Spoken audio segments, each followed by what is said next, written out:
So welcome everyone to this hall. I request everyone to please settle down. I request the dignitaries in the front of the stage to please settle down. Dr. Bansi Sabu, Dr. Sanjay, Dr. Bridge, please settle down. Yeah, thank you. Okay, so we shall now have the much awaited debate. I request the chairpersons, Dr. Pushkar Khair, Dr. Abhay Mane, and Dr. Hemant Manjrekar to please come to the stage.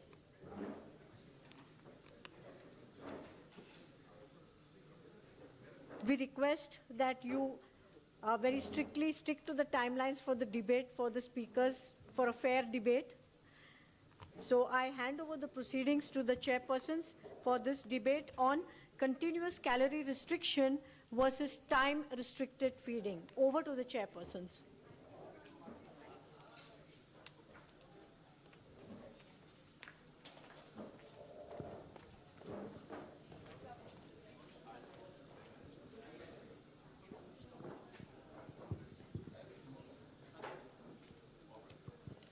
Good morning, everybody.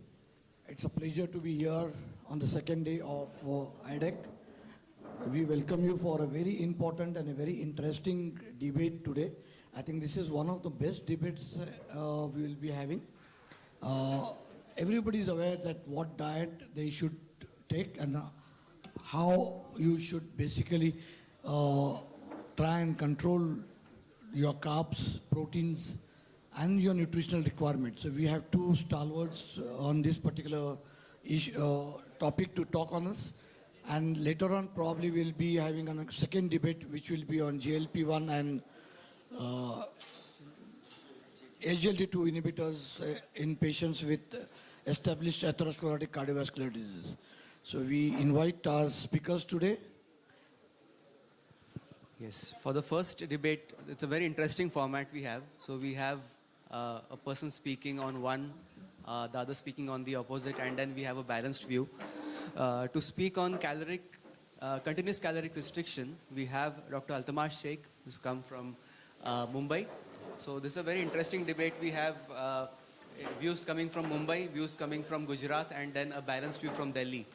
It's not related to the political situation in Maharashtra here, but welcome Dr. Altamash Sheikh to speak on the continuous caloric restriction. He's coming from Mumbai. He's been active at Saifi Hospital. He's received the RSSDI Award for Excellence in Diabetes in 2018 Maharashtra and has been very active in metabolism and diabetes. His fitness talks about what he will be speaking about. Welcome, Dr. Sheikh. Thank you so much, chairpersons. Good morning. Yes. Yes, Dr. Agarwal would like to speak something. Yeah.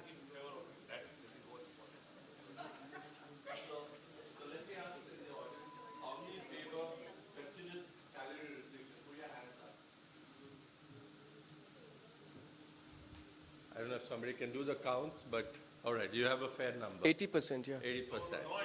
80%. No, but it is good. If 80% are there, and after my talk, if 75% will be in your favor, I will be winner. No. If after the talk, the debate has started before the presentation time, do not include this as one of the timings. 1 minute. If before the debate you were 20 and after the debate you get 35 hands. Dr. Sheikh, he's actually trapped you. Yeah. He actually had a match fixing last night with Achha. Sanjay, and he has actually trapped you. He did it in the morning also in the car. He was sitting with me. Intelligently he has Quiet trapped guys, you. quiet guys. Okay. How many of you favor time-restricted feeding? Some of them put both of them.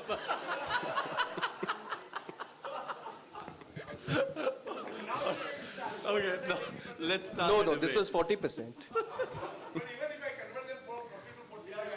No, that's not the answer. Let's see. Thank you so much, sir. Yeah, with due respect to everybody, and thank you organizers for choosing such a symbiotic area for the venue, and thank you again for giving a very dysbiosis topic for the debate. And I think there is no conflict of interest for this particular topic. The agenda that we'll be taking you through is what is calorie restriction, What are the other forms? And let me tell you at the start here that intermittent fasting is actually kind of a part of calorie restriction. What are the mechanisms and benefits of both? Newer studies which have come, but however there have been certain heterogeneities within the studies which we need to really be very careful before we embark upon the conclusion. So I'm sure the hands which were raised for time-restricted feeding may come down after the data which would be shown. Importance of diet quality. A lot of studies which are done, I think we are forgetting that what diet quality is assessed, whether it's a CR study or whether it's an intermittent fasting study. Now that's important. We're going to throw some light on that. Acute restriction of calorie versus chronic restriction of calorie. How both are important and how we take it from there. And importantly, we are having drugs of calorie restriction mimetics which is not been there for intermittent fasting or TRE, and we have natural calorie restriction mimetics and physiological drugs which will be hitting the market very, very soon from the trials, and that's where would lie the future of calorie restriction. So that is how it looks. I'm going to tell you story of a scientist, story of a man, story of a common Indian and a scientist who thinks that he or she can do intermittent fasting, and this is one of his picks where he thinks that yes, it is possible. The resemblance to anybody in this hall is not possible. This is only for tutorial, pictorial and symbiosis reasons. Calorie restriction. Low calorie intake, lower than previous intake, lower than average intake for individual for the same body type, avoiding malnutrition, making sure that each nutrient is adequate. Now this is what is a basic thing, that you reduce some portion of the food without causing a disease, without causing an iatrogenic reduction in micronutrient, without causing any problem, and giving benefits of weight, giving benefits of metabolism across the spectrum. That's how they started. In the 1970s, it started all with the studies on the mice, and we have a lot of studies which talked about that, yes, calorie restriction is good and improves the longevity of mice and monkeys also. I'm sure my opponent would show you slides like this, but let me tell you here that IF does not work for people, those who are near normal BMI, even if they want to lose weight, and that is a place where which would use, that would be only calorie restriction. Can I have a pointer, please? Apart from this, the mechanism, if you see, there is a shift in master regulator, there is a shift in energy metabolism, there is a decreased rate of aging with decrease in calories, a very, very important action which increases life, which reduces your chronic diseases. Nowadays, 80% of the people are dying because of chronic diseases or the non-communicable diseases. That's your heart disease, that's obesity, that's your diabetes, that's hypertension, that's kidney diseases, and that's your cholesterol metabolism which takes over, and that's where we are trying to avoid, or we are trying to prevent these things, including the cognitive dysfunction, including all these things. So what we know is that calorie restriction is a gold standard intervention for slowing the rate of biological aging. Who doesn't want to look young? Who doesn't want to look young from internal as well as external? Thank you. Due to its strong association with lifespan extension in different organisms, including human. Calorie restrictions is very, very famous in youngsters in our country also. I'll tell you what exactly happens in intermittent fasting. This is what some people would try to use intermittent fasting. Eat here, do not eat here. Eat here on these days, do not eat here. Eat here, again, increase the time. Now, a population in the US eats for 15 hours and sleeps for the rest of the time. A population in Japan doesn't do it that way. Similarly, for Indians, those who get up late and sleep late, the duration of eating is quite long, but for China it is 10 hours. I'll show you some interesting studies that how intermittent fasting studies are not interpreted by the time of feeding that they allow, and that's where the result suddenly comes that IF is good. But IF also means if actually. So there are no biomarkers for longevity. We are still waiting that we measure it. Impossible to do long-term RCTs for both, and short-term studies are very much there, and one of the landmark studies comparing both of these came just in April 2022. There are many benefits, some of which I told you earlier. More importantly, it delays sarcopenia. Sarcopenia is the reduction in the muscle, protects colon health, lowers and decreases the progression of cancer, incidences, and a lot of other diseases, including arthritis.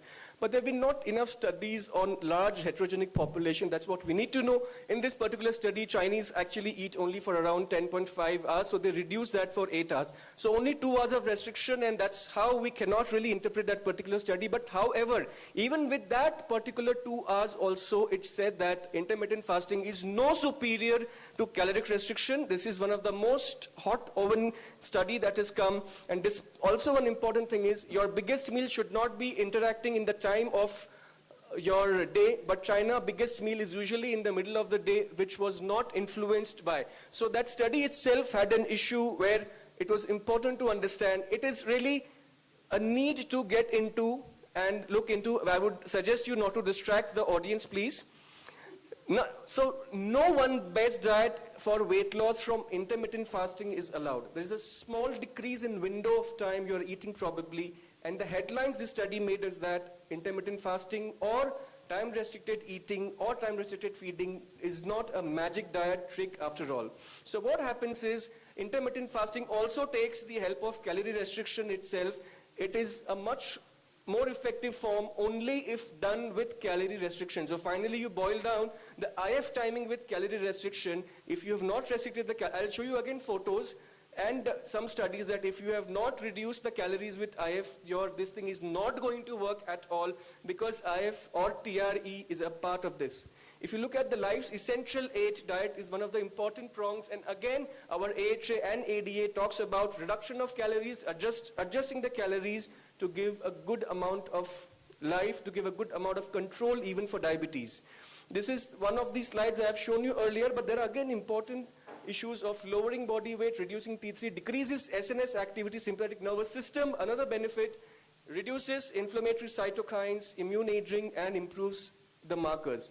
Importantly, I would like to show you other pros of calorie restriction, that it increases your survival genes, it switches your genetic loci, and when you eat less, there is a digestive system which rests, which increases longevity. Now this is an important line in the center over here, and also you could be eating high volumes of food with low calories and still be fully satiated over there. Now that's an important part. We've had national and international studies talking about acute restriction of calories. One of them was from Pune itself. Dr. Unikrishnan had that study where they reduced the calorie acutely, and they saw that, yes, it showed benefit in weight loss, it showed benefit in diabetes, it showed benefit in blood pressure and other metabolic parameters.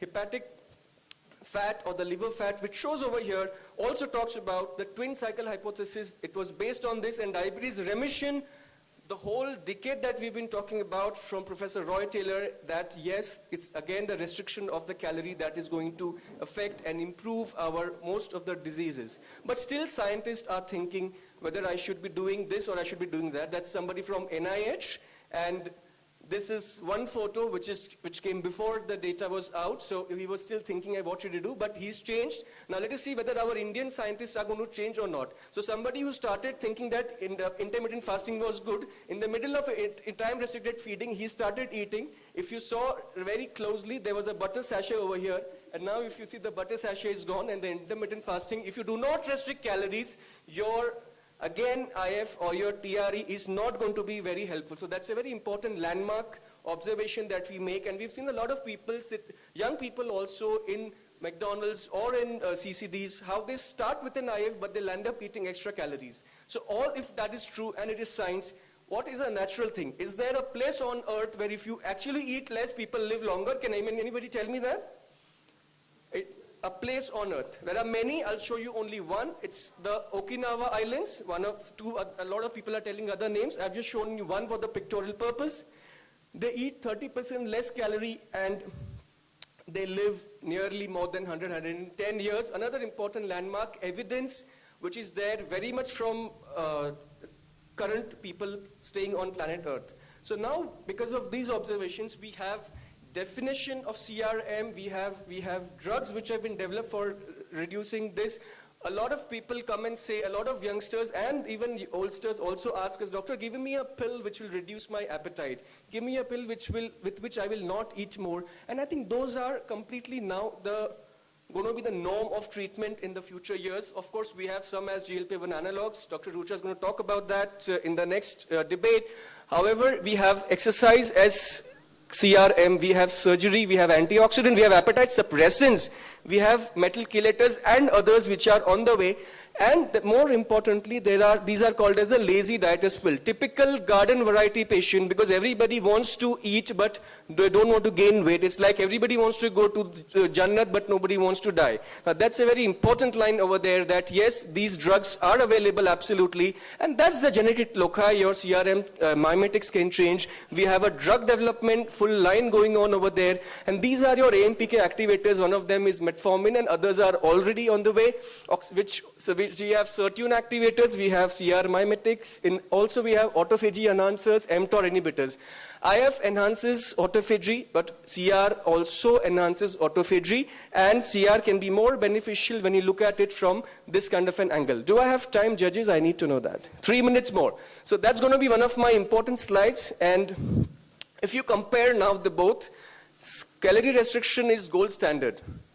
Calorie restriction gives both satiety and satiation because you are eating for a good amount of time, but the food that you eat is lesser in calories. You have essential nutrients, but you have limited calories. You give rest with CR and increase longevity. You can feed without the patient going into hypoglycemia or going into too much of a hunger. You are allowing the person to eat. So diabetics, it is going to be very, very helpful. This is more practical because there is no hypoglycemia. There is nothing at the problem.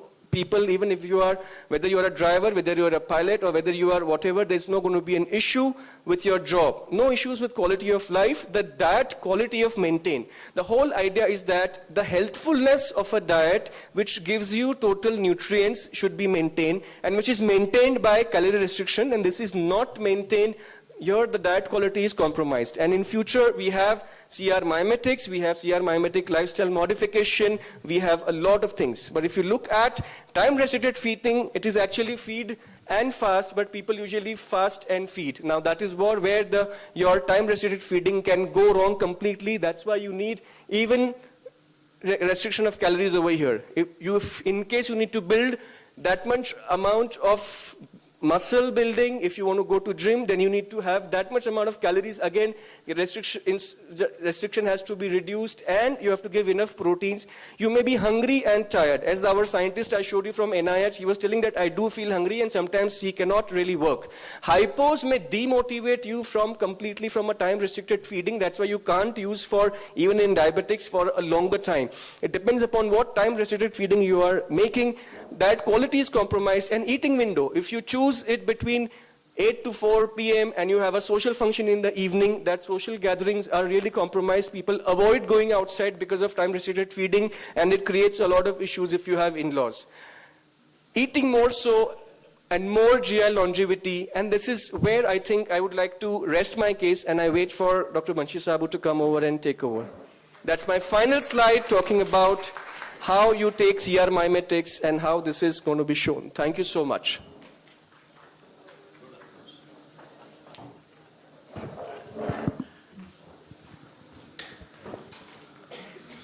Actually, there is no need to introduce Bansi Sabu.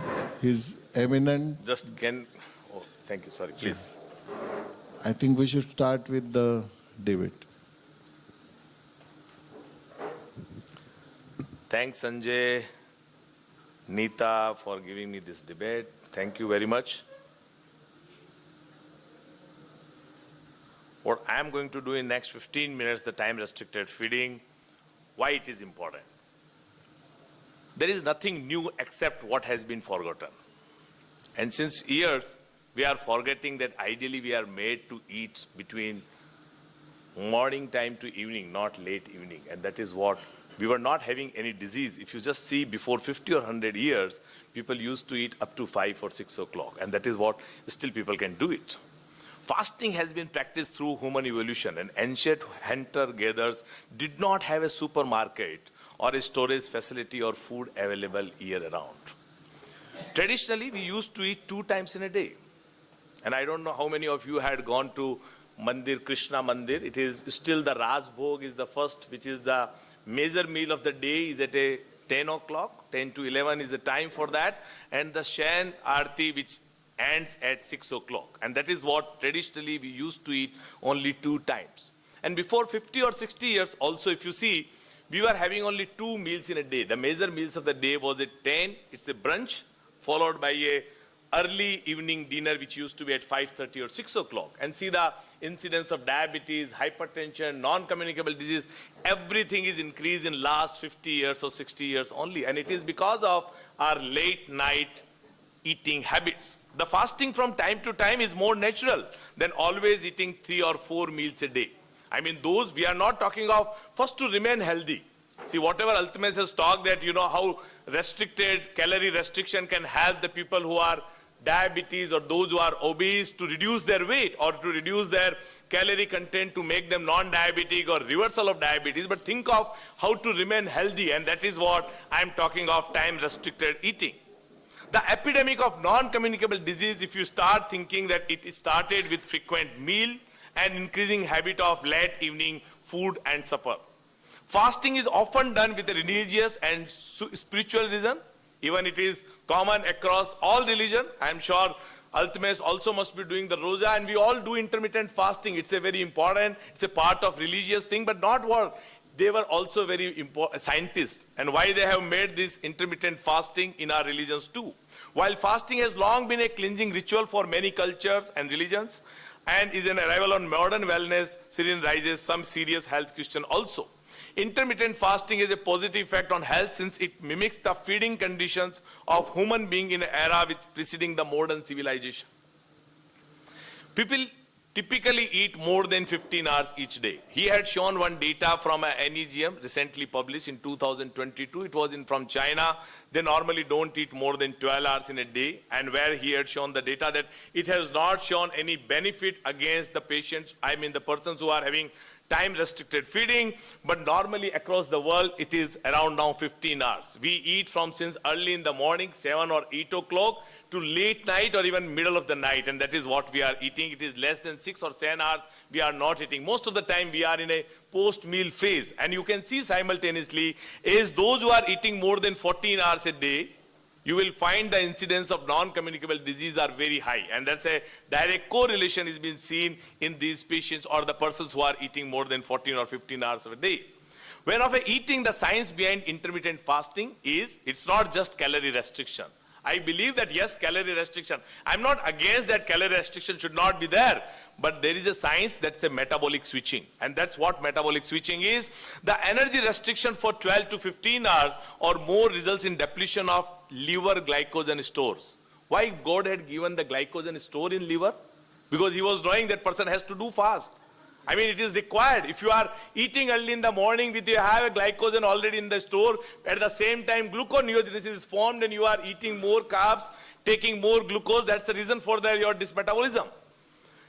That hydrolysis of triglyceride to free fatty acids in adipocytes, production of ketone bodies, production of release of fibroblast growth factor, and all ketone bodies are actively transported into cells where they can be metabolized to acetyl coenzyme CoA and reduce activity with upregulation of autophagy. In addition, energy restriction stimulates mitochondrial biogenesis and mitochondrial uncoupling also.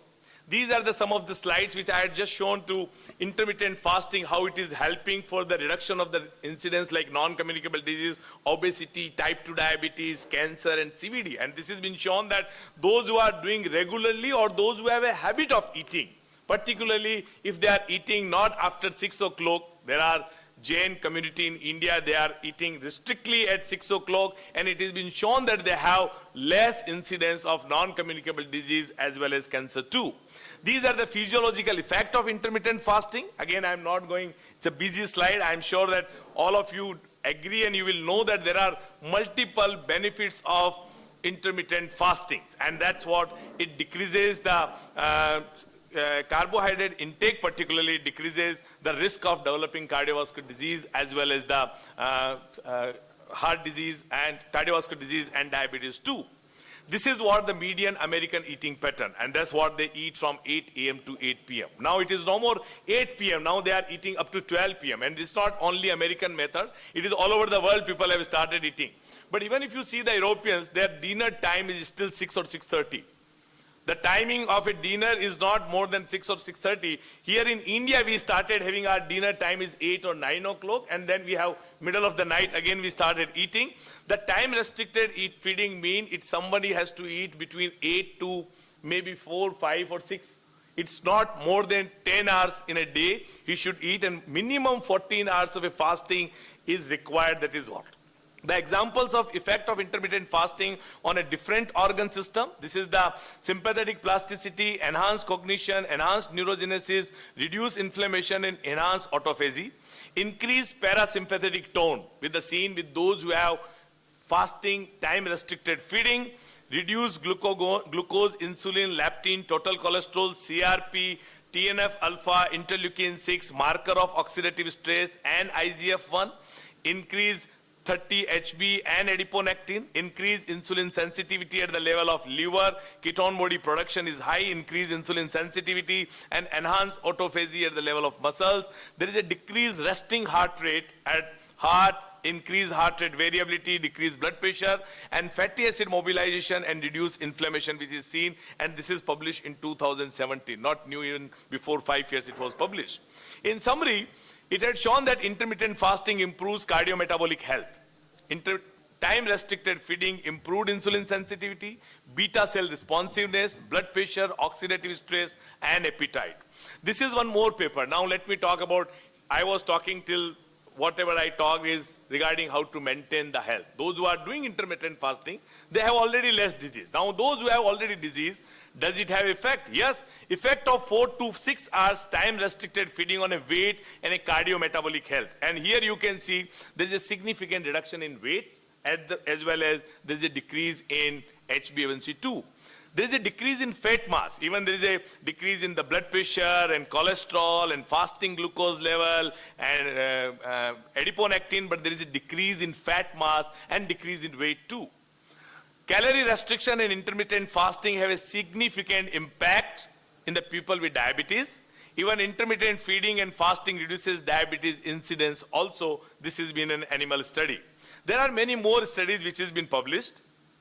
Here you can see these are small study, as Altmesh was saying rightly, that it cannot be like large study or randomized control trial or a long-term data we may not have, but still all those data had shown that there is a decrease in A1C and decrease in weight with the patients who have time-restricted feeding. This is one trial which had shown, it's a paper which is published with a Mediterranean diet with a intermittent fasting in a JACC review topic of the week, where it had shown that the persons who are doing intermittent fasting, there is a significant decrease in mortality, cardiovascular disease, as well as diabetes too. Intermittent fasting and human metabolic health is significantly improved. These are the intermittent fasting and aging, which increases. Intermittent fasting improves the cognitive health. These are the papers for that. Intermittent fasting have a data with the cancer prevention and with the patients who have already cancer, the prolongation of the life. These are some of the new papers which are talked about the circadian rhythm and time restricted feeding and a healthy aging, which you have. These are the 10 benefits of intermittent fasting. They protect against neurodegenerative disease. Insulin level also drop and human growth hormone increases. Reduce insulin resistance and lower blood sugar level. It reduces the risk of heart disease. It reduces the blood pressure and cholesterol level. It boosts metabolism for fat loss. It extends lifespan, helping you for live longer.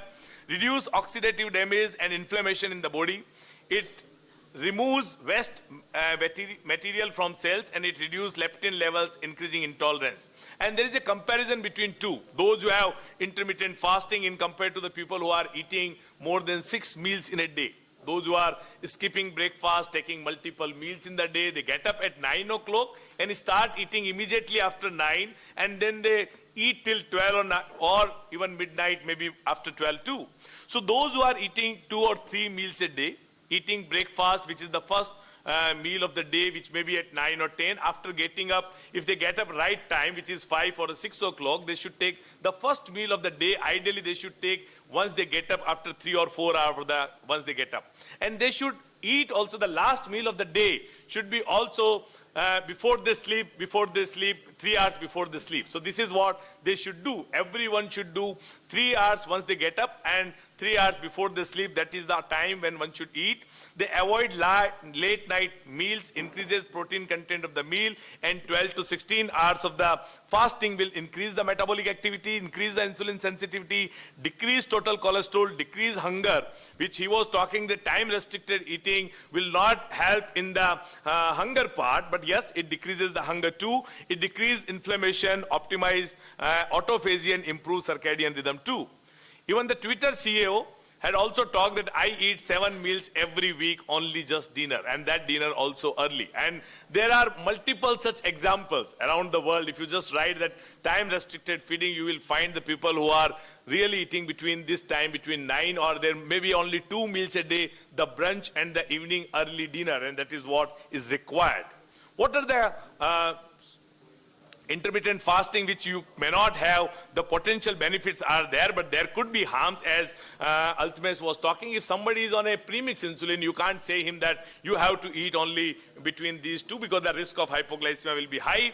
But otherwise, for a normal person or the overweight or a normal subject, there are many more benefits also. But yes, there are some difficulty to change the cultural feeding behaviors. And what he had tried to show, the photo of someone, I don't know who. So, you know, he was just trying to show the photo of someone who is taking the breakfast with butter and all those things. I don't know him, but you know, it is really difficult to change the cultural feeding habits. So tomorrow, you know, today night, he may take again my photo with a glass of wine, but that's a different thing. Many experience changes in mood, extreme hunger, irritability, low energy, and a reduced ability to concentrate during periods of food restriction. And this may happen.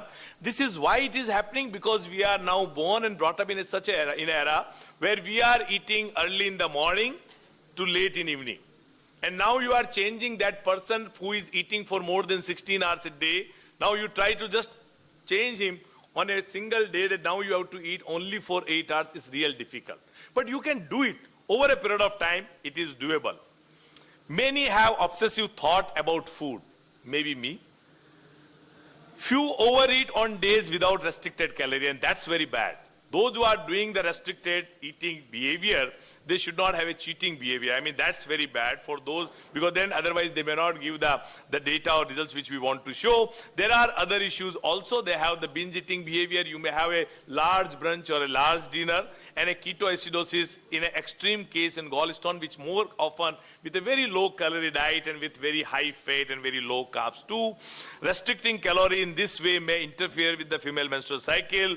Physicians not trained to prescribe specific intermittent fasting intervention, and this is most important thing. Unless we physicians are convinced, you can't convince your patient.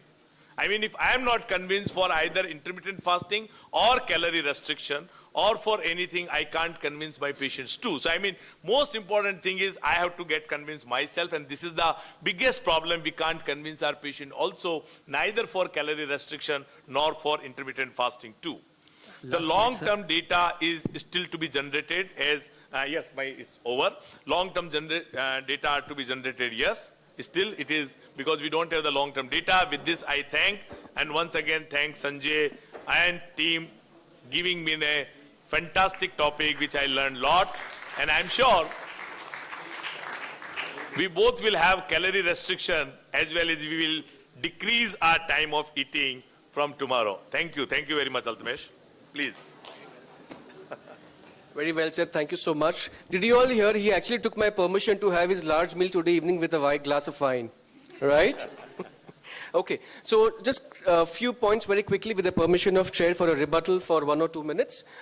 He did show about all religion, about fasting. Yes, I agree. I also do roza. He knows that, and he also does the fast. We know that. But the roza or the fasting, it is not one throughout the year. Number 2, you have to actually eat appropriately in a restricted fashion. Whether it's a Jain roza or a Ramzan roza, or whether it's an Ekadashi or it is some other, or it's a Navratri fasting, if you overeat, your weight will come back. That's the first statement. Second, 14 hours of fasting needs to be really taken into consideration. It will increase hunger. There are a lot of studies, although in short term it may reduce hunger, but in the long run it actually causes more hunger.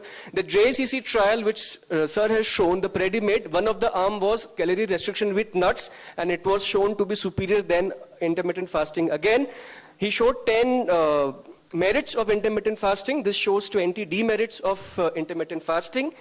Anecdotal example I gave about Twitter story, but we cannot give one anecdotal example. As I said in my second slide, we need large number of patients and a larger trial to come to a conclusion. However, yet this remains as a gold standard. Permission for large meal, we do all take. My dietitians and myself, we get calls that, doctor, can we have a large meal today even though we are doing IF? So IF, yes, doctors also need training, patients also need training. And my humble request is never start with an intermittent fasting. The first scientific evidence that we have as on today is start with a calorie restriction. If the patient is not able to do that after 3 to 6 months, then only switch over to a kind of calorie restricted time feeding and take it from there. Till then, we await for more data and we await for good drugs for calorie mimetics. And over to chairpersons. Thank you so much. Alpesh, I am not against calorie restriction. So I mean, don't take it very personal. I am not against, I am just telling. So I am not saying someone that you don't do the calorie restriction. See, today we are talking in a meeting of a diabetes and obesity where we are talking of reversal. We are talking of that calorie restriction is to be done. And we know that how many people could do it for 600 or 800 kilocalorie. I am talking the basic human being or any animal kingdom. We are not made to eat throughout the day. The 24 hours. The physiology, basic physiology of our system is made to fast for more than 14 hours a day. We were not supposed to eat like what we are eating. That is very important. What you had shown the data from the Japan, those who are having a, those more than 100 years they are having, they have the calorie restriction, but at the same time, they also eat early in the morning and the late evening dinner is not there. It's the evening time, the meal is around 6 o'clock. If you see that Japanese, so they normally, yes. So naturally, if you are going to have only 2 meals in a day, I mean, you start your meal, maybe first meal, maybe 9 o'clock or 10 o'clock, you are going to eat only up to 6 o'clock, no late night evening dinner, your overall calorie consumption will be reduced by 30-40%. So yes, so the early riser and early sleepers will going to do the restriction food. Yes, sir. Yes, Sorry, thank you continue. so much. Oh, no. Thanks, Dr. Jubin, for 2 slides. And thank you, Dr. Banshi Sabu, for giving me the photos in the morning. He posed very well, actually. Thank you. Yeah. Thank you. I'm sure it was, a great power-packed debate. Whether Swiggy should continue services after 6 p.m. or it should restrict its portions is the view that Dr. Makkar is going to give us. The balanced view. Who else than Delhi coming to rescue between Mumbai and Ahmedabad? Welcome, Dr. Makkar. So, first of all, I think we should give a big hand to both the, debatants for putting forth wonderful points favoring, each mindset. As we had, how many people are with caloric restriction now? Raise your hands. Numbers have gone down. Yeah, I'm seeing at the back. How many people are with the TRS? So actually, if you look at the people, good number of people are raising their hand both the times, and they are not wrong also. They are not wrong also because I think both the speakers made their point well. Caloric restriction is important in current context where obesity is increasing, tremendously in prevalence, and we are becoming more like an overfed society. Time restricted eating is again a very important aspect because there is a lot of data now showing that time restricted eating can help improving health in general as well as improving the weight loss. Now, there are plus points with both the sides. I don't see negative points, many negative points on either of the side, whether it is caloric restriction or it is time restricted eating or it is intermittent fasting. We need to individualize what a person or patient visiting us needs. Not every patient is comfortable going for a, ongoing caloric restriction. Not everybody is comfortable with the idea of having a time-restricted eating twice a week or thrice a week.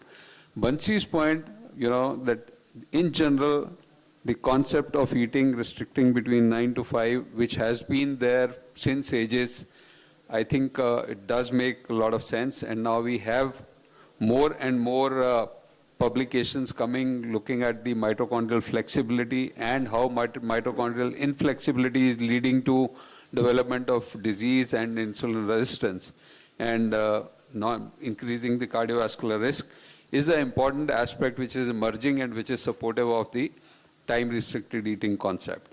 At the same time, caloric restriction also has a lot of data showing improvement in the mitochondrial level function and improving the, in general, reducing the risk of non-communicable disease or chronic, diseases. So there is no clear-cut, to my best of my knowledge, evidence to supporting one side versus other. I think we need more and more data, which both the speakers agreed that we need more data, more randomized trials to let us exactly understand how things, work. But in nutshell, we should focus, we should work out a way of restricting calories, whether it is a continuous restriction or it is intermittent restriction. It is very important looking at the way the obesity is increasing in the society, the way diabetes is increasing, the way cardiometabolic risk is increasing. I think that is to be done. Thank you.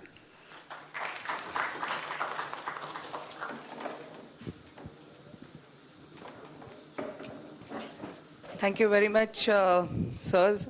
It was like a mind-blowing discussion. So can we have all the two speakers and Dr. Makkar on the stage so that we can show our appreciation?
Thank you very much. So for the next session on basal analog update, can I request Dr. Alka Gandhi and Dr. Praveen Kalyankar? Oh, sorry, I'm so sorry, right. Oh, yes, can I have Rucha Mehta, Dr. A.K. Singh, I'm so sorry, on the stage. The chairperson need to stay back, yes, yeah.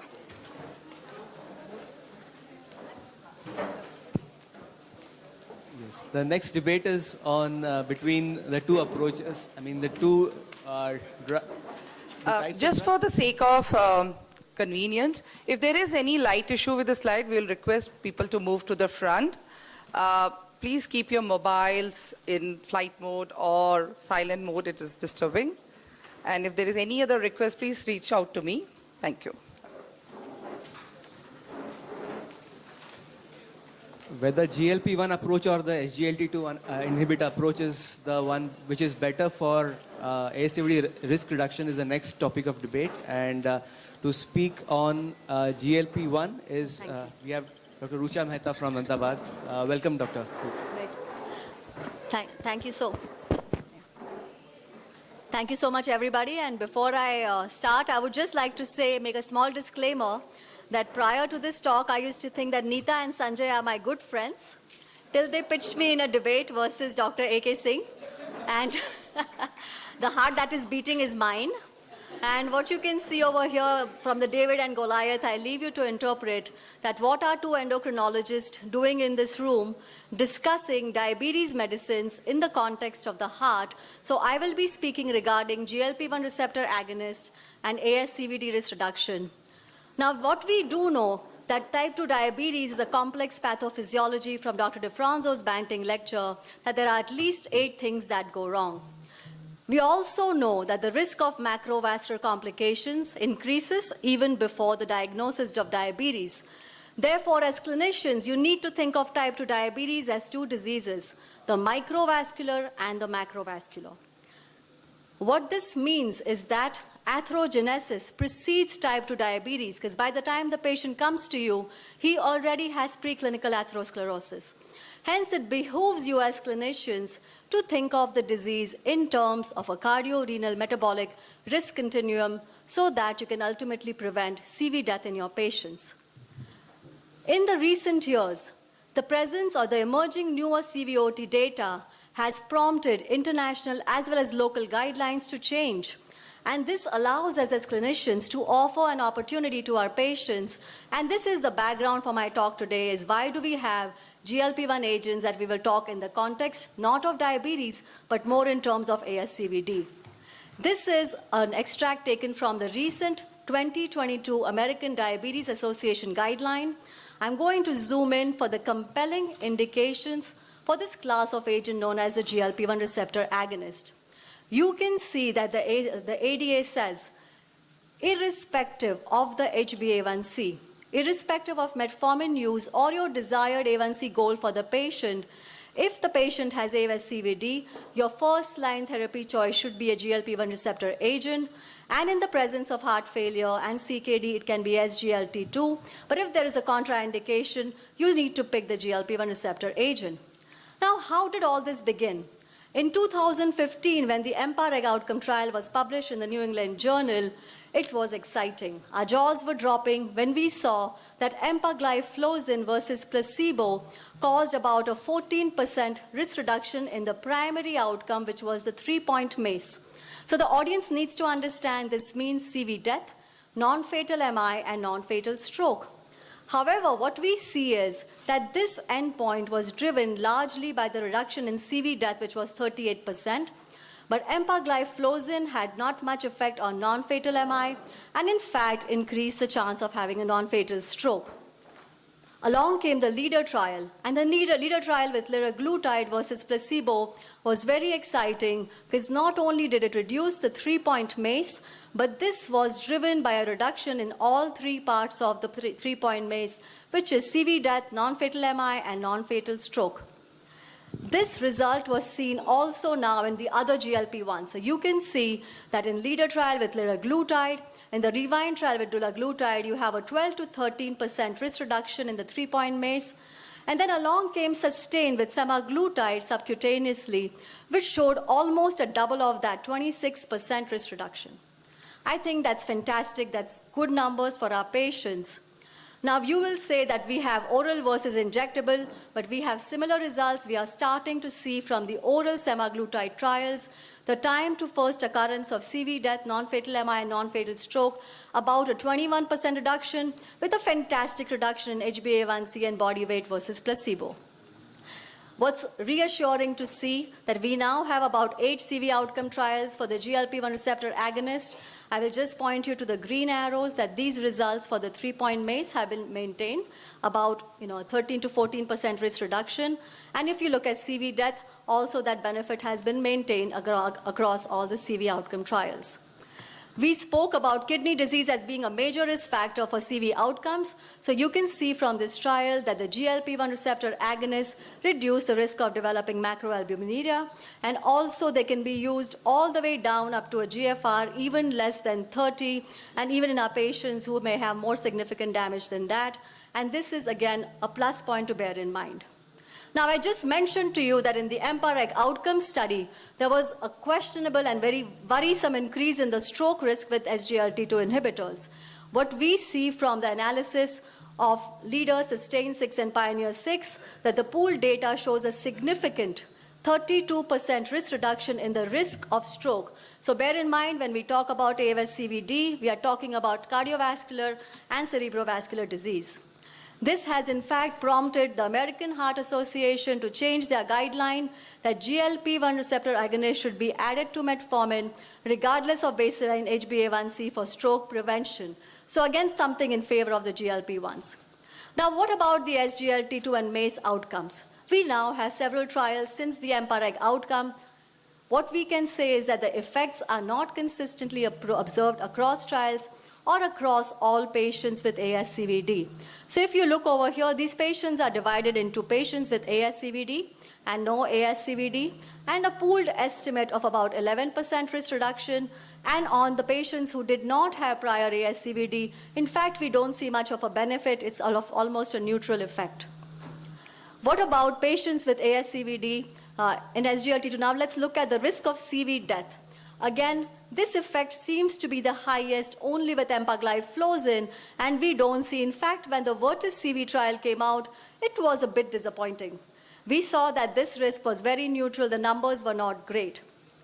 So putting all this data together, we have several published trials and we have several in the pipeline also looking at CV outcome trials. And what the data shows us so far is that GLP-1 receptor agonists show greater effects on ASCVD endpoints. The SGLT2 inhibitors certainly have an impressive reduction in hospitalization for heart failure and kidney outcomes. The Cochrane database of systematic reviews similarly looked at this and had the same conclusion. For CV mortality, fatal or non-fatal MI, fatal or non-fatal stroke, the GLP-1 receptor agonists are superior, whereas if you start looking at heart failure and kidney function, we do have the SGLT2 inhibitors. This is a similar slide just to show you the numbers. Okay. So as clinicians, as researchers, as people who are taking care of these complex patients with diabetes who have underlying heart disease, kidney disease, we need to think as to what is driving these differences. So like our commander-in-chief from Ahmedabad, since I'm from Ahmedabad, Dr. Bansi is from Ahmedabad, we need to think, is it glycemic control? Is it the benefit for weight reduction? Are there other risk factors involved? What are the putative mechanisms that we need to work on so we can work not on the failing heart? So SGLT2 inhibitors, improved hospitalization for heart failure, but we need to prevent these pathways. Or is it the population studied, and what is the implication for treatment for us? So just to put this in perspective, we know that SGLT2 inhibitors don't do as well as GLP-1 agonists in terms of weight loss and HbA1c reduction. Now, if some of you may recall the Look Ahead trial, which was designed to look at weight reduction and CV outcomes, and we know it was neutral or negative, which means weight reduction did not impact simply the reduction in CV outcomes. So we don't think that's the only signal. We also know that there is a legacy effect with glucose control, but that is not the only reason. Now bear in mind, ASCVD is a long process. We are not here for the quick fun. We are here to have sustainable benefits on glucose control. We are here to have sustainable benefits on ASCVD protection. So this is where I will draw some slides. So what I have done is over here, I have taken this diagram. So to your left, you are seeing the results from the EMPA-REG outcome. What I've done is I've drawn these dark lines. So as you can see, we started seeing the treatment difference, which was the difference in CV death as early as 3 months. Now, how long does it take to develop macrovascular complications? We know it takes years, 5 years, 10 years, we don't know. We also know that from the effects on the GLP-1 receptors in LEADER trial and SUSTAIN 6, the curve started separating from placebo at about 1 year and was even more at 2 years. So what this tells you is that there is something happening in the SGLT2 group which is quick, which is happening early on. But however, the GLP-1 receptor agonists may be working more on the atherosclerotic pathway. We now know from the LYRA-FLAME trial that they may reduce CV inflammation as measured directly going to the vessels, looking at the coronary artery calcium scores and the lesion sizes. But we also know that from markers of inflammation, oral semaglutide reduces systemic inflammation as measured by hsCRP. So putting this together, I would say that the GLP-1 receptor agonists, it's a bit of a busy slide, have several effects, working at the atherosclerotic pathway, working on the markers of inflammation, preventing, or you start early in the process, as I showed you early, that patients with type 2 diabetes, atherosclerosis predates. So you want to offer the benefit early on to your patient, because by the time they present to you, they already have some pre-atherosclerosis, some lesions going on. SGLT2 inhibitors. Now we widely accept that most of the benefits from SGLT2 inhibitors come from an improvement simply in ventricular loading conditions. They cause an osmotic diuresis, reduction in preload, natriuresis, and afterload reduction. Improvement in the myocardial sodium exchange inhibition happens as well as at the level of the kidney, working on the afferent arteriolar pressures. Now, we do not have any data suggesting what is going to happen in the long term if you stop the SGLT2, because these are not happening pleiotropically speaking. These may just be immediate effects. So we don't have any mechanisms to identify. We certainly hope that using the cardiac metabolism pathway and the bioenergetic pathway, there are changes happening at the myocardial structural level as well. Now, just to end the talk, I would like to present a study by my very worthy opponent today, CV outcome trials looking at Asians with SGLT2 inhibitors and GLP-1 receptor agonists.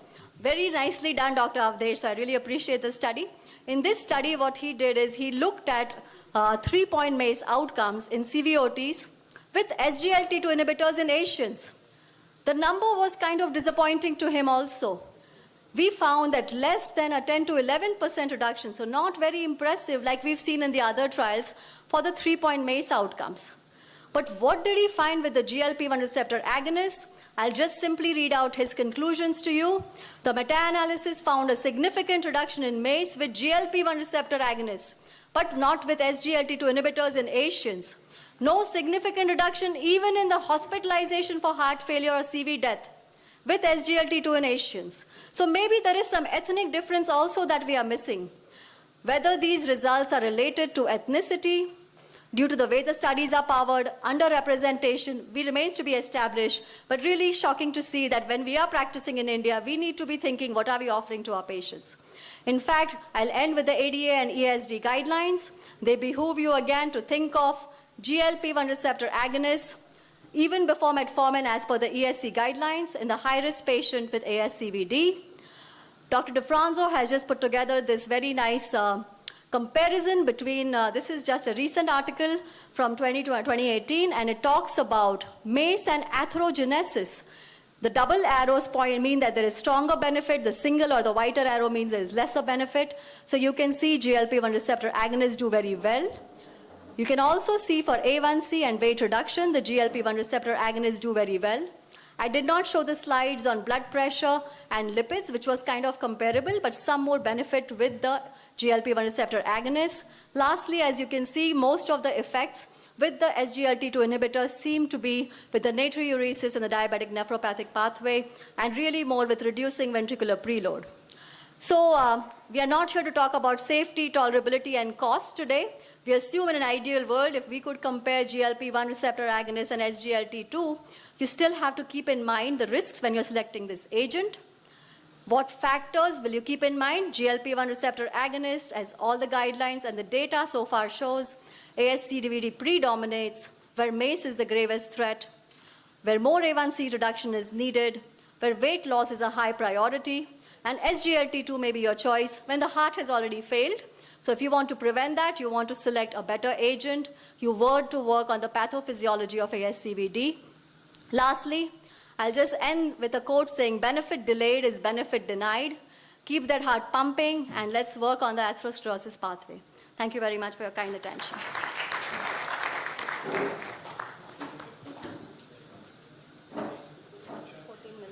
14 minutes? I'm good. Okay, thank you.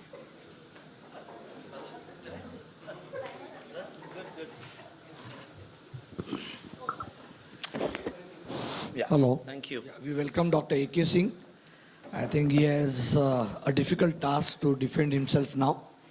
Let's see, I think, how he has to defend with SGLT2 inhibitors in atherosclerotic cardiovascular disease. Thank you. Thank you, organizer, Sanjay, Neeta, entire team. Always a pleasure. For a long time, I did not debate. When Neeta called me to debate, I thought, oh, let's enjoy the young life of debating everywhere in the country. And when I come to know that Rucha is going to debate with me, I was, a little bit confused whether I should go ahead or not. Look, she has to take help of none other than the Prime Minister's photograph on the slide. He is saying that she has come from Ahmedabad, but she is forgetting I am coming from Calcutta. The worthy opponent there sitting in the Bengal. Jokes apart. All right, so my job is to give you the science.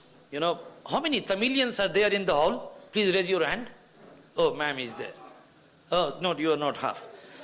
So my job is I'm the proponent for SGLT2, and many of you may not have realized that the president of American Diabetic Association is sitting in front of us and listening to the debate.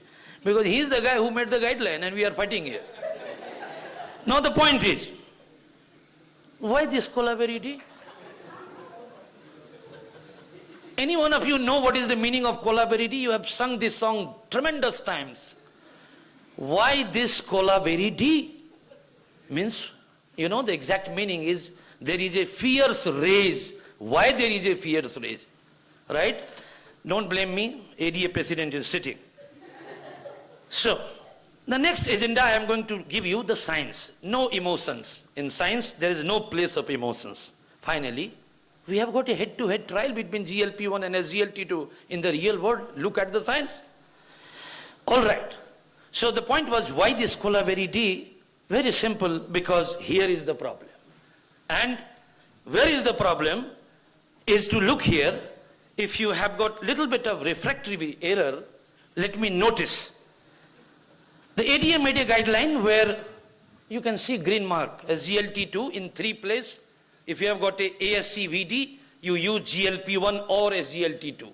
ADA didn't say that GLP-1 is the first drug. No, it is because of alphabet that it is G is before S, and that's why the GLP-1 is written on the left and SGLT on the right.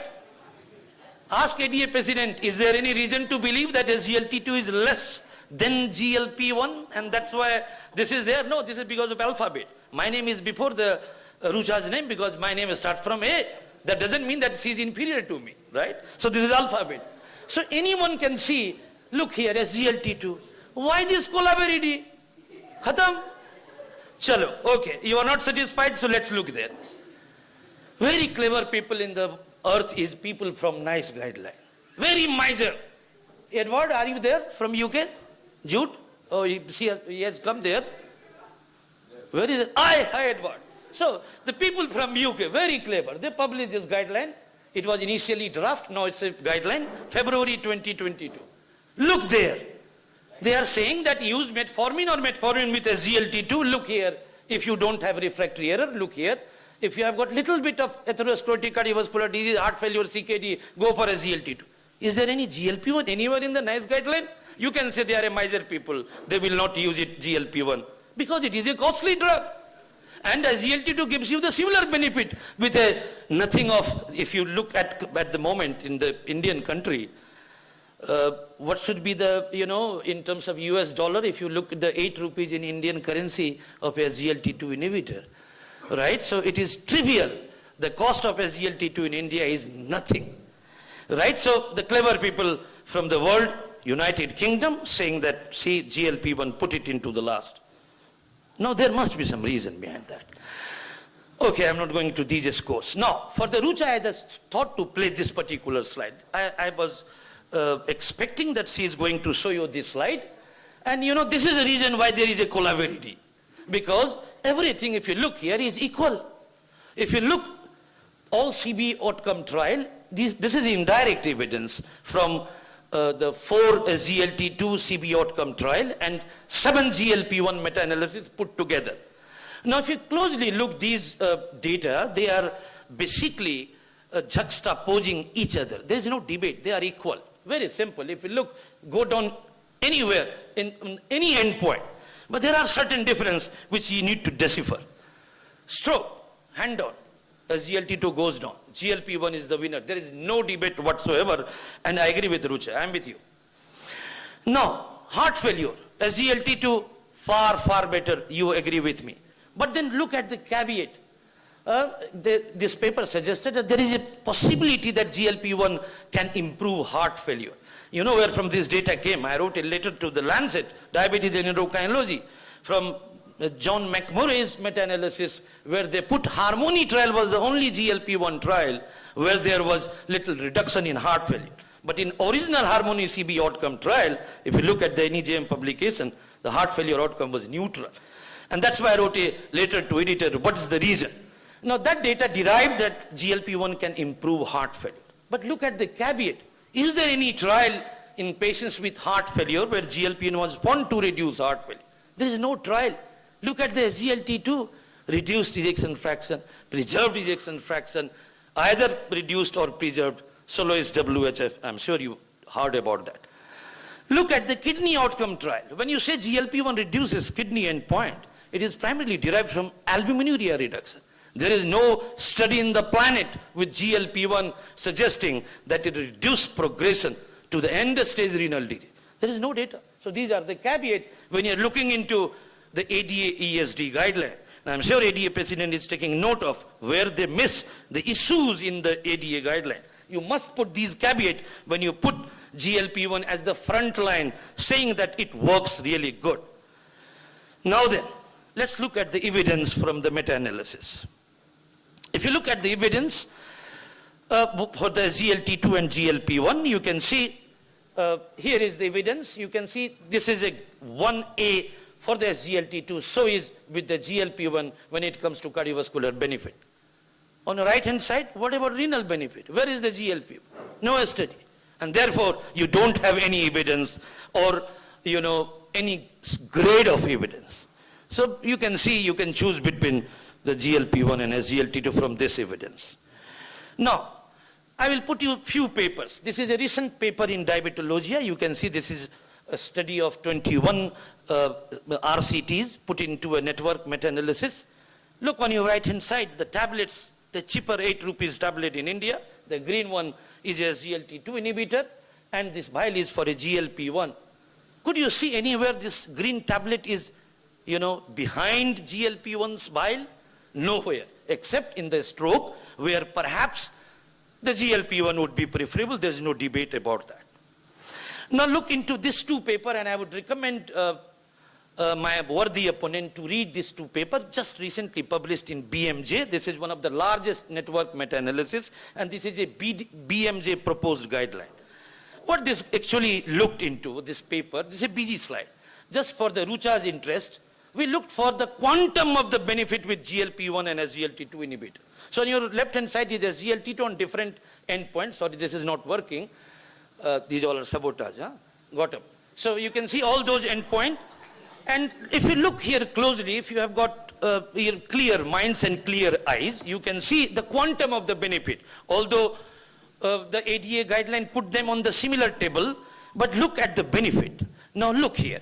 How many of the patient on SGLT2 versus GLP-1 would get benefited in terms of saving his life, all-cause mortality, according to the various grade of risk? And I'm not going to read. Compare SGLT2 versus GLP-1, SGL2 versus GLP-1, SGLT2 versus GLP-1. In every strata of the risk factor, the SGLT2 is giving you a larger benefit, saving more life than the GLP-1.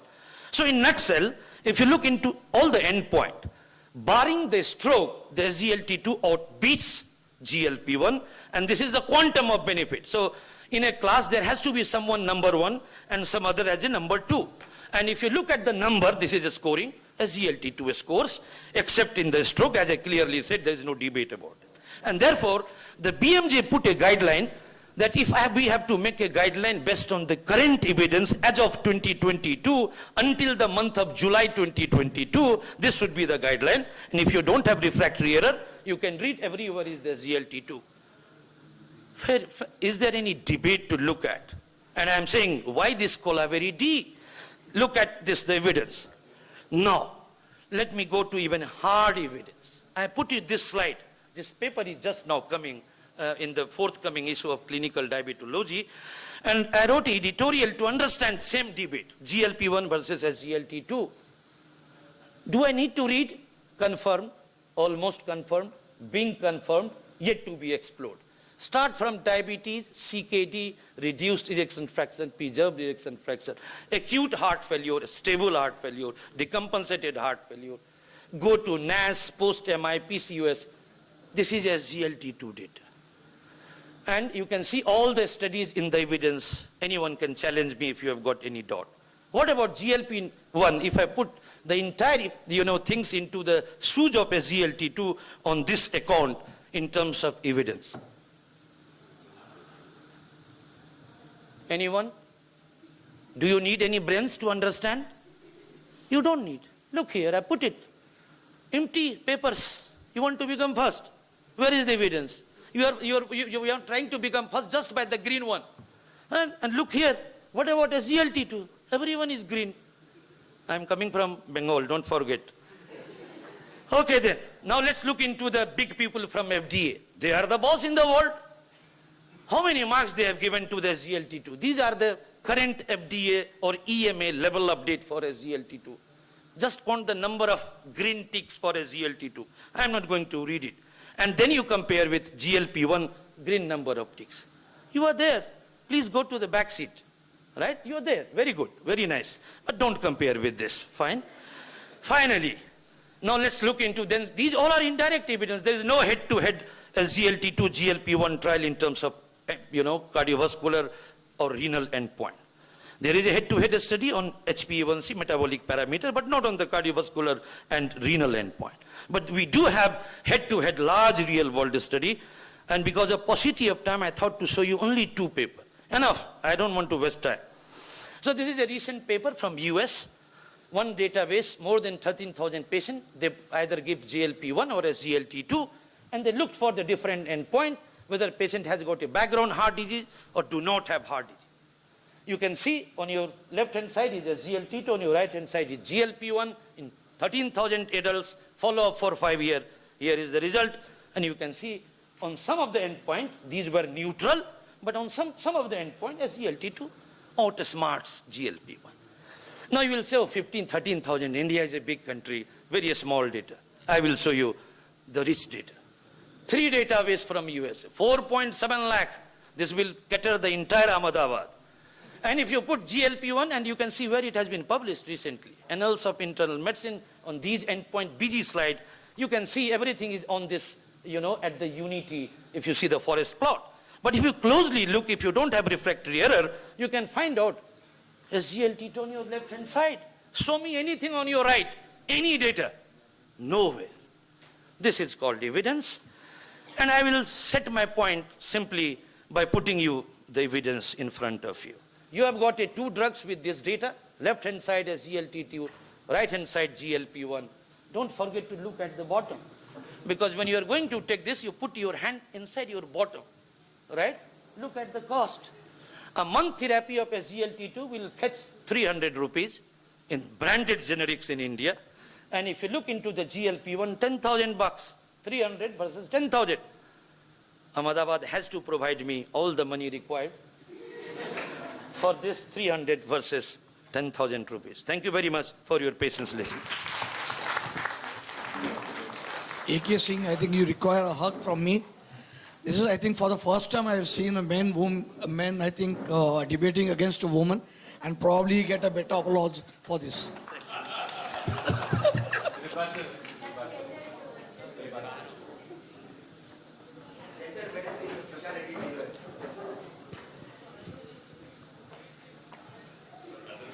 So I think just for the audience, I think there was fantastic science.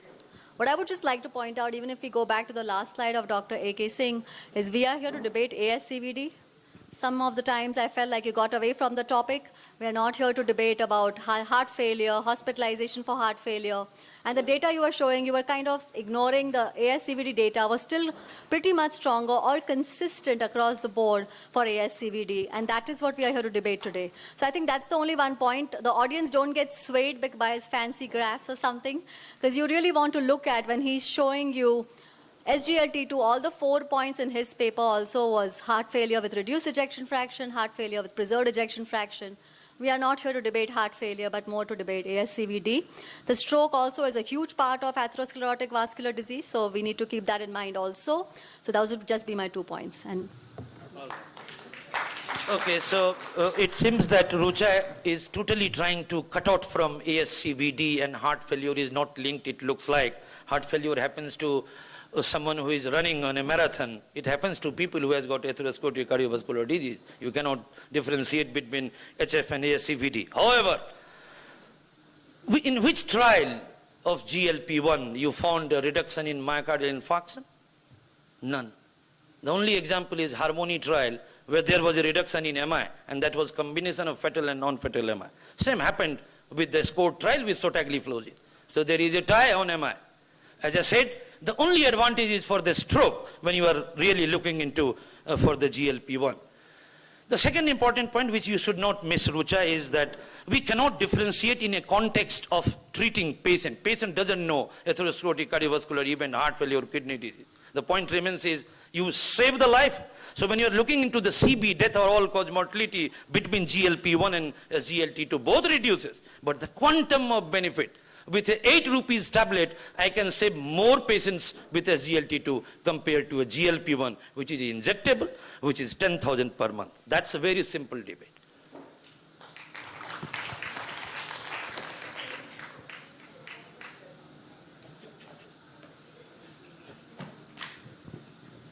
It's my privilege and honor to welcome on stage Dr. Guillermo Omqueres. And it's, we cannot have no other person better than him to have a balanced view. So welcome so much, sir. So it is. I just enjoy it. And it's so hard to debate, that's right. And you prepare and you're going to do your best shot. And we got amazing stories here.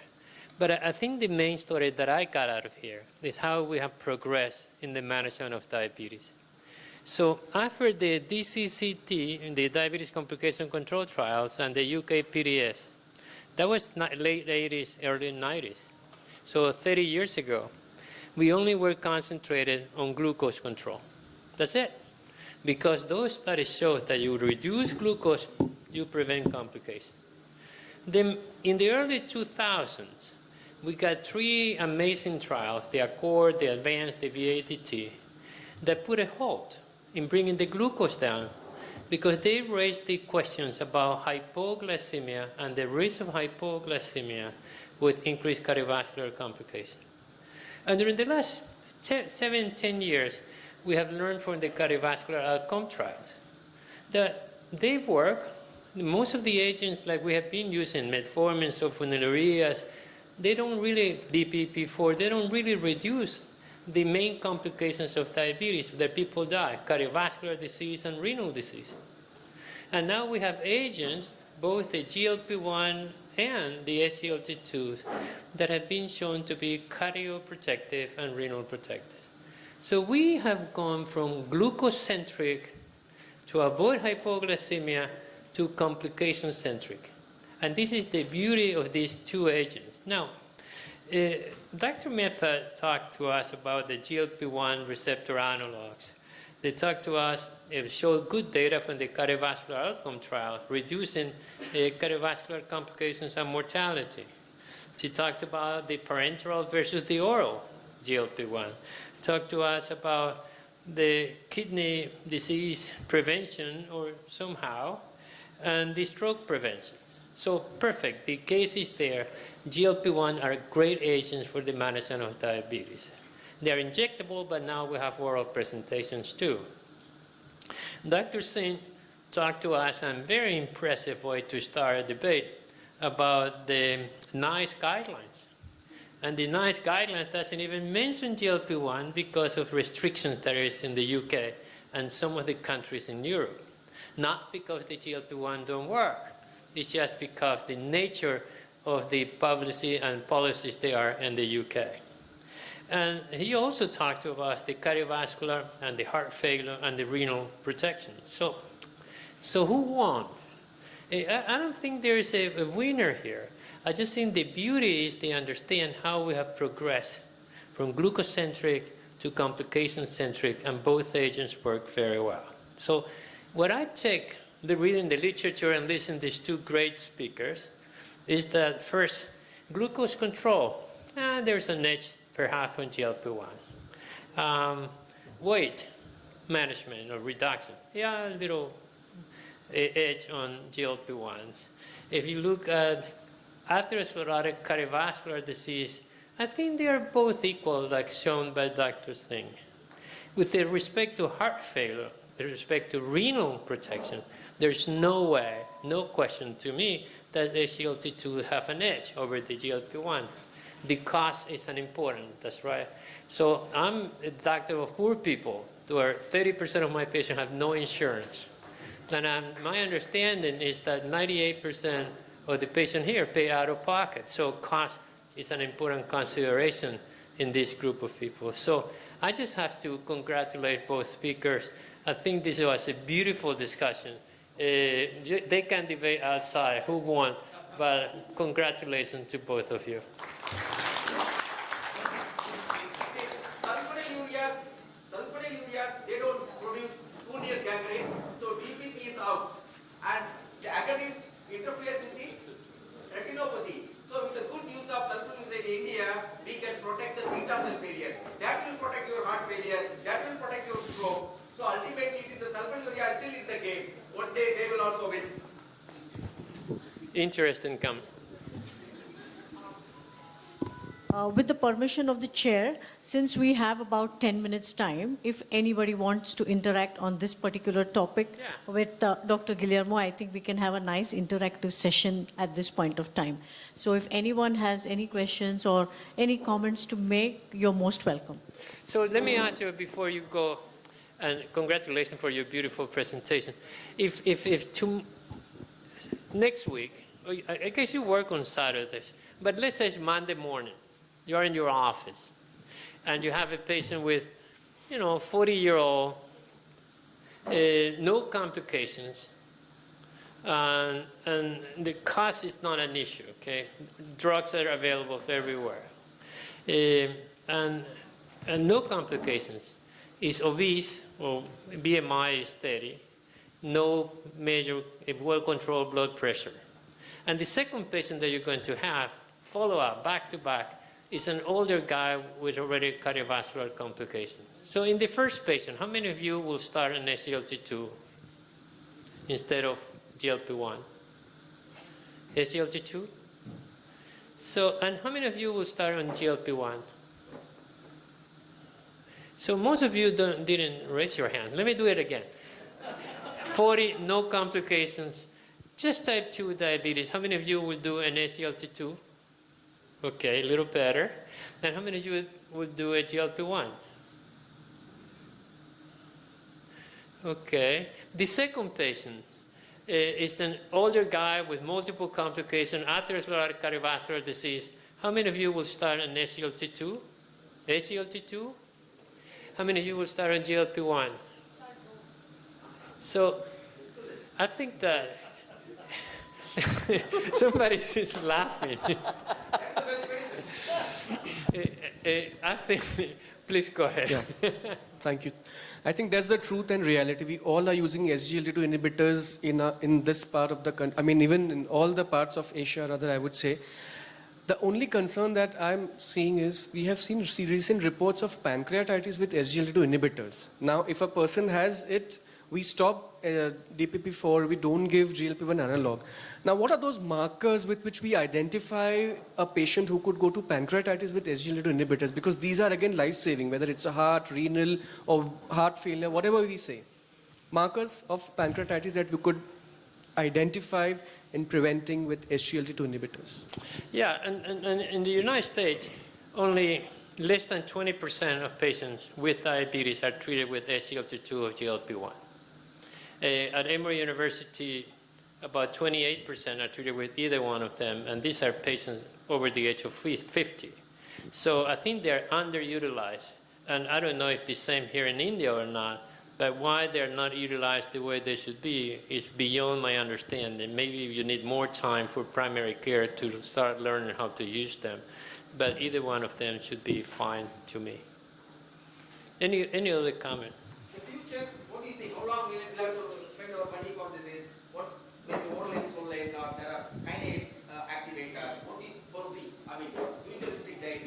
maybe after 10 years, who will come and talk about new medicines like you? So if I have a crystal ball, I mean, this is the way I think.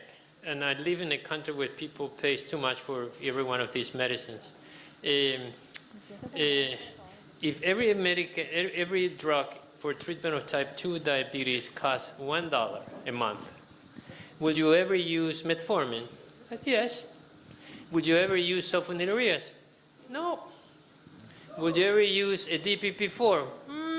Perhaps. In some people, older adult.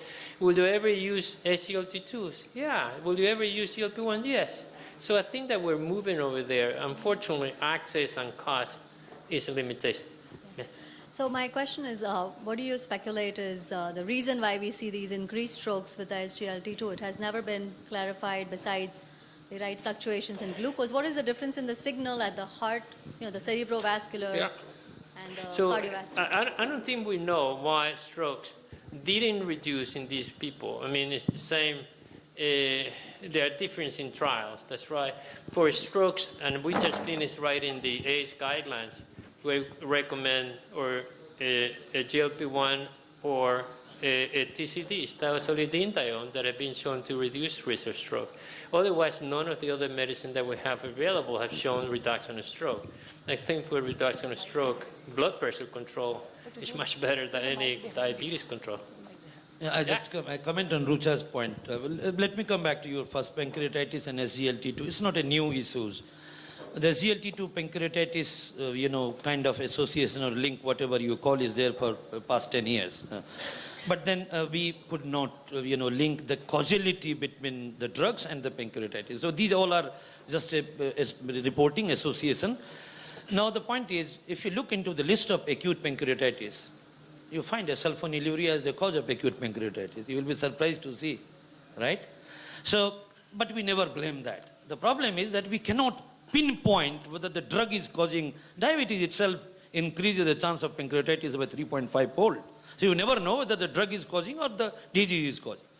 Now coming back to the Rucha's point on a stroke and SGLT2, let's not confuse the audience that SGLT2 increases stroke. SGLT2 do not reduces the stroke. That's the difference between GLP-1 and SGLT2. Now, when you are fetching the example of IMPARE outcome trial, where their HR was 1.24, which was statistically insignificant, look back to the CANVAS program. There was a 10% reduction, which was statistically insignificant. What in declared TIMI? Dot on 1. But TCB, dot on 1. So there is no signal whatsoever with regard to increase in a stroke with the SGLT2 inhibitor. Let's not unnecessarily put a red flag sign on a stroke. The difference why you are looking here is because GLP-1 reduces a stroke remarkably in the SUSTAIN 6. In the leader trial, if you combine together, the stroke point comes down. So while you are comparing GLP-1 with SGLT2, the stroke reduction is quite stronger with the GLP-1. That doesn't mean that SGLT2 increases a stroke. Yeah, there's no question. There's no reduction, but no increase. And the other comment that I would like to make is that a call for action for primary care to screen for nephropathy. So less than 10% of Americans with diabetes are screened yearly with UACR, urinary albumin creatinine ratio. So people are still screening with creatinine with GFR. And screening with serum creatinine and GFR is useless because it takes many, many years to start coming a decline in GFR. So our call this year with the KD1 ADA initiative is to educate every primary care that everybody who has diabetes should be screened with type 1 diabetes 5 years later, with type 2 diabetes at the time of diagnosis with UACR, urinary albumin creatinine ratio.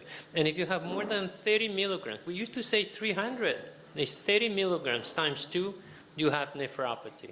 Now we have medications that have been shown to reduce the progression of albuminuria and CKD. And that is something that needs to be, and both the GLP-1 and the SGLT2s, of course the SGLT2 have an edge, decrease in albuminuria and regression. But in the Catherine Total trial with dulaglutide, she also showed a reduction in albuminuria and a decrease in GFR progression. Yeah. So we just had a comment about metformin from you. So where do you see the future of metformin and treatment algorithm for type 2 diabetes? I think metformin is here to stay. Metformin has helped us for the last 40, 50 years in the United States and more in Europe to control diabetes. And all of these cardiovascular outcome trials, 80, 90% of people were taking metformin. So if you look at the lower glycemic effects of SGLT2, it's 0.4, 0.5, 0.6. Together with metformin, you get 1.5. And most people that I see in my office don't have a hemoglobin A1C of 7.5. They are at 8, 9, 10. So the combination. Now, the same thing for GLP-1, that's right. If you start one after the other, they should be combined, both of them. I think metformin is here to stay. And on DPP-4 inhibitor, you were like not very convinced. So why was that reaction on DPP-4? So I think that DPP-4 are fine drugs. Expensive. No, they are not expensive in India now. Okay, but for us, it's $200 a month. Oh. And what they do is reduction of hemoglobin A1C about 0.5, 0.6, 0.8, no more than that. They have no cardiovascular But again, protection. synergy with metformin. No, together it's perfect with and their trial early in initiation. That's right. But I think that if I would have to choose between I use DPP-4 in the elderly because they have very little side effects. I use DPP-4 in patients who have decreased glomerular filtration rate less than 30, that you can use it very well even in dialysis. But most of my patients have, I use in early initiation, and the ACE is going to come up next month in the new guidelines to start everybody who has hemoglobin A1C of 7.5 in dual combination. So if you have a 7.5 and you use sulfonylurea, you kill the patient, that's right, because of hypoglycemia. So the combination of metformin, DPP-4 at early start is fantastic and have been shown in different trials, not just one, but in multiple trials to be effective. Yes. Now, the combination of metformin and SGLT2 has been shown to be cardiovascular and cost saving because it decreases admission for heart failure long term. The combination with GLP-1 is also an option. But so with I'm not against DPP-4, DPP-4, but I think that we have drugs that have been shown to be cardioprotective, renal protection, that overcome the effects of the benefits of DPP-4 that are just related to glycemia and the lack of adverse events. So in setting like India where, people are paying out of pocket, so follow-up is very, very unpredictable. The people who will come to you once, get the prescription, may not come after 3 years. There, in that setting, we are always little jittery starting SGLT2 inhibitors because the risk of genital infection is quite significant in Indian setting. Poor hygiene is one of the complicators. The high, hyperglycemia is one of the But DPP-4 actually, you can write and forget. And you feel comfortable that nothing is going to happen. Yeah, in those patients who have early diabetes, no complications, fine. In those patients who have kidney complications, cardiovascular risk, I think I would prefer a different drug. Thank you. Ed Jude from Manchester, UK. I thought I'll just dive in a little bit because people mentioned NICE guidelines. If to be fair to NICE, they look at the clinical effectiveness and also the cost effectiveness of all the drugs. And NICE does not rule out GLP-1s, but they don't put them second line or third line. And that's partly because of the costs. In the UK, there's a limited pot of money. I think we have to look at the cost, not only at the clinical effectiveness. And I think as both the speakers have said, and both speakers spoke really well, congratulations to you.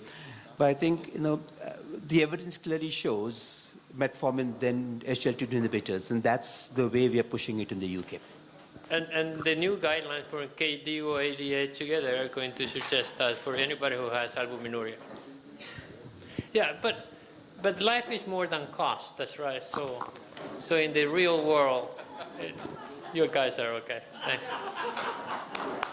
Thank you. Rarely research in fractures. Okay? How do you approach the fractures? You are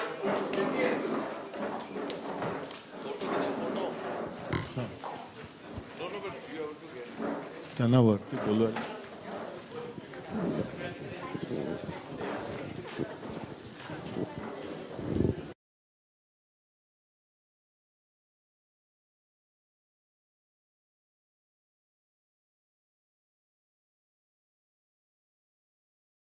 You'll be collecting so many mementos. Yes. You can take one for everyone.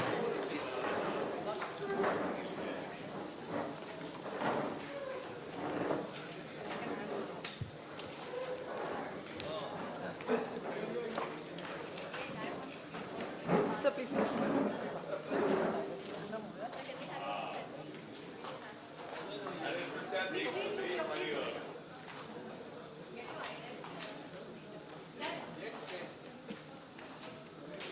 Thank you.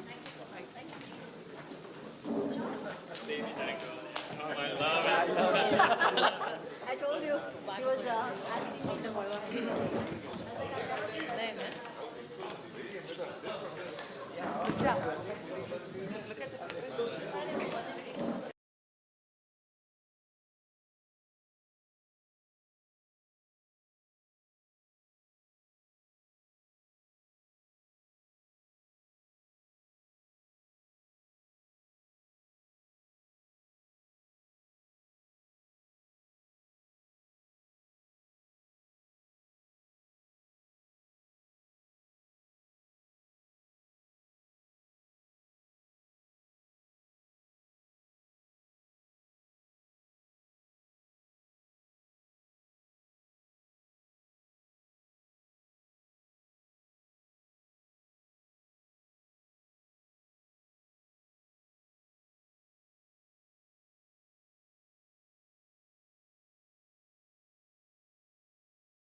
Here to now. Yes. Basal analog update. Speaker is Dr. Suhas Arande. Sir, thank you.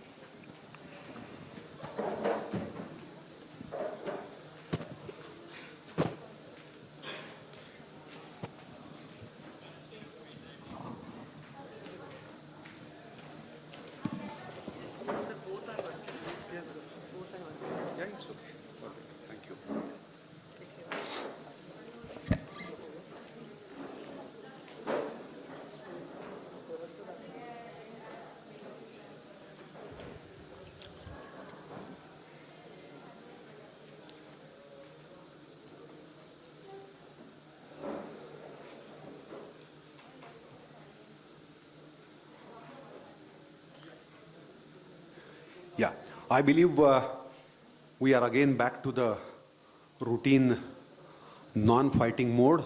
I will be talking about ameliorating the glycemic variability and staying in the range, which is time in range, with the use of a long-acting or ultra-long-acting basal insulin analog, which is none other than degludec.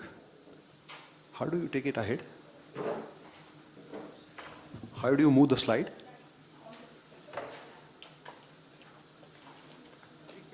Yeah, it's okay. It's okay. Yeah. It's okay. Yeah. This is only the point. All right, all right. So the first part will be glycemic variability. I will try to briskly go through that. Then the implications of GV, and then the reduction of GV by the insulin degludec.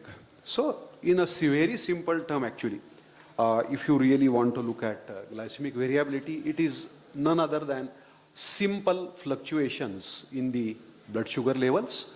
And if you do the blood sugar levels by a glucometer, or maybe in a laboratory, or maybe in a continuous glucose monitor, you will find that the glucose is always going up and down. And that up and down is even more pronounced in a patient who is diabetes. Patient who is type 1 diabetes, even the fluctuations are still more wide. So that's the glycemic variability. And then we have normal ranges also. For example, the on a continuous glucose monitoring, if you really look at, then this is the 70 on the lower side, the dotted line, and the upper side is 180. So you see that there are a lot of variations which are far actually wider then even that 70 on the lower side and the 180 on the upper side. These are the downslopes or the hypoglycemias. You can see here, this is hyperglycemia. Again, a hyperglycemia going even beyond the 300 mark that way. And that's how you have. Now, why this is important? So till this time, we were really relying more on the fastings and the postprandials and the HbA1cs. But HbA1cs, as we understand, does not tell you the story of hypoglycemia or hyperglycemia. Both hypo as well as hyperglycemia are related to the quality of life. Hypoglycemia is especially related to the quality of life of the patient. It is related to the family of the patient, and it is of course related to you also. And hypo and hyperglycemia can really invite complications faster than maybe a stable glucose. So there are two patients here. Both have a similar HbA1c. So patient A as well as patient B, they have similar HbA1c 7.8. But as you can see, patient number A, the gray line, she has a less variability, but the patient number B, he has a high variability. So high variability is something which we need to really catch, and we want to bring it down, and that's the reason why I'm talking today. So this is just an example of continuous glucose monitoring record of 7 days. And there is a method, or there is a biostatistical method by which we measure.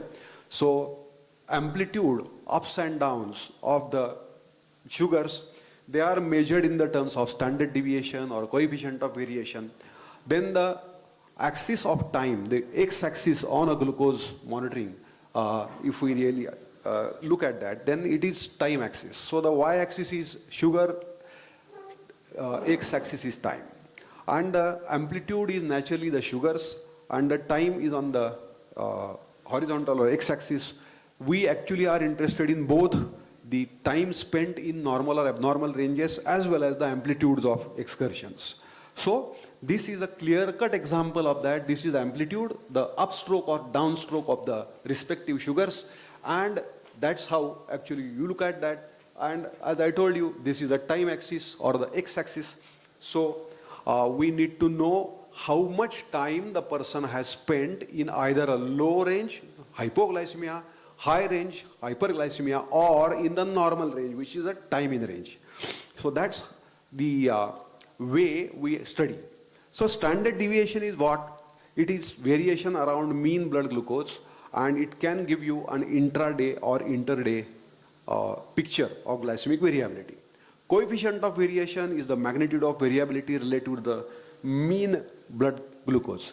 Generally, I will tell you, generally the normal range, of standard deviation is around 30, some people 36, some people 25. Similar figures for coefficient of variation also, but in practice, if you really try to calculate the standard deviation or CV for a given particular patient who is undergoing a CGM, you will find that the figures most of the times are 50 plus. If it is type 1, it can be even 60 plus. So GV is a big issue as far as practice is concerned. So this is measuring the GV.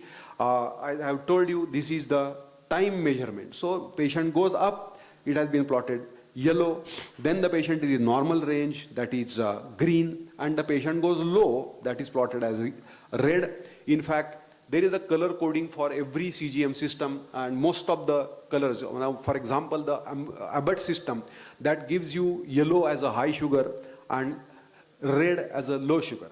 In between is the normal, and then that gives you the time at target as well. Generally, the time in ranges was something with this is an international consensus which was published Diabetes Care 2019. Our friend Dr. Bansi Sabu was of course a part of this writing committee, and this committee has actually told us that look at which patient you are handling. If it is an ordinary patient, in the sense a non-pregnant adult, and he is maybe somebody who is not a senior citizen, so a type 1, type 2, whatever, generally the time in range should be, the patient should be traveling in time in range for around 70% of times, which is generally 17 hours out of 24 hours. That's the expectation. And then the remaining time, what is the remaining time recommendation? The remaining time recommendation is something which is either a time above range or time below range. So time above range, there are two levels again. Above 180 is grade 1, above 250 is grade 2, and if the patient has a hyperglycemic emergency, metabolic emergency, that is grade 3, TAR or time above range. Similarly, time below range less than 70 is grade 1, less than 54 is grade 2, unconscious patient or maybe convulsing patients, etc., that is grade 3. So these are the grades, and you expect that 70% of a typical given diabetic patient should pass in 70 to 180, and not more than 20 time above range, not more than 5 less than 70, so time below range. So that's the general expectation. If the patient is older one, then the time in range is restricted. It is something around 50. So 12 hours the patient, you expect him to pass in 70 to 180. You want to curtail that hypoglycemia, which can be a bigger cost both money-wise as well as clinic-wise to the patient. So you don't want the patient to land in hypoglycemia, and that's the situation where you will see that older patient, whether type 1 or type 2, you will want to steer clear of hypo. You can allow the patient to be in a hyperglycemic range for a longer period of time, which may be somewhere around 30 to 35%, but no time below range for, let's say, maybe around 4 to 5%. So that's a few minutes of time. If the patient is pregnant, so if this is a patient, either this type 1 or this is a GDM or a non-diabetic getting pregnant, then you can see here that the time expected to be passed between the normal range, time in range, they are expected to pass more than 70%. In fact, practically 85 to 90% of times they are supposed to pass in time in range. The time in range in pregnant patients is not 70 to 180, but it is somewhere which is one tighter, it is 63 to 140. So these are some of the rules which have been laid down by the different experts. It is actually for us, which we have been harping on HbA1c for a very long period of time. Depending on the time in range, there are formulae through which you can deduce the HbA1c also. So generally, if it is 70% of time in range, the patient is traveling, generally the HbA1c calculates to somewhere around 7. There could be a decimal point here and there. So we are expecting, or we are interested in not only reducing the amplitude of glucose excursions, but we want the patient to pass as long a time in range 70 to 180 as possible. Now, what are the implications of glycemic variability? Very, you can say, important. Why? Because ultimately, why are these important? So for a person who is landing in non-severe hypoglycemia. So these are very, you can say, clear-cut observations. There are three axes, as you can see. This is HbA1c, and it is a common sense that higher the HbA1c, there is a lesser likelihood of the patient getting into hypoglycemia, because you are not trying to reach the target. Now, the y-axis is the likelihood of getting hypoglycemia, and the z-axis is the variability, which is that standard deviation in millimoles per liter. You can see here that as you try to come from that 8.5 or above to 7.5, the risk of hypoglycemia or the number of hypoglycemic episodes, the risk is going to be a bit higher. And as you can see here, if the HbA1c is high, then the risk of hypos is low. However, if the glycemic variability is high, then still that risk of number of hypos is going to be higher. So keep in mind that high HbA1c does not necessarily mean that this person will not have hypoglycemia. The other side of high HbA1c could be a low sugar or a hypoglycemia. So that is something which we have to appreciate. You come down the ladder of HbA1c, so rather than 8.5 plus, now between 7.5 to 8.5, see here that the risk is less, but with a higher GV, the risk goes on increasing, and tighter HbA1c, 7.5 or less, naturally the risk of hypo is more, and with higher GV again on the Z, you will have a higher risk of getting non-severe hypoglycemias. So this we have to keep in mind. It has been already appreciated that glycemic variability can generate oxidative stress. The risk of complications, especially the microvascular complications, the leakiness of the capillaries of the retina, risk of getting microalbuminuria, delayed nerve conduction velocities, all this has been proved. In fact, there have been studies which have shown correlation of higher GB with development of carotid intima media thickness, the atherosclerotic surrogate marker as well.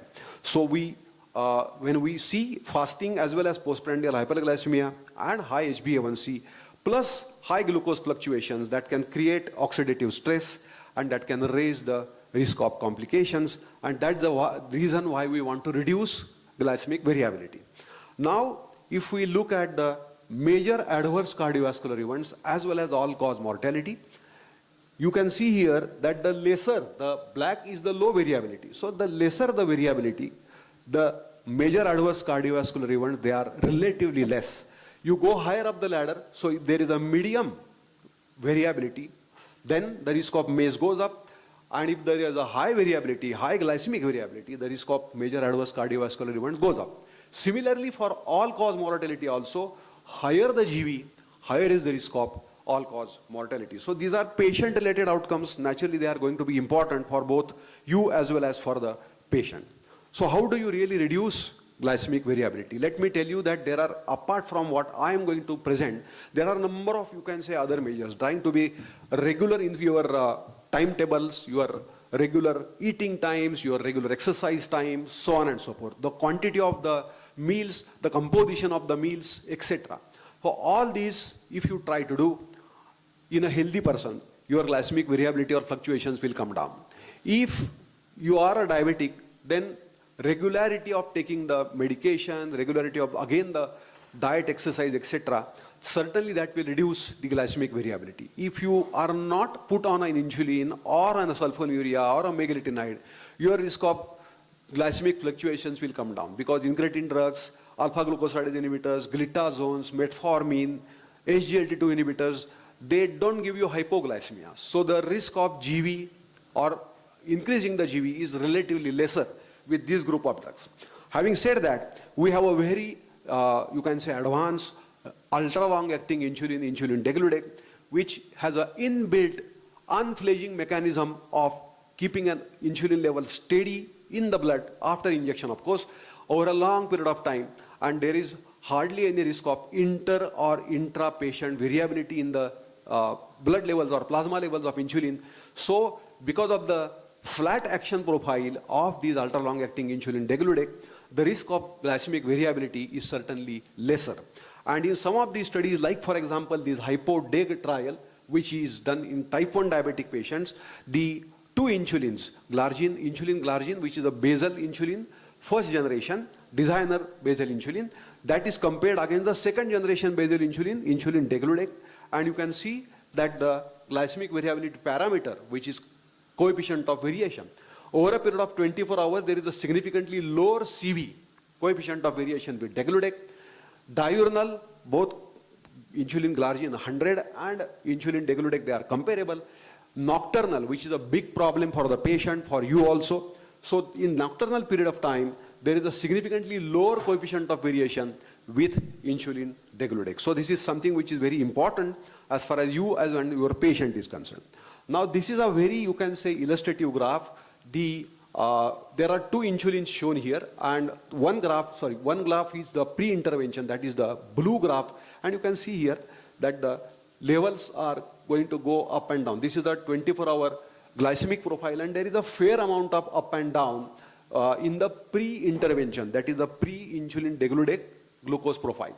After intervention, look at the red line, you can see here that the fluctuations are certainly lesser on the x-axis, that is the time axis, and even if you look at the amplitude of the glycemic fluctuations, then compared to the blue, the reds are certainly more squeezed. So the calculation of CV, if you really look at baseline 44.7 at the end of 12 weeks of injection of degludec, your CV comes down to 33.6. Standard deviation also comes down from 71.3 to 49.8.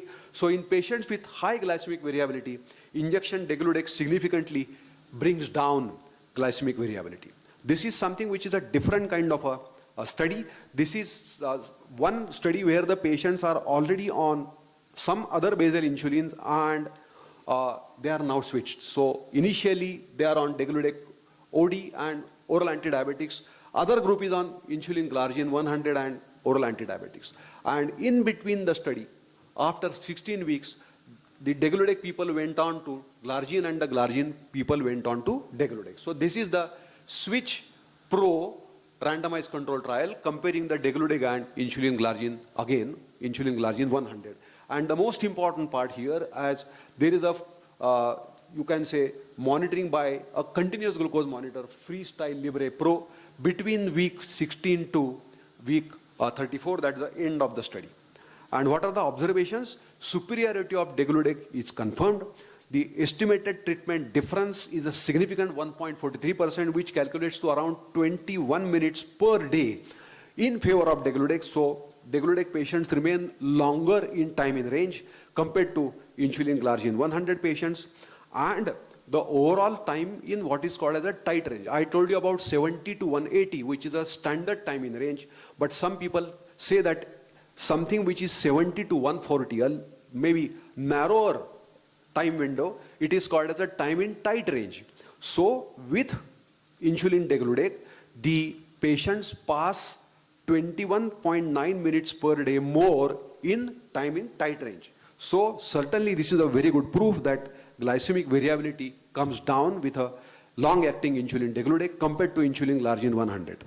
Now the other age, this is something which is again important for clinicians. More patients achieved a clinically significant difference, which is more than 5% of time in range with use of degludec. So 39.5% of the patients, they actually improved on time in range parameter by more than 5% compared to those who are on insulin glargine 1. Of course, 28.8% patients on insulin glargine 100 also had an improvement, but numerically, more number of patients improved time in range better with insulin degludec. Now what about the nocturnal time below range, nocturnal hypoglycemia, which is a bane of all insulin users and which is a very big problem for both you as well as me. So with insulin degludec, what has happened? Look at the nocturnal level 1. Level 1, as I told you, is less than 70 and level 2 is less than 54. So level 1, there was a reduction of time in hypoglycemia, time below range, by 8.5 minutes with degludec than IGLR 100. And level 2, that also came down by 4.2 minutes per day with degludec. So the risk of both 1 as well as 2 level of hypoglycemia, nighttime hypoglycemia, total 12.17 minutes per night was reduced by injection degludec rather than injection IGLR 100. This is something which is relatively, let's say, recent publication here. Injection degludec and IGLR 300, the two second generation basal insulins, are compared against each other. This is a large prospective multicentric study. The only objection to this study, as far as me as a person is concerned, these are type 1s, and that two type 1s who are relatively longer living ones. So those who are living with type 1 and 18 to 70 years of age, A1C between 7 to around 10%, and they are on multi-dose insulin regimen with any basal insulin and maybe the rapid acting insulin, so typical regimen, except of course IGLR 300 or IDEC 100, and 338 patients. Then they were randomized, half of them to IGLR 300 and half of them to IDEC 100.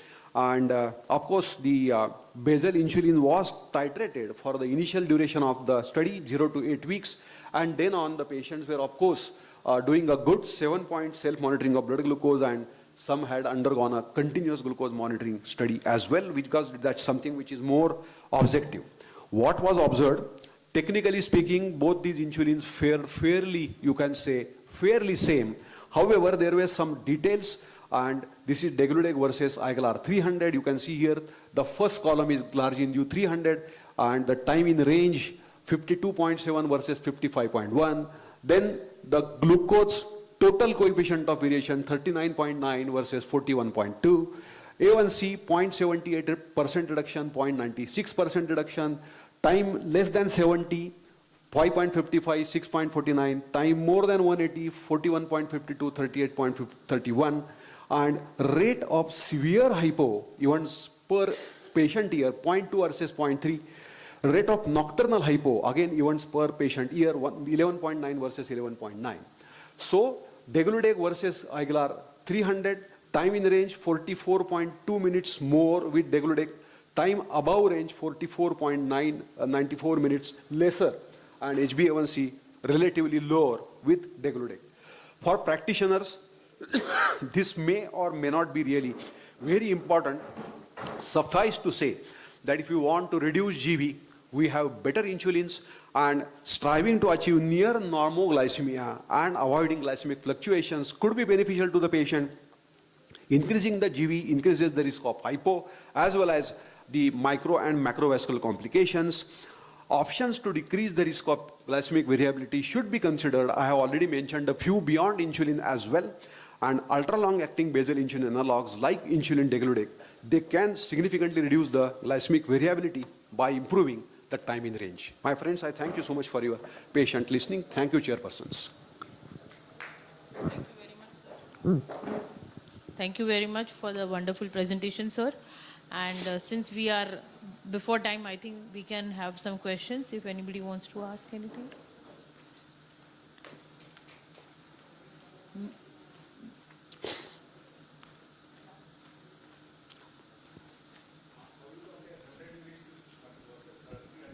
Yes. As we know, the IGLAR is something which is a compact insulin.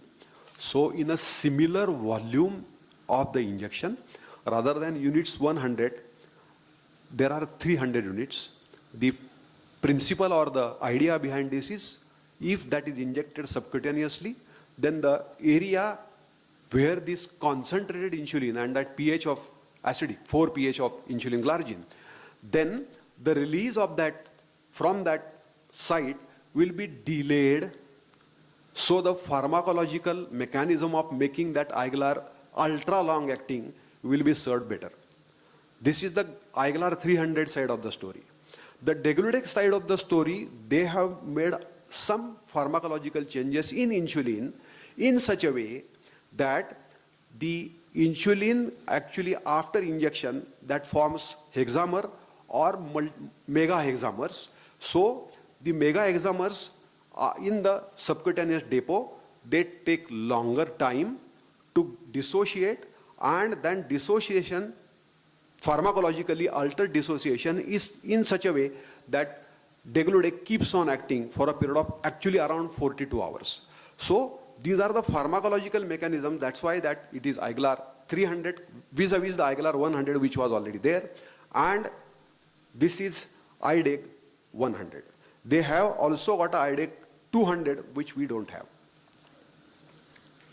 Dr. Errante, one clarification which we still have degludec in a pre-mixed combination which can be used twice a day also, and there is still very low risk of hypoglycemia which we cannot visualize with I300. How do we justify that? Because if what you are saying that still works for 42 hours, but yeah, I don't have that particular slide which combines the injection, subcutaneous, and the circulating insulin. So there is some kind of equilibrium which takes over a period of around 3 to 5 days. So you start injection degludec today, and next day, and next day, and next day, and then whatever you inject, there is you can see, so if you inject 10, there is a reflection of around 10 in the circulation. So that takes some time to equilibrate or stabilize. So actually it is said that if you are in a hurry to control somebody on hyperglycemia, and if you are using degludec as a basal insulin there, rather than IGLAR 100 in the older times, then IGLAR 100 actually starts giving you better glycemic results faster compared to IDEC 300, IDEC 100, because it takes some time to stabilize the circulating insulin level. So that's pharmacology. In fact, that's the only reason why you don't get what is called as a insulin pooling in the blood. So insulin getting accumulated and cumulatively you getting an hypoglycemia. That is not there because of this kind of a equilibrium which sets in after some time. The other side of the story, IGLR, whatever IGLR, 100, 300, whatever, it has an acidic pH. That's the mechanism by which the action is prolonged. And that's the reason why the pharmacologists cannot combine the long-acting, thank you, long-acting IGLR with any other insulin for that matter, because that may get precipitated right in the bulb. So it's more of pharmacology. Thank you. Anything else?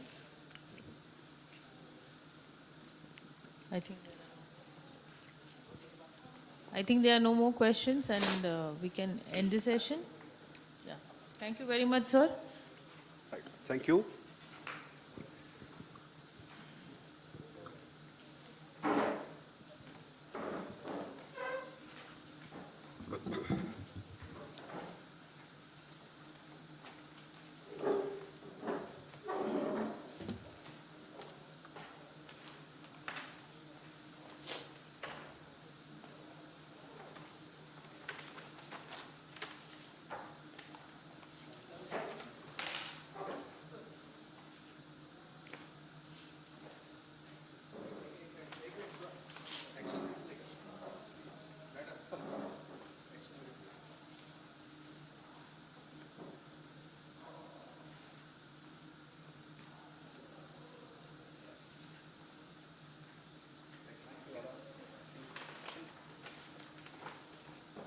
We can break for lunch and gather at 2:25 again. Thank you. 2, is it? I thought it's 2:25 here. Coming again? Okay.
bring our heart rate up and dispel the postprandial inertia. So very, very nice warm-up session.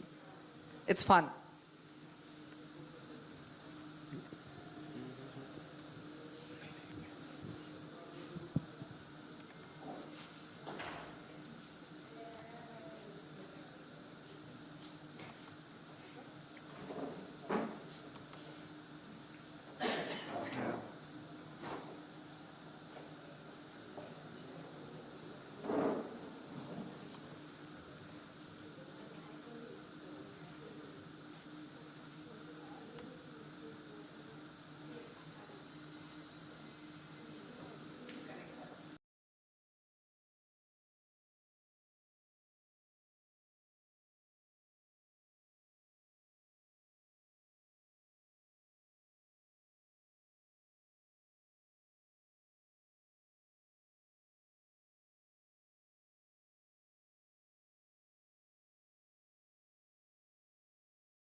Thank you once again.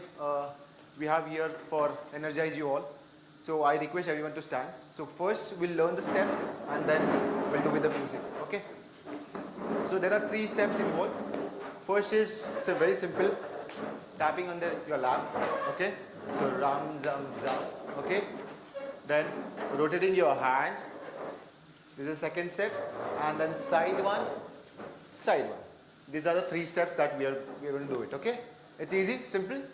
So we'll start with the music. Once we'll just rehearsal and then we can go with the music. Let's go. 1, 2, 3. 1, 2, 3. Rotating and then waving and waving. Okay? Good? We'll start. Yeah. 3, 2, 1, Sabina, musica.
Perfect. Lovely energy. Thank you all for participating. Thank you very much. Let me get my breath back.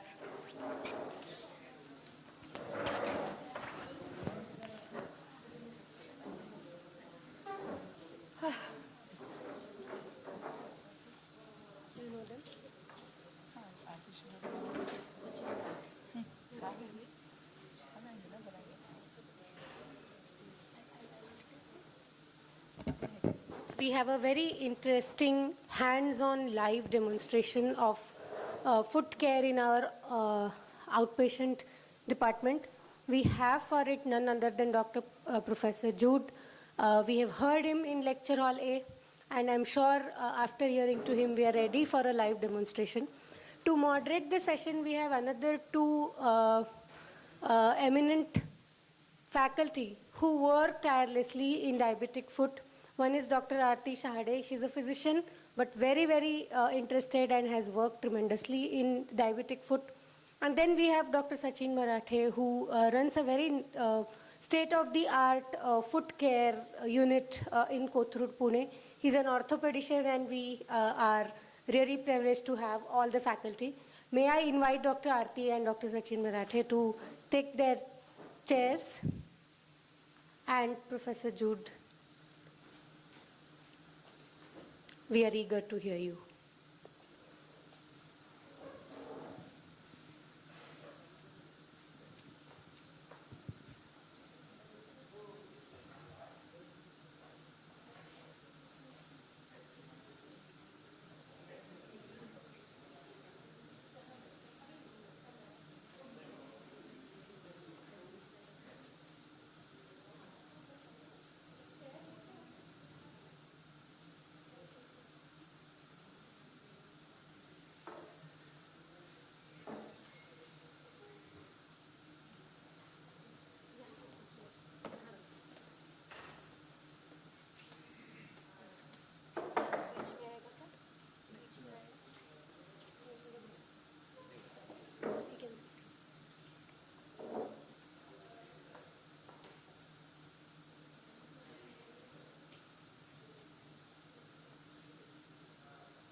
Check.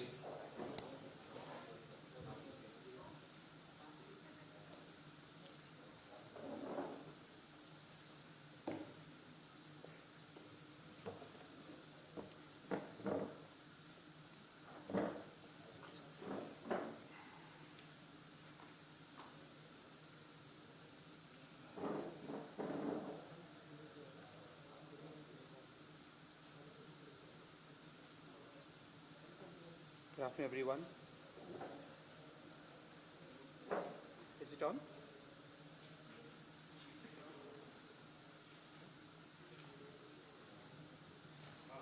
Okay.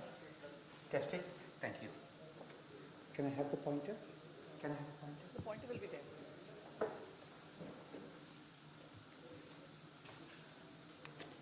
Let me try mine. It didn't work there. This also works. I'm going to forward the slides.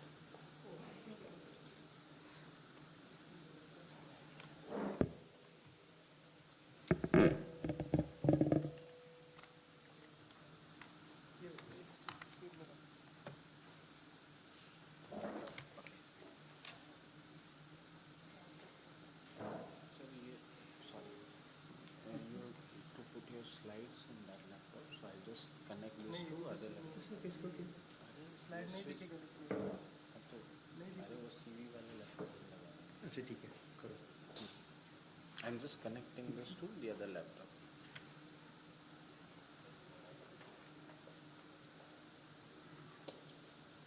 Good afternoon, everyone. Thank you for coming to this workshop. What we normally do in the foot workshop is we do a live demonstration how to examine the feet. In the past, I've had patients. So we had patients come here. We would do debridement. We would teach you how to debride the wound. And I do I train people in Karigiri. You've been to Velo, Karigiri? So we run workshops there for the last 12 years, and we do hands-on demonstrations, we do casting, and we teach people how to do casting. But that's a 2-day program, okay? So in 1 hour, we'll see what we can get through, okay? So, how do you want to be involved? How do you want to be involved? What do you see? Yeah, okay. As I go to the slides, you can probably then join in. No, okay.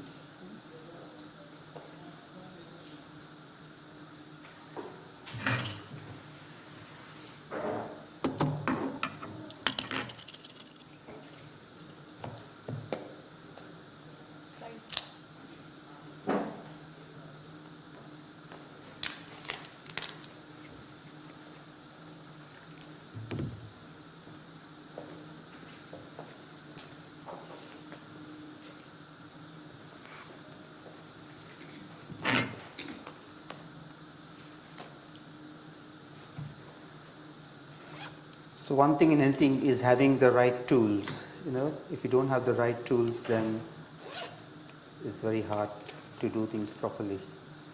So, are we on to the slides?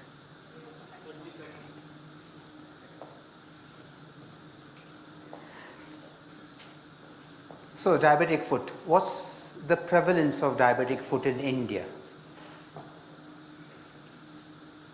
You know?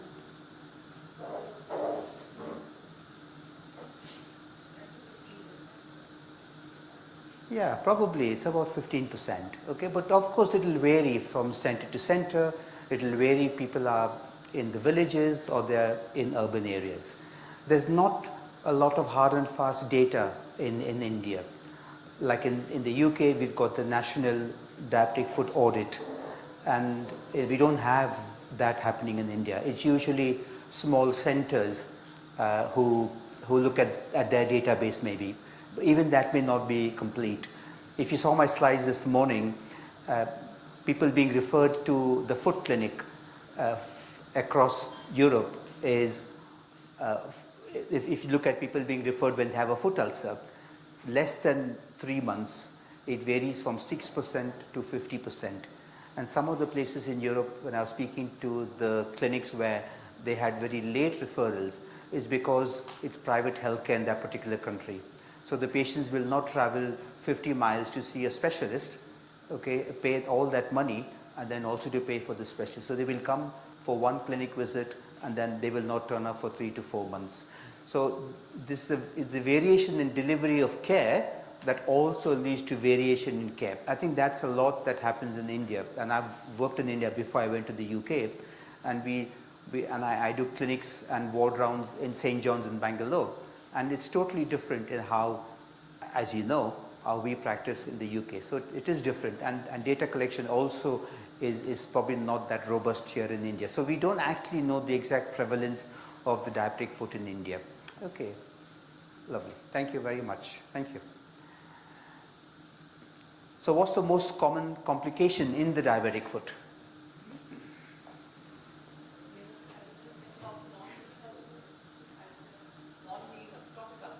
So yeah, so ulcers is a major problem. It is not the commonest complication in the diabetic foot. It is one of the complications. Neuropathy.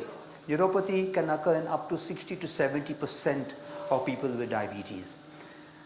It also depends on the tools that you use to diagnose neuropathy. Remember, the tools that we use to diagnose neuropathy are actually not picking up people with neuropathy.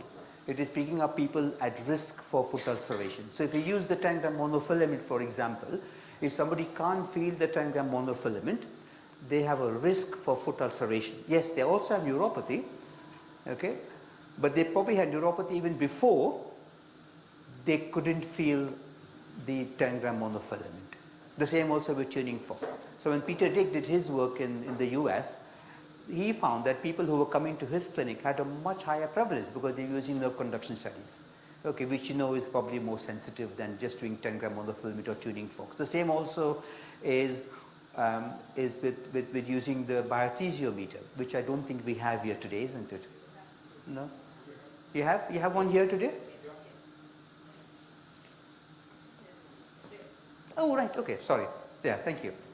So that is also more sensitive than doing a monofilament. And why is that more sensitive?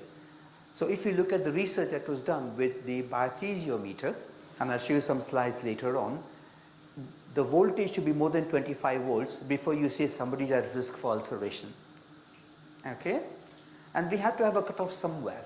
Okay? But in you, for example, if I put the biothesiometer in your foot, at what level will you feel it, you think? Anybody? If we put on her foot, what level will she be able to feel it, you think? Yeah, maybe 5 to 6 volts. Okay? Assuming that she doesn't have diabetes, okay? Sorry? If she is normal, non-diabetic, then 12 to 15 should be normal. 12 to 15 is normal. It's actually much lower than that. And there's a nice paper from Sheffield where they looked at age and when people can feel the biothesiometer, or when they will stop feeling it, I should say. Okay? So in young children, probably even 1 and 2 and 3, they'll be able to feel because their toes are much more sensitive. But if somebody is of your age, but they're walking bare feet, then it may be even 15 or 20 volts, isn't it? Because of the hard skin they develop. Okay? So there's lots of factors you need to take into account. So just to make it more consistent globally, we went for a cutoff of 25. Okay? So if somebody's got a VPT of 25, we say they've got neuropathy. But actually that's a risk for, yes, they have neuropathy, but that's mainly a risk for ulceration. Okay? Because somebody who's much younger will feel it at a much slower rate. So if she can't feel 15, I would say she's got neuropathy. Okay? But that's not the criteria we use in clinical trials. So we saw the slide this morning. Okay? So I just want to talk about these 3 slides, okay, about these 3 pictures here. This patient here, what do you think this patient has got?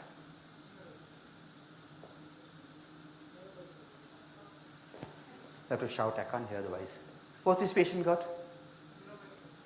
Neuropathic ulcer. Okay, anything else? Where would you normally see neuropathic ulcers? On the plantar surface. You know? So this is on the edge, okay, on the lateral aspect.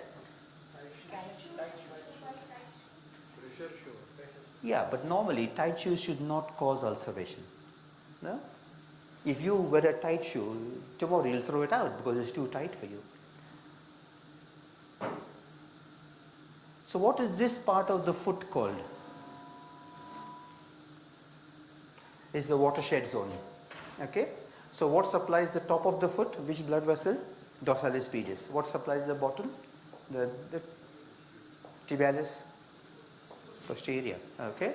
So top and the bottom. On the side, you've got the watershed zone where both these arteries meet in capillaries. Okay? So when somebody has got neuroischemia, that is part of the foot that gets affected. And then yes, then the shoe causes the problem and then they get ulceration. Normally, if you don't have neuropathy and you don't have PAD, tight shoes should not cause ulcerations. Okay? We did a study in people with rheumatoid arthritis. And we should, although they had rheumatoid arthritis, they had foot deformities, not many of them actually got foot ulcers because they didn't have neuropathy. They did, some of them get because they have severe deformities, they're on steroids, for example. Okay? But the prevalence is much, much lower despite having inappropriate footwear or having foot deformities. What about this patient? What do you think happened to this patient? Okay, what caused the gangrene, you think?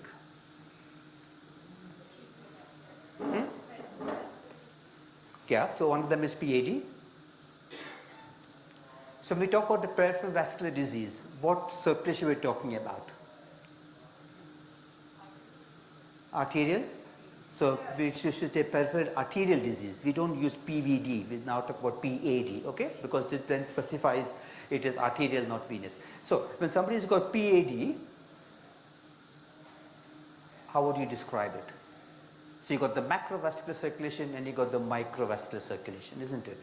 People with diabetes, they also get affection of the microvascular circulation more than the macro sometimes. Okay? And we did a study in Manchester where we looked at people with and without diabetes, and we looked at angiograms, and we showed that people without diabetes mainly affects the femoral artery, and people with diabetes affects below knee, okay, the smaller blood vessels. So what happened to this patient, do you think? Why did she get... It's not very common to see it like that, isn't it? So one could be emboli. Okay, so obviously you want to examine the heart, make sure she doesn't have AF. What else could have caused that, you think?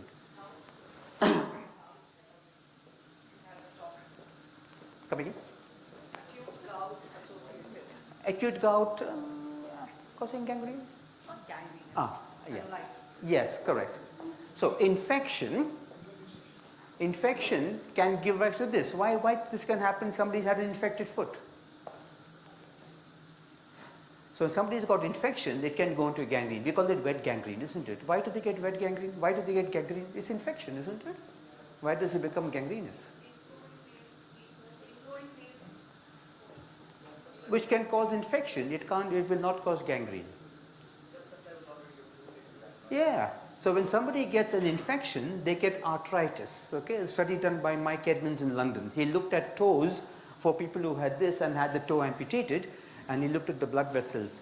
And he showed that people who had infection, the blood vessels were blocked, okay, with thrombi because of the infection. What about this patient here? That's a very sad story. I'll tell you in a minute.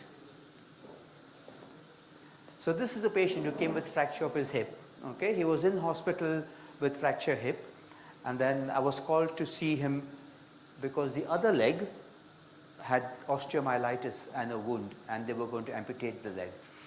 So he came into hospital, they repaired the hip. He was an elderly gentleman. He lay in bed for 6 weeks. Okay, pressure.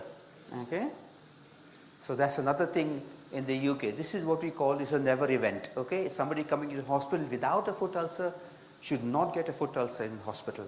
We call it, if they get this, it's called a never event. Okay, and this then gets reported centrally. Okay, so there are a lot of checks put in place. Okay, DKA, for example, if somebody comes into hospital, gets a DKA, again that gets reported because that also is a never event. So different presentations of diabetic foot problems. So why is it important? And I'm sure you know all these figures. Okay, it's important because a lot of people have amputations. People with diabetes are greater risk for gangrene and amputations, and also complications, but also mortality. Okay, and also it's expensive. A lot of money is being spent for people with diabetic foot, and this is leading to a huge drain on the healthcare resources, but also for the patients themselves if the patient is paying for their treatment. So this is what we call the diabetic foot syndrome, and it sort of goes in this order because usually people first develop neuropathy. It's not always the case. Okay, it goes down this order: the neuropathy, then they get vascular disease, then they get foot deformity, foot ulceration, amputation, and then these patients die, unfortunately. Okay, so what we want to do is to try and prevent people progressing downwards, so they don't have an amputation, because we know if somebody has an amputation, they will lose the other leg within 5 years. Okay, so that will have a major impact on quality of life, but also 50% mortality if they have a lower limb amputation. So these are the 5 important things that we need to look at when you're looking at a diabetic foot. Okay, we want to know what's happening with, what's that be? No, okay. So we want to look at first neuropathy, then look at the circulation, then we want to know a bit about ulcers, then infection, and of course then Charcot foot. Okay, Charcot foot is the most devastating complication in people with diabetes. So neuropathy is the commonest complication. Like you said, it can occur in up to 2/3 of patients, and 50% of them will have symptoms. Okay, they can have what we call positive symptoms, or they can have negative symptoms. Negative symptoms when they have numbness, positive when they have pain, burning, shooting pain, and they can't sleep at night because of the pain. Okay, so this is what Paul Brand said. Okay, pain is the gift to mankind. Okay, you put your hand in the hot fire, you pull it out immediately.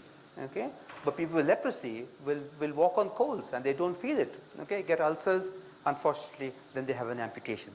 So Paul Brand first used this term, loss of gift of pain in people with leprosy, and then obviously leprosy causes neuropathy, same like in people with diabetes.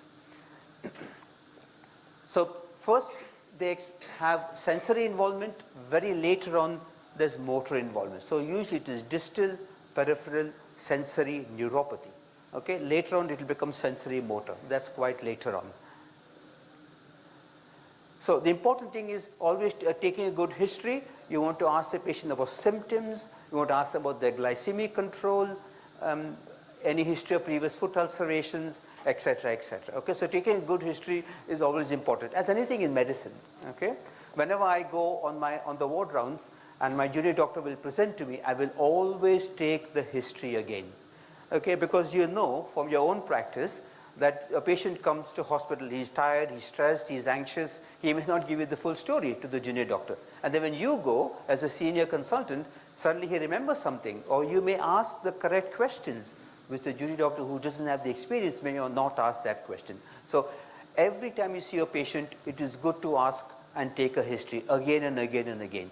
Also, it reinforces to the patient that you care about his condition, because you're again inquiring on how he is and what his foot is doing. Okay, so the assessments, the most common one we use, I think the same also is here, is using 10 gram monofilament. No?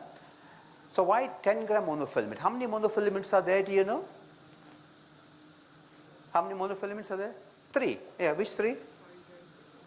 5, 10, 15. It's 1 gram, 10 gram, and 75 grams. Okay? If I put the 1 gram to your foot, you should be able to feel it. Okay? But we went for the 10 gram monofilament, just like with the 25 volts on the VPT, we had to come up with a cutoff. 1 gram is too sensitive for somebody who's in their 50s and 60s. So that's why the research was done with 10 gram monofilament. We never use the 75 grams, by the way. Okay? So 10 gram monofilament, we check pain, temperature, and then vibration sense. Okay, so do you want to do the demonstration? Do you want to do it? Okay, so the tuning fork, the monofilament, okay?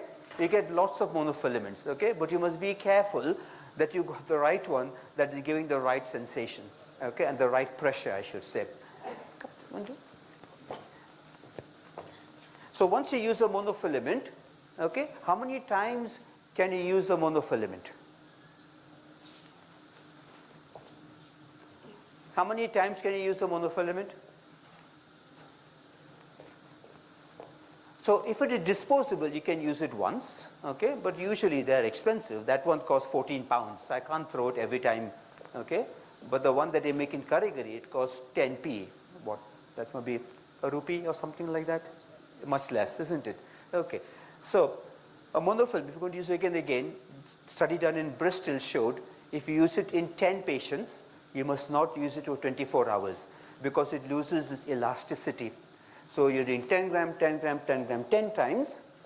The 11th patient, it will be 8 grams. So what will happen if it's 8 grams? You will misdiagnose the patient has got neuropathy. Okay? So in my clinic, I usually have 2 of them. I have about 15 to 20 patients in my clinic. Okay? So we have 2, so we use it 10, and then I put that in the cupboard. I take out the other one. Okay? Make sure you don't use it more than in 10 patients. Can you focus it on her hand now, please? He'll show.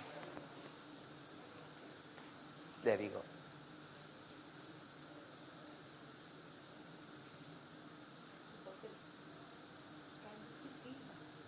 You have the mic, isn't it?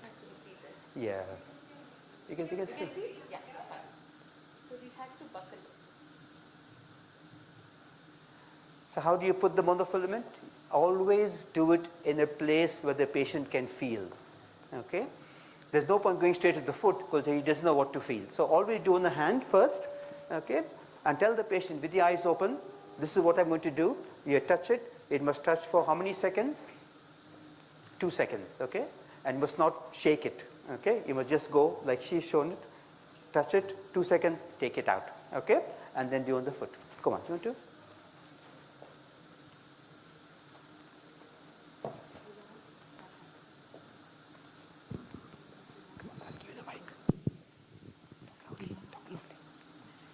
बरोबर हां तुला कळालं हां तर आता तू डोळे meet तुला कळाल्यानंतर 1 म्हण किंवा 1 म्हण ठीक आहे हां हात ठेव खाली आता पाय सरळ कर राईट असा असा असा हां correct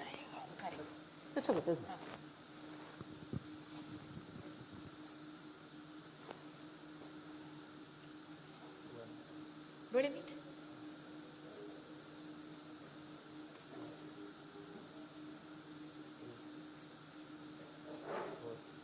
Excellent.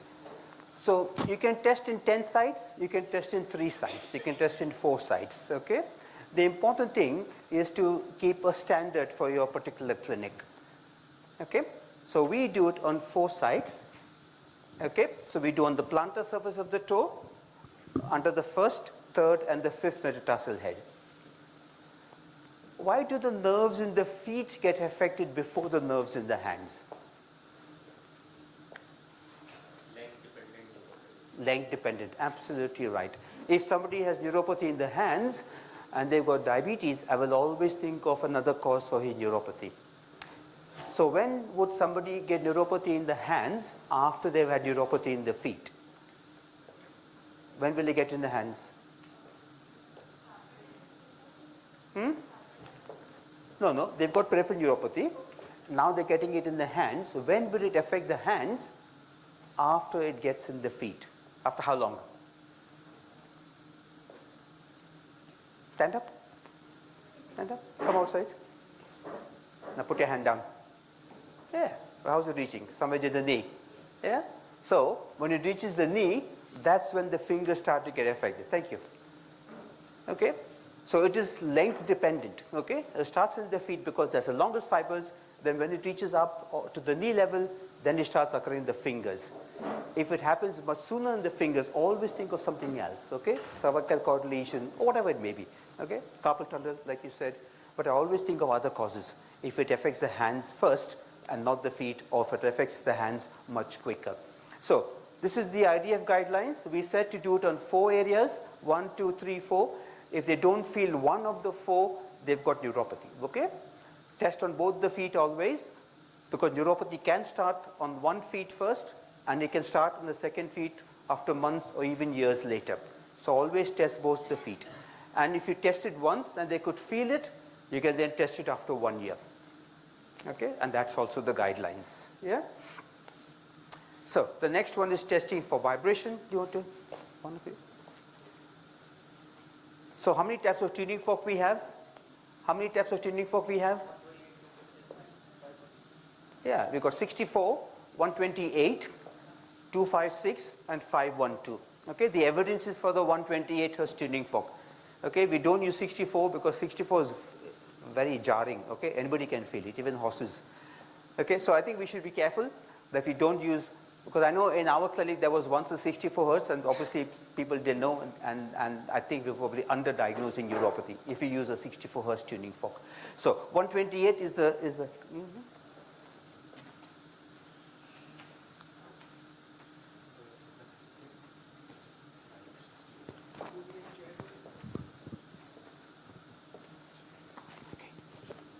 I've explained him what is to be done. Do I meet?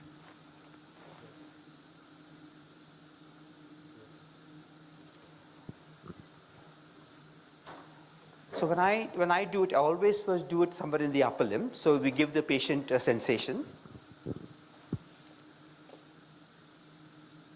you feel that? Yes. Yeah. Okay. And then the evidence is for putting it on the tip of the toe. Okay. That is how we do it, at least in the UK. Some people, especially neurologists, will go to do it on the bony prominence, okay, on the bony prominence. But the research that we have done, and that's not the way to do it, okay. He gets an audio clue, okay. So you put it on the tip of the toe. Can you feel that?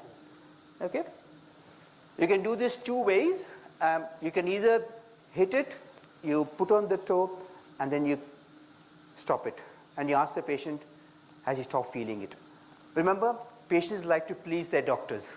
So when you do that, he'll say, yes, I can feel it. Probably he's got dense neuropathy. Because he knows you're doing it, and he will then say, yes, he can feel it. So either you stop it and ask him to tell you when he stops feeling it. If he says yes immediately, then we know he doesn't have neuropathy. Okay? Or I will hit it, I will stop it, and I put on the toe. So it's not vibrating. But the patient doesn't know that, okay? Double-blind randomized controlled trial, okay? So hit it, stop it, put on the toe, okay? And the patient says yes, then he's not telling the truth, okay? And then to do 2-3 times that way. And of course, again, do it on both the toes. You don't have to go all the way up because they don't feel the toe. On the toe, they've got neuropathy. You may want to find up to what level is affected. You don't have to do it, but some people like doing it. So that's fine. You can go from the toe, medial malleolus, and go all the way up, okay? But you don't have to do it. And that's partly because it is time consuming. The more time you spend examining the feet, patient gets tired out, you get tired out, and then you don't have time to do the other examination. So just doing on the tip of the toe actually probably is more than enough. Okay. Oh, can we switch back again, please? Okay, temperature and vibration. Come on, you can do the VPT now. So all the guidelines do not recommend doing the VPT, okay? Because the VPT, you require a current source, the machine is expensive and is cumbersome to carry around. So we do not recommend using the VPT. The VPT is used only mainly in clinical settings or in bigger centers, okay? Okay.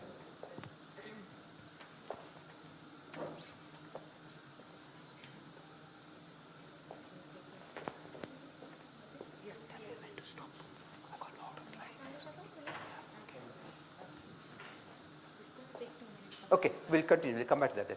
Then of course the other one we can do is temperature sensation, okay? So we check hot and cold, okay? Normally, what temperature differential you should be able to make out?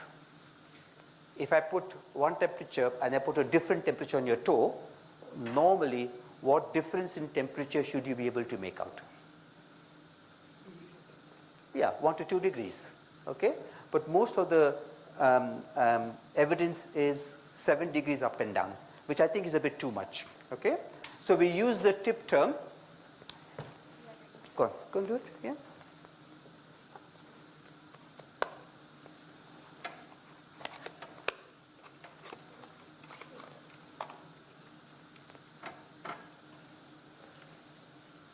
Okay, well, so we use the tip term, okay? One has got a metal end, one has got a plastic end, okay? So this is cold and this is not cold. It's not warm, but it's not cold. So you touch the patient there and ask him, just say hot or cold, okay? Cold, cold, cold, hot, hot, cold, hot. You keep changing. It's always good not to give hot, cold, because then the patient will know and patient will lie to you, okay? Because patients want to please you, okay? So always do it alternating, but not hot, hot, cold, cold that way. Okay, go on. I don't think you can see from there, but go on. No, not you.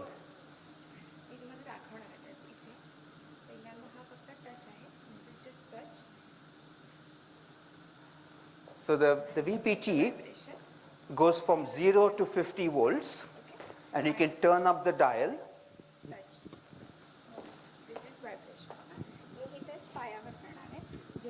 Vibration होईल तेव्हा you have to tell me की होत आहे डोळे बंद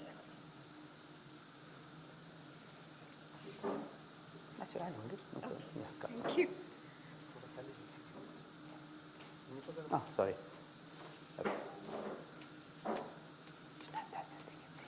okay ठीक आहे are you able to feel it yes Are you able to feel it? No. Yes. Vibration फक्त कमी कर. Just let me know. कधी संपतं कळतं ते फक्त सांगा. सुरू झालं आता सांगायचं. Sorry. Yes. How much it was when you It's felt? around 3. 3. Yeah. Okay. See that? It's 3 for him. He can feel it. Yes. So normally what we would do again, we would just put it on the top of the toe actually. We would just drop it like that and let the machine drop its weight on the toe. So we're not pushing. Right. Others giving him pressure sensation. So we just let it drop lightly, go to 0, and then go up now. Ask him to tell you can feel. Yeah. मला फक्त सांगा जेव्हा सुरू होईल Vibrate. Okay. So then what I would do is, so he can feel at 7. Okay. So I would then go up to 15 because I know he's definitely feeling it. Then I'll turn it down.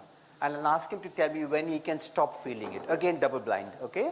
So that I know if he stops around 7 or 8, that he told me correct the first time round, okay? So go up and then go down again. Okay, thank you, yeah.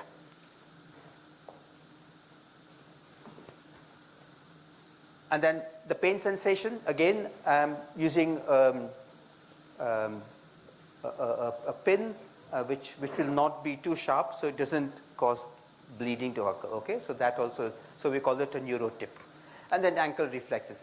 Ankle reflex, again, is very difficult to do. A lot of people do it not in the right way, but also people who are elderly, people who have edema, those who are on certain drugs like beta blockers, you may not get a good ankle reflex. So ankle reflex really is not one of the things that we have put into the guidelines because it is done so badly, even by consultants, okay? So we don't do, but it is there, and if people can't, if you can't elicit an ankle reflex, then you got to do with the reinforcement.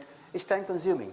You know, do you want to do all that, you know? And then patients usually keep the muscle too tense, and then you don't. So it is there to if you want to do it, but really we don't recommend that in the guidelines, okay?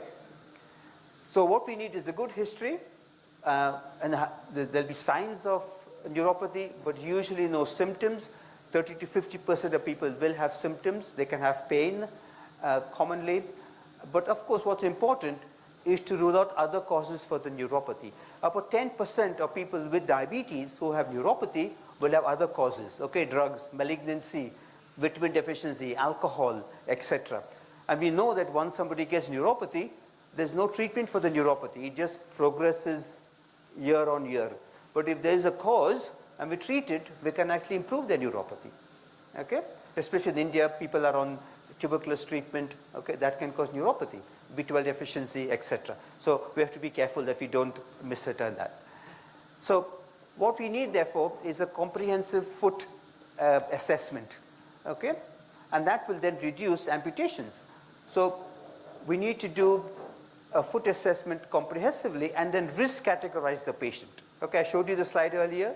You got to risk categorize, is the patient risk 0, 1, 2, or 3. Then you manage the foot problem preventatively. What we don't want is patient to get a foot ulcer and then we say, no, we should probably treat this patient, you know, actively. We should prevent the patient from getting the foot ulcer in the first place. Self-education is important and self-inspection, okay? There's a study done in America where they gave patients a monofilament and told them to check their feet, check the sensation every day. And they found that people who they gave the monofilament had less ulcers. Do you think the monofilament caused less ulcers? They were checking their feet every day because they were putting the monofilament. So they were having a look at the feet. They then gave them a temperature device. They found similar results with the temperature. So daily examination of the feet is important. Okay, so I tell my patients every day, either morning or evening, make it a habit. You go for a shower in the morning or you come from work in the evening, make it a habit to do it the same day so you don't forget. If people can't look at their feet, because sometimes it is difficult to look underneath, you get a spouse or a carer. Or they can put a mirror on the floor and they just run their foot over the mirror and they look into the mirror. Okay, the different ways that we can do it, but you have to tell the patient how to do it, otherwise they won't know what to do. Okay? And of course then offloading is important, giving the right footwear to patients. If they've got callus, taking off the callus, okay? Because when people walk on the callus, what happens? They bleed into the callus. When they bleed into the callus, it then blows out into an ulcer, okay? So an ulcer is a callus that has been walked upon, okay? So it's important that we take off the callus and give them good footwear to prevent the callus from breaking down. And of course, again, I keep stressing on this, you know, hyperglycemia management is very important, and also other treatment and symptom management. If they've got pain, treating the pain is important, improving the quality of life. Ultimately, what we're looking at is not only preventing amputation, which is important, but also quality of life. You have patients coming to clinic with severe pain in their feet, okay, and they say, doctor, I want my leg taken off. And I think that's what you need to do, because if they have the leg and they can't have a normal life, okay, they got an ulcer, they got osteomyelitis, you know, you're trying to preserve the foot, but then they have no quality of life, okay? but if they have the amputation, you give them a false limb, they can go back to normal work. They can walk about, which normally, if they got an ulcer, you might ask them not to walk. Okay? So this is another thing that we do in the UK. It's called touch the toe test. Who have you heard of touch the toe test? Nobody? So what happens at least in our hospital is that we have a monofilament. Okay, it's all bent because somebody's got bored and they've been like you play with the paper clip. Huh? You play with the paper clip, isn't it? So they play with the monofilament and it gets all bent. Or they take it home. They put it in the pocket and they take it home. Okay, but you've always got your hands with you, isn't it? So this study was done in Ipswich, where they said, let us do touch the toe test, okay? And we will see if it is as good as using a monofilament or using a biothesiometer. So what they did is they told the patient, close their eyes, we will touch 6 toes at random, okay? So 1, 2, 3, 4, 5, 6. And if they can't feel 2 of the 6 touches, then they have got neuropathy, okay? So all you got to do is just touch the toe, okay? We call it feather-light touch. Patient's eyes are closed, but before that you do it on the finger so they know what you're doing. Then they close the eyes and you just tell them, touch the toe. Can you feel it? Yes, no, yes, no. Okay? 6 times. If they don't feel 2 of them, they've got neuropathy. This is a really good bedside test, especially in places where they don't have instruments. But in fact, now in the UK, in our hospital, this is now the guidelines. So we do touch the toe test. We don't have monofilaments. I told you they're expensive. They break down. People play with it. People throw it out, etc. So this is now part of the foot assessment in the UK and also in our hospital. The other one that we're using is the vibrotip. Now, how many of you have seen the vibrotip? You seen it? Yeah? Is that a yes or a no? Yeah. Oh, the mask I can't make out. Have you seen who's seen the vibrotip? No? Okay, I'll pass this around, okay? So it's a very simple device, okay? It is, it's got a battery inside, okay? So the battery is sitting there, and that's the tip that vibrates, okay? So you press the battery, and you put this on the toe, and you ask the patient if he can feel the vibration. So again, you will do it on the hand, okay?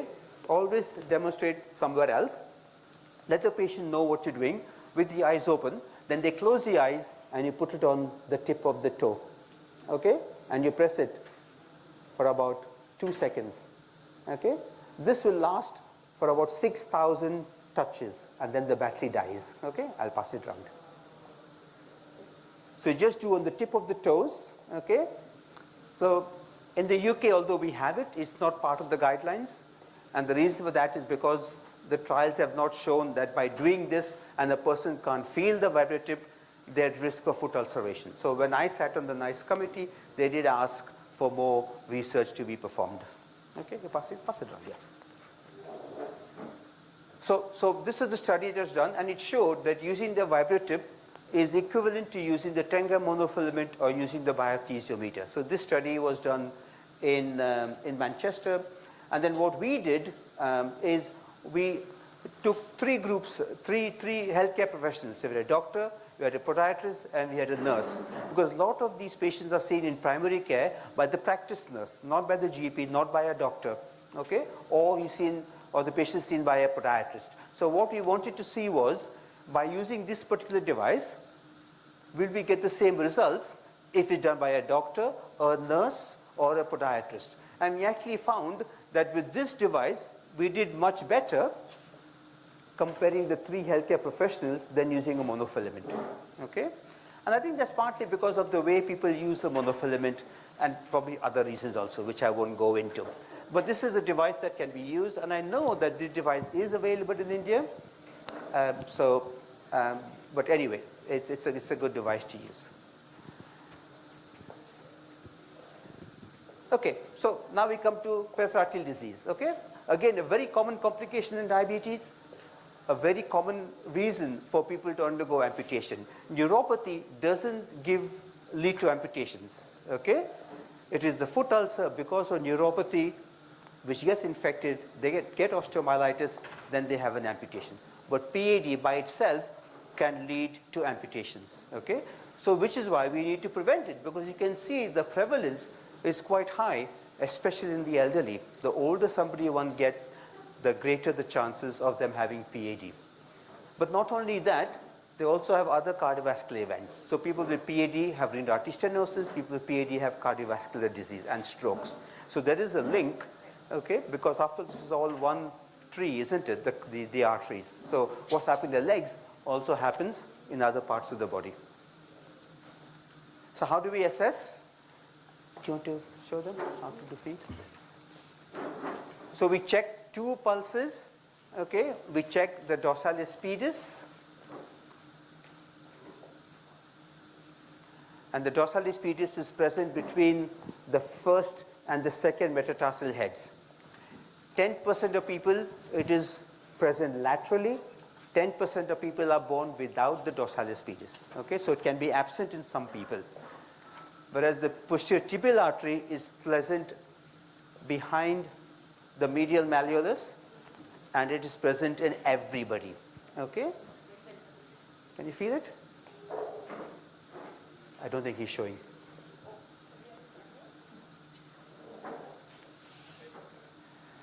So people with type 1 diabetes need to have their feet examined for neuropathy, etc. at 5 years. People with type 2 diabetes from diagnosis. And why is that? Why type 2 from diagnosis? Anybody? Correct, because we think that people with type 2 have had hyperglycemia for 5 to 8 years. UKPDS study has shown that. So they already have underlying cardiovascular disease and also PAD, maybe also neuropathy, which is why they say that foot examination in type 2 from diagnosis, in type 1 from 5 years onwards. Okay, thank you. You want to switch the slides, please?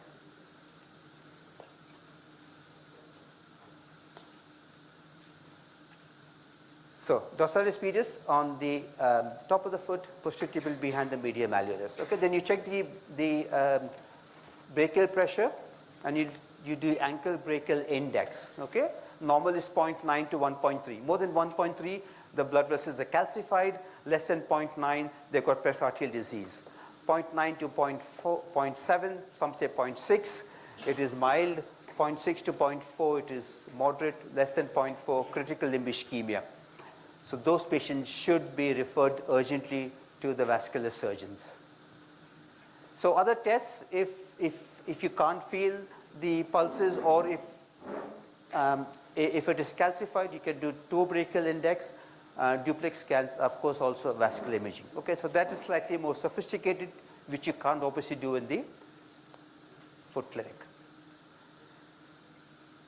So this is what we did for the IDF guidelines. This is the risk categorization, and if you go to Google, you put IDF diabetic foot guidelines, you'll get the guidelines. Okay, so it is right there. So treatment is important for vascular disease. Okay, important to do, as always, for any condition, lifestyle changes, regular exercise. There have been lots of studies shown that if people walk, they can double their walking distance after some time. Okay, because walking increases collateral blood flow in the legs. So making people walk, but the trials that were done were supervised. They were done on treadmill. Okay, again, that's something which we don't have, patients won't have access to. But I think making patients walk, so what I tell them, walk till you get the pain, stop for a few minutes, pain subsides, walk again, and keep doing that. And the more you do it, the longer you do it, the better it gets, and they can walk much longer then. Medical therapies, yes, so we should look at statins, blood pressure control, of course diabetes control, antithrombotic therapy, aspirin or clopidogrel. But you heard the COMPASS study? Have you heard about the COMPASS study? There were patients who had PAD and they gave them rivaroxaban, on a low dose rivaroxaban with aspirin. Okay, that's the dose. Aspirin once a day, rivaroxaban twice a day. And they showed reduction in amputations by 70% and reduction in other limb complications by 46%. But also they showed reduction in cardiovascular events. Okay? So people with PAD who come to my clinic, while we are waiting for them to go to the vascular surgeons to get the angiogram done, etc., I will put them on aspirin plus rivaroxaban. And many of my patients are elderly and they can't undergo revascularization. Or they've had it before, it's blocked again, and then the surgeons say, we can't do anymore. So then we can give them this combination. So that is standard practice now in the UK, where we give them aspirin plus rivaroxaban. And we have got really good evidence. Okay? So I think that is something that we should be looking at. Okay, quickly, foot ulcers. How many of you all here do foot clinics? Oh, not that many. So you all don't see foot patients, is it? Ah, okay. So the practice in the UK, is different. All the clinics are run by diabetologists. But in Europe, it is run by either orthopedic surgeons or vascular surgeons. But here, there's vascular surgeons. So once somebody gets an ulcer, they go to the vascular clinic, is it? Is that safe? Is that safe? So if they get a foot ulcer, they go to the vascular surgeons. Yeah. The first stage is general surgeons. Even some of them are very reluctant to take the infections to the theatre at all. So one has to persuade either plastic surgeon or ultimately it's a vascular surgeon. Okay. Because what surgeons want to do? What surgeons get paid to do? Yes. Because why does a surgeon get paid? He gets paid to take the leg off, not to preserve the leg. If he saves the foot, he makes no money. Correct? Yeah. I think the clinic should be run by diabetologists. That is standard practice in the UK, by the way, except in a few small centers. Otherwise, standard practice is run by diabetologists. Because we can do all this, lifestyle, glucose monitoring, lipid control, blood pressure. Okay, and that is paramount. We can do this also. Now, of course, surgeons are doing it. Some of our surgeons are doing this. But, it should be run by, and we should, so what we do, I run the clinic with my podiatrist and my diabetes specialist nurse. If I need a vascular surgeon, I'll call into my clinic.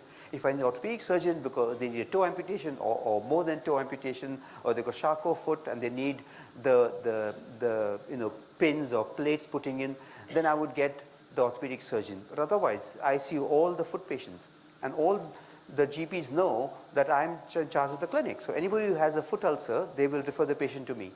And we see the patients within 24 to 48 hours. We have clinics on every day. I'm not there every day, seen by the podiatrist. If they're worried, they will call me. And then we run 2 clinics a week, which is run by the diabetes doctors. So I think it is important that's how it should be done. So if somebody gets a foot ulcer, what you want to know is the foot ulcer because of neuropathy or because of peripheral disease? Because the treatment will change. The site of the ulcer will change depending on where the ulcer is. Okay. Does the patient have foot deformity? Again, it's important because foot deformity leads to pressure changes. And if somebody's got clawing of the toes and he's wearing shoes, it causes pressure here. Okay. Or it can cause pressure here. The whole body weight is going on the tips of the toes because he's walking like this. Okay. So then he might need corrective surgery. So it's important to examine the feet to see what foot deformity he has got and can that foot deformity be changed. So claw toes, hammer toes, and then Charcot foot. Also, if they got deformities, then we will give them special footwear to accommodate the feet. Or I tell the patients to wear trainers, okay? Because trainers are malleable, okay? They got good flexibility and they don't cause that much pressure. So this is a patient who came to my clinic once, okay? She was working in Marks and Spencer. She was a floor manager. And she wore this shoes. She had type 1 diabetes. What do you think happened to her feet? What is it? Charcot. That's another story, another patient. There, see. So we took the shoes off, and this is what her toes were looking like. So I told her that she can't go home in those shoes because she could lose her leg. She started crying. She said, I cannot not wear those shoes. I said, see what you've done to your feet. So patients are reluctant to change practice, and that's something that we have to be telling them, and tell them once, twice, 10 times, maybe 100 times. If I remember right, I think she lost her toes then, these 2 toes. She was only 31 years old. Okay, so you don't want this to happen. So, another story. If somebody loses their first toe, what happens? Oops, sorry. If somebody loses their first toe, what will happen? Yeah. If they lose their fifth toe, what will happen? Nothing much. It won't look nice, but it won't change the pressure. It won't change the foot shape. If they lose their first toe, what happens? So when you walk, where do you put your maximum pressure? On your first metatarsal head. So if you take this toe out, these 4 toes, which are the minor toes, are now bearing the whole weight of the body. So what can happen to these 4 toes? They can undergo Charcot changes. We had a few cases like this, and the study from Denmark by Per Holstein, if you heard of Per Holstein, they looked at 140 patients. 15% of patients who had Charcot had because they had their first toe removed. So we try our utmost best to try and save the first toe. It's very, very important. If they lose the first, second toes, it's not that important, other than it may change the foot shape slightly. It may not look very nice, but it will not cause the problems that will happen if somebody loses the first toe. Okay, so we need to try and save the first toe at all costs. So the triad for foot ulceration: neuropathy, stroke, PAD, deformity, and trauma. If somebody's got neuropathy, they will not get an ulcer unless if trauma is involved. Okay, so we did a study in Manchester where we went to the foot shops selling footwear in Manchester. And we asked them, if somebody comes to you and has got and wants a shoe and they've got diabetes, how will you advise them? They said, we just let them wear the shoe and tell them if they can fit it or not, if they can feel the shoe. Then we did this study with people with neuropathy, and we asked them, how would you buy a pair of shoes? How would you buy a pair of shoes? We don't, when you go to the shoe shop, we don't measure our feet, isn't it? We just put the foot in the shoe. It's comfortable. It's comfortable. That's how you would buy it. Okay, in the evening, but you put your foot in, it's comfortable. So a person with neuropathy goes to buy a pair of shoes. What shoe size will you buy, you think? No, 2 size smaller. Why? Because when they put their shoe in the foot, their foot in the shoe, they can't feel it because they've got neuropathy. So they will buy a shoe that is tight, and they get deep pressure sensation. Now that's a nice fit. So what happens? They've got edema because of neuropathy, and they've got tight-fitting shoes. Ulceration, isn't it? Yeah. So people with neuropathy, you're right, they should buy the shoes in the evening because that's when the leg is swollen, but they must have their feet measured. And in the UK, some shops, they will not only measure the length, they'll also measure the breadth. Okay, so you get size 9G. Okay, 9 is the length, G is how wide it is. And I think that's the word. So we went around training all the footwear shops in Manchester. We've been asking them, and we've told them how to, provide footwear to patients. Okay. So these are type of ulcers: neuropathic plantar, neuroischemic on the ischemic on the toe tips, and neuroischemic is on the lateral, the watershed zone. Okay, remember, if an ulcer occurs here, it is neuroischemic. Okay, because that's the watershed zone. So another important thing is it's probe to bone test. Okay, how many of you all do probe to bone test if you got an ulcer patient? So the important thing is when you put the metal probe and you hit it, this is the sound you will hear. That means you're hitting bone. Okay? If you're hitting bone, there's an 85% chance that the person has got underlying osteomyelitis. Okay? So we would then do an X-ray. I thought I had it somewhere. It'll come back. You do an X-ray to pick up for osteomyelitis. Okay? Remember, infection is a common cause for amputation, and this is the Urodile study again. And infection is a very highly prevalent in people with foot ulcers. In this study, 58% of ulcers were infected. 58%. Okay, so we have to look for infection and treat infection appropriately. Okay, I think we ran out of time. Is that correct? So this is the IDSA guidelines for infection, mild, moderate, and severe. The simple thing is, does the patient have cellulitis or not? If it is no cellulitis, it is mild infection. If it is 2 to 5 centimeters, it is moderate. More than that, it is severe infection. Okay? So it is important to look at the extent of the cellulitis spreading out of the wound, and that way you can categorize, is it mild, moderate, or severe. Okay. Okay, I'm going to skip through these. So how to diagnose osteomyelitis? Remember, if somebody has got an ulcer that's been there for more than 4 weeks, always suspect underlying osteomyelitis. Anybody with long-standing ulcers, I will do an X-ray. If it's probe to bone, X-ray is normal, I will do an MRI scan. Because an MRI scan is very sensitive and very specific. Okay? It is the best way to pick up osteomyelitis. This is expensive, so we don't do it in everybody. If there's clear-cut X-ray changes, we won't do an MRI. Although the surgeons say, do an MRI, because then we don't know how far up their leg we have to go. So you can see the bone is infected. Why you want an MRI scan? But they always insist on it. Okay? But you don't have to do it because it is costly, especially when patients are paying for it themselves. So offloading is important. Take out the callus. Remember what Paul Brand said?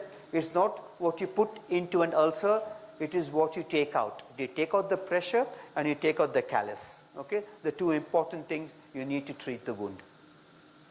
So debridement is so important. Offloading is important. Total contact cast is the gold standard. You can use other ways of offloading, but the TCC is the gold standard, and if done properly, it does help the wound to heal. So this is the empirical treatment for foot ulcer infection. We published this paper a few years ago. I don't think it's changed that much. If a patient has got mild infection, you can give oral antibiotics. If they've got moderate to severe infections, you may want to give IV antibiotics, maybe even admit the patient to hospital. It's good to know what is the organisms causing infection and the sensitivity pattern of the organisms. So we do regular audits in our hospital, and I'm sure other places also do it. So we know if all our bugs are resistant to flucloxacillin, we probably will not use it for a while, and then they become sensitive again. Okay? Somebody stop now? I'll stop. Okay, sorry guys, I can't finish, but thank you so much, and thank you for coming. We're getting messages Thank you from so all over that this has been one of Oh, the any very questions? useful workshop. We are getting messages that this workshop had been very useful. Okay, thank you. And we would have loved to continue it. As you said, it's a 2 days job. Maybe 2 days is not enough.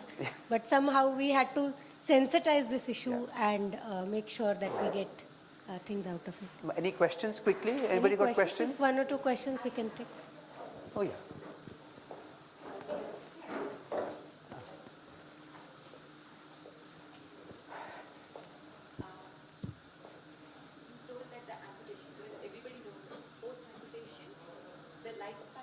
Increases, the mortality increases, right? So just wondering, is it because diabetic foot ultimately is the end point of all the problems associated with diabetes? That's macro, micro. Is that the only reason? I think or it is. Is it any other reason is there? That's question number 1. Part 2. It's true for all amputations, that is SIMS or BKA or above knee, or is mortality different for different amputations, different level of amputation? I think those are two really very good questions. And to answer your first question, when somebody loses one leg, what happens? They don't walk, they put on weight. Okay, they let their glycemic control slip. We know walking improves even cardiac supply. So they then go on to develop other complications. People with diabetic foot they don't die because of the foot, they die because of their heart or their strokes. Okay, so when you do an amputation, I think it's important that we still try and keep the patients to be active as possible. So we teach them doing exercises, in bed also. And yes, if somebody has a toe amputation versus below knee versus above knee, and above knee amputation definitely has got a higher mortality because it means that they've got more severe vascular disease. So we have to go higher up. Yeah, has it got also something to do with loss of gastrocnemius and the soleus muscle? Because they're not there, they're not being used. Like it is said that they act as usually a peripheral pump. And Correct, then, yes. yeah, So we it tend to lose it. it makes the body active if you've got both the legs, isn't it? So it pumps the blood back, it makes them active. So yes, I think that's probably one of the reasons. But I don't think that is the absolute reason. That might not be I the think absolute. because they've lost a leg, they've got other cardiovascular abnormalities, which is either manifest or subclinical. Okay. Question number, second question. Yeah, COMPASS study, they used rivaroxaban. But what happens is in more of the renal foot, we won't be able to use it. Correct? So we have to rely on heparin. So any study with heparin? So there was a study done with heparin from Sweden by, I forgot his name now. It'll come to me in a minute. But there was a study done in Sweden, and they actually showed giving people subcut heparin actually will improve wound healing and improve outcomes. But what about your experience? But we don't use heparin, no. But the thing is that if you're using heparin, how long will you give it for? You know, it is injectable. But then what will you do if the creatinine values are high? That's what I said. In renal foot, what will you do then? Then we don't use rivaroxaban because it is contraindicated. That's what I said. EGFR below 30, Yeah, so it is what we have been doing, I have been using heparin because we cannot do anything else. So that's what we have been doing. That's why I asked you whether you have any experience yourself. We use it in hospital, but once they go home, we don't give it to them. Okay. Thank you very much. The dean is here. Mr. Julian, we'll have a one-day diabetic food seminar. Come and enlighten us. Okay. Yeah, thank you. Thank you very much. Okay. Yeah, thank you. Thank you so much. Faculty, and especially he volunteering for our workshop. I think he needs a round of applause.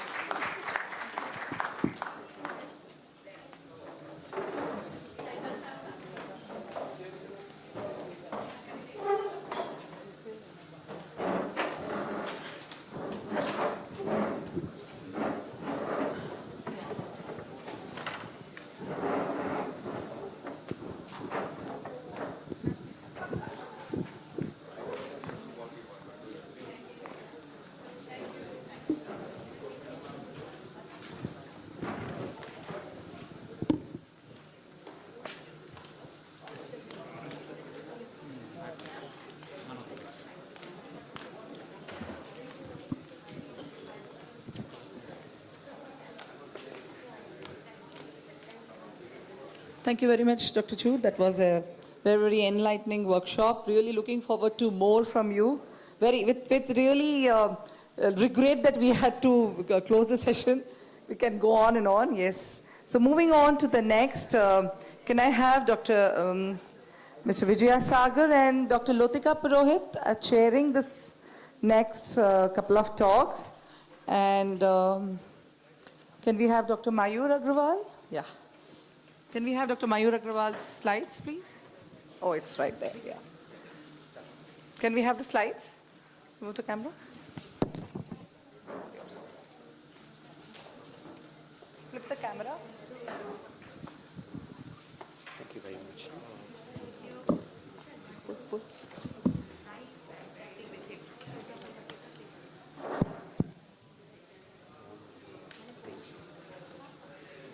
Is there?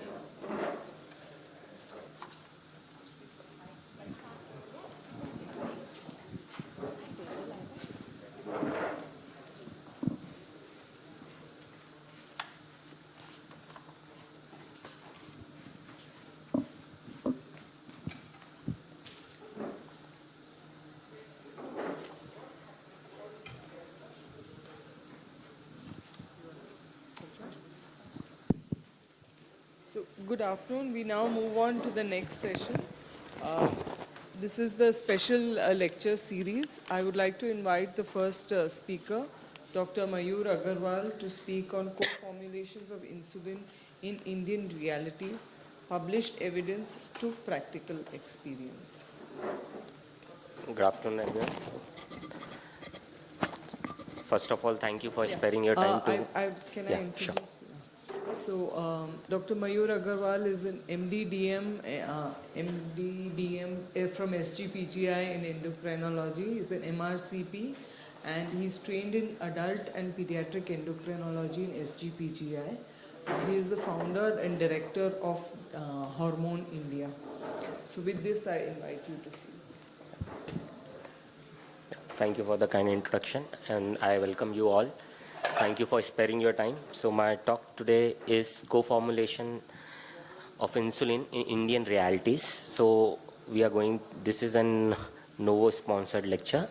So will be talking about what is the difference between Indian versus the Western counterpart, and what innovation will help us, and what are the real world data on this. So we Indians are obviously different from the Western counterparts. If you'll see here, this is from the review, and here you will see that microvascular complication, nephropathy, retinopathy, we have higher, but peripheral neuropathy we have lower. That is because of our lower height. And the vascular disease, we have higher cardiovascular with a lower peripheral vascular disease. So this was published, the pure study was from one of the author was Dr. V. Mohan. Various countries were involved. Here it was regarding the white rice intake. Almost more than 132,000 patients were involved in this, and it showed that the incidence of diabetes, risk of diabetes increased somewhere between 2% to 40%, and it was highest in the Indian and lowest in the Chinese. So it was almost zero in the Chinese. Another study, this SARS study, this was in the 5 regions of India with almost 800 patients involved, with 10 specialists involved. And here they have seen that few of the centers were from MP as well. So here it showed that overall the carb intake in our population is somewhere around 60 to 70%, and there is data which shows up to 80-85% also our diet actually contains of carb. So we Indians actually consume more carb. That's the problem, and that is why this PPG, that postprandial rise, is much higher, and we may not be that benefited with just initiation of a basal insulin. That is how we came with this co-formulation thing. Okay, and this study, everybody of you must have seen the Munier site, which showed that the higher HbA1c, when you go beyond 9%, all those, it's the fasting which actually impacts more the HbA1c, and there is a study which shows that lower end, it's the PP which influences more. But here you will see, this is from the Asian population. Here you will see, this is actually from the Taiwan study, and this shows that even at the lower HbA1c, our PP contribution is much higher for that HbA1c versus the Munier study, which at the lower, somewhere around 6.57, it was the PP, but at the higher, more than 9%, 7%, it was the PP. That is how the concept of FFF, first fixed fasting, came. Okay. So this is about the Indian realities. High carb intake, I've already told you. We Asian phenotypes have initially, like a decade earlier, we have diabetes, we have complication. A decade earlier, our waist hip ratio is higher, visceral obesity is higher, insulin resistance is higher. Okay. And delayed in insulin therapy, I believe that's almost a problem here because of the inertia by the patient as well as the doctors, because they are not very confident to start. And let's not talk about just initiation. It's about the titration and intensification. So almost that also is delayed. If you'll see the data, almost like 1 in 4 patient actually, or 1 in 3 patient actually have a good glycemic control in India. All those studies are there. Our average HbA1c is somewhere between 8 to 9%. And even those patients who are on insulin, only 1/4 of them actually have a good glycemic control. That means that well within the target. For most of our population, it would be less than 7% HbA1c. So we have these problems. We have high carb diet, high PPG levels, and patients on multiple drugs is still not, there's inertia to initiate insulin, and we need those insulin which are very simple and convenient to up titrate. That is also important. Not only to initiate, up titrate is also something we needed. So what the guideline says, if you see the guideline, ACE, ADA and IDF all says that you have to initiate with the basal insulin initially, or the earlier version said that you can initiate with the premix. But when you come to this RSSDI ESI consensus 2019, here you will see you can initiate with a basal or a premix, both are okay. So the basic of initiation, either you can initiate with a basal, you can initiate with a premix, or you can initiate with a basal bolus. Everyone has its own advantage and its own demerit. If you see this basal bolus, it mimics the physiology. That is obviously the best thing. You will have a better control, but the patient, it is not that convenient. You will need multiple pricks. Also, the patient will have more hypos. Whereas basal, the best part is once daily injection, very simple, very less hypo, and very easy to titrate. Whereas this premix is somewhere between these two. You will have some advantage of the basal, some advantage of the basal bolus, and some demerits of the basal, like you cannot too much up titrate above 0.5. You will have more nocturnal hypos, and the PPs won't be much controlled with that. So premix fits somewhere between this, and this is actually very easy, especially like most of our population who don't have access to super specialists. For them, it is really easy to initiate and up titrate the premix. Okay, so this is 2-in-1 solution. We know about this degludec, we know about the spacer, and we know all those things, that there is a fatty acid chain and all those. Then it's almost peakless. The half-life is more than 24 hours, and the SPART, we know that the B28 is changed, all those things. It's a short acting, very rapid, fast, all those things. But the important thing here that if you see, most of us actually initiate with a glargine, but that glargine cannot be co-formulated with the other insulin because of the pH, because of the acidic pH of the glargine. But here this degludec can actually be combined with aspart and given as a single injection.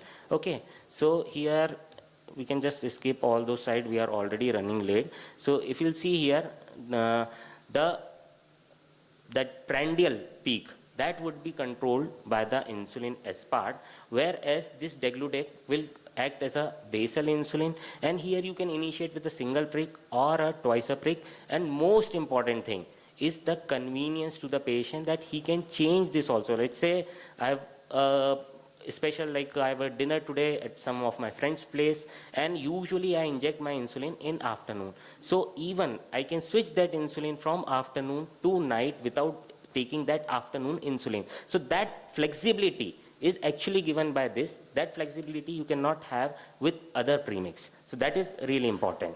Okay, so this is about study. This is phase 3 trial from Japan, and here almost 300 patients, insulin naive were taken, 150 in both arm, U100 glargine versus IDEC aspart, 150 patients both. You will see here that the fasting was equally controlled. Actually, that is how they titrated the insulin, so I don't need to say that the fasting was not different.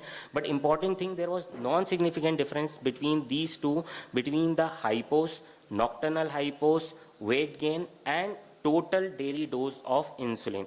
When you'll see the HbA1c reduction, it was higher in the IDEC aspart versus the basal insulin, that's glargine.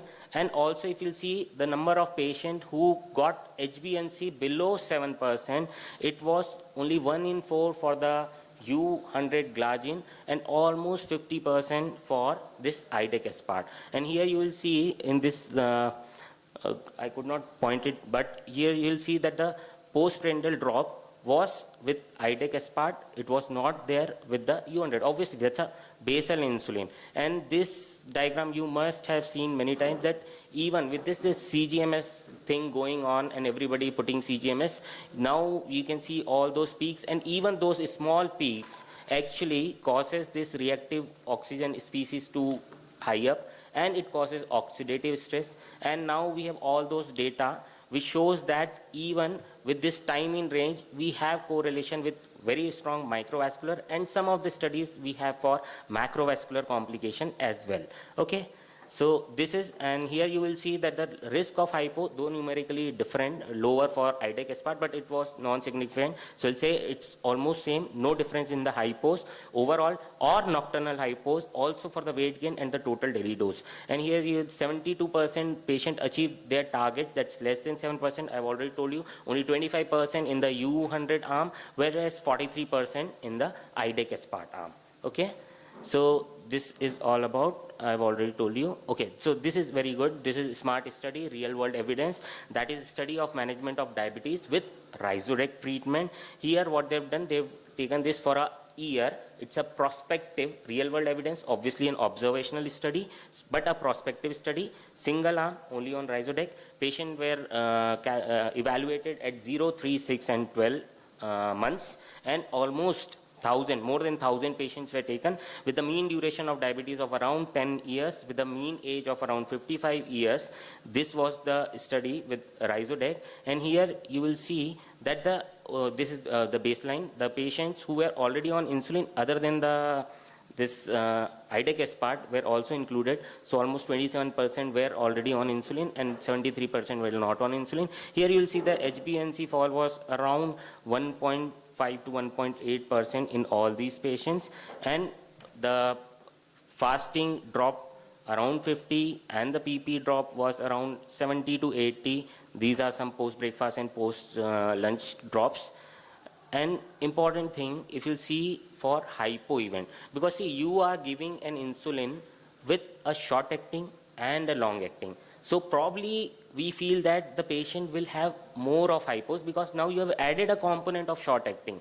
Okay, but what the study says, you will see here within first 3 months, there were almost like 176 events, but the patient were repeated. So 67 patients, that means only 6.7% of the patient had hypo, and that too only at their first 3 months. After that, they did not have hypos, and severe hypos were 0. That is more important. Severe hypo was 0 after 3 months. So even after adding a prandial, short-acting insulin, okay, your HbA1c is reducing without increasing incidence of hypoglycemia. That is really important. Okay, this is again, I have told you the RSSDI ESI consensus 2019-2020. They said that you can initiate with a premix, and important thing, you can intensify or titrate with this single insulin twice. That you can do. That you cannot do with a basal insulin, obviously. So that is important. And this becomes very convenient for the patient to understand, and also for the physician to up titrate. Okay, so this is all about this. And okay, so this I've already discussed. So recommendation is, if you are treating with this, you have to again monitor the fasting, something similar to a basal insulin. That is again what we do here. We take the average of the 3 readings or the lowest of the 3 readings and up titrate this premix IDEC part. You have to give with a major meal, and if you are giving twice, then the next meal, pre-meal sugars, you have to see, and accordingly you have to titrate, because there's a component of short acting with this insulin. So this insulin can be given to those patients who have this PP rise. Actually, we see fasting and PP difference also while we prescribe this insulin. Usually in general practice, we take somewhere around 50 as a cutoff, but there are studies which shows that less than 18, you have to give a basal. More than 54, you have to start with a prandial insulin as well. So in clinic practice, what we do is the 50 difference we see between pre and post. If there is more than this, actually this patient needs a prandial insulin, or if the basal goes beyond 0.5, then definitely we have to initiate. But this you can directly initiate, right? So this is postprandial. Spike is also controlled. The patient who are on multiple OHs, guideline says if the patient is already on 3 OHs, it's useless to add a 4th OHA. So where in these types of patients, you can give this flexibility in timing. The example I've just given you, that is the best thing with this insulin, and this cannot be done with the other insulins. Okay, and reduced injection burden. That is the most important thing, because since childhood, like it's imbibed in our brain. Whenever the child goes to a doctor, if he do something, the parent will say, just keep quiet, otherwise the doctor will put in a needle, right? You'll get an injection. So that fear of injection is instilled right from the beginning. So that is actually reduced, that overall burden, that is reduced with risk of hypoglycemia is decreased. Nocturnal hypoglycemia is also decreased, along with a better glycemic control. That is again very important. And this is my last slide. So this is actually the, I would say, most important. Whatever you do, if you don't educate your patient, best of best insulin will fail. That's the most important thing. You have to tell your patient about the dose, type, pen, syringe, 40, 100, technique, rotation, storage site, needle, times with meal, how to do it, how much to wait, how much to take, how to adjust, what are the sugars, how much to increase. So all those things are actually important. The most important thing is hypoglycemia, that needs to be discussed not only with the patients who are on insulin, those patients who are on OHA as well should be discussed regarding hypoglycemia. So this is what I do. I made a YouTube video, I put it there. Patient just need to type insulin education Dr. Mayur and he'll get that video. It's in regional language. Within 10 minutes, we tell him everything regarding the insulin, all those points. I have told here that we cover along with the types of insulin and what he has to do in hypo, all those things, including the glucagon. So all those things, this is actually the most important. Until unless you educate your patient, the best of best insulin will fail. Okay?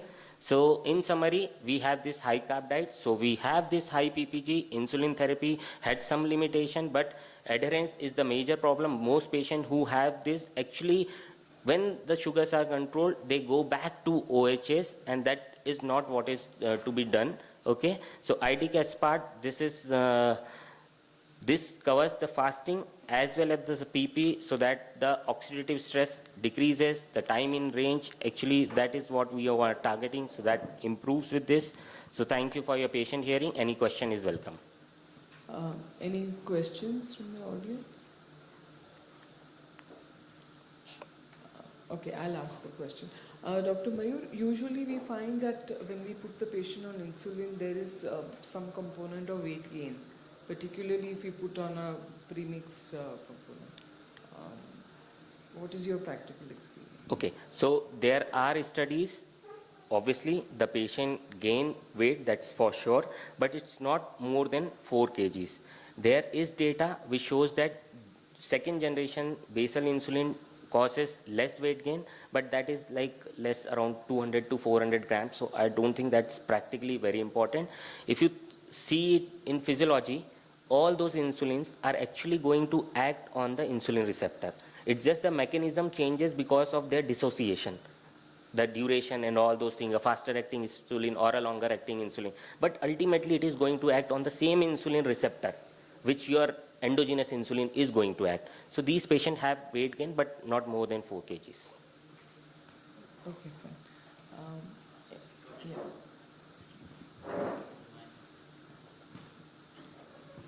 Just a comment on, hello, yeah. Mayur, the question Latika asked about the weight gain is nothing to do with the insulin receptor. Remember, all these modern insulin, whether it is when you are talking about modern basal insulin analog or premix analogs, they are doing less weight gain because of less hypoglycemia. Yeah. Once you produce less hypoglycemia, you do less snackings. These leads to, so there is no other funda or mechanism by which insulin should not cause weight gain. The only insulin which actually was discovered and tried to be discovered, which can perhaps lower body weight, was the only hepatic insulin, was pegylated insulin from Eli Lilly. Unfortunately, they did 8 randomized controlled trials. They beat Lantus head to head. But because of the side effects related to high increase in triglyceride and liver enzymes, because these are hepatic insulin. So because of these side effects, unfortunately, this insulin could not be brought into the market. However, this was the only insulin which was planned and made in a fashion that it can reduce weight. So therefore, when it comes to the weight gain with the different insulin, it is the hypoglycemia that derives the difference in the weight gain with the different insulin. I hope it's clear to you now. Just one more question from my side. Like a patient who has very poorly controlled glycemia, we say that he has this weight losing, polys, all those hyperglycemic symptoms. So that is also an indication to initiate insulin. So those patients actually without getting hypos will also gain weight. Right, that is a different thing. Yes. So when you are glucotoxic and you are losing glucose through your urine, you tends to reduce body weight. Yes. The moment this glucotoxicity is reversed, not only with insulin, but with even sulfonylurea, yes, you put on weight. So remember, even someone is losing weight because of a new onset diabetes, and if you put a SGLT2 inhibitor, it will not reduce the body weight. Initially, it will cause weight gain. So don't say that SGLT2 do not reduce body weight. Because of the glucose control, the entire hormonal milieu is changed, and therefore you gain the weight. So that's the reasoning behind weight gain after the sugar control. Yeah, so I mean, like without hypoglycemia also, on those type of patients, there can be weight gain. True. Yes. There was one long-acting insulin which was marketed maybe a decade ago by Novo. Their hypothesis that it acts on your, the eating center, hypothalamus something, but we don't know how it causes the blood-brain barrier. Now they are not in market.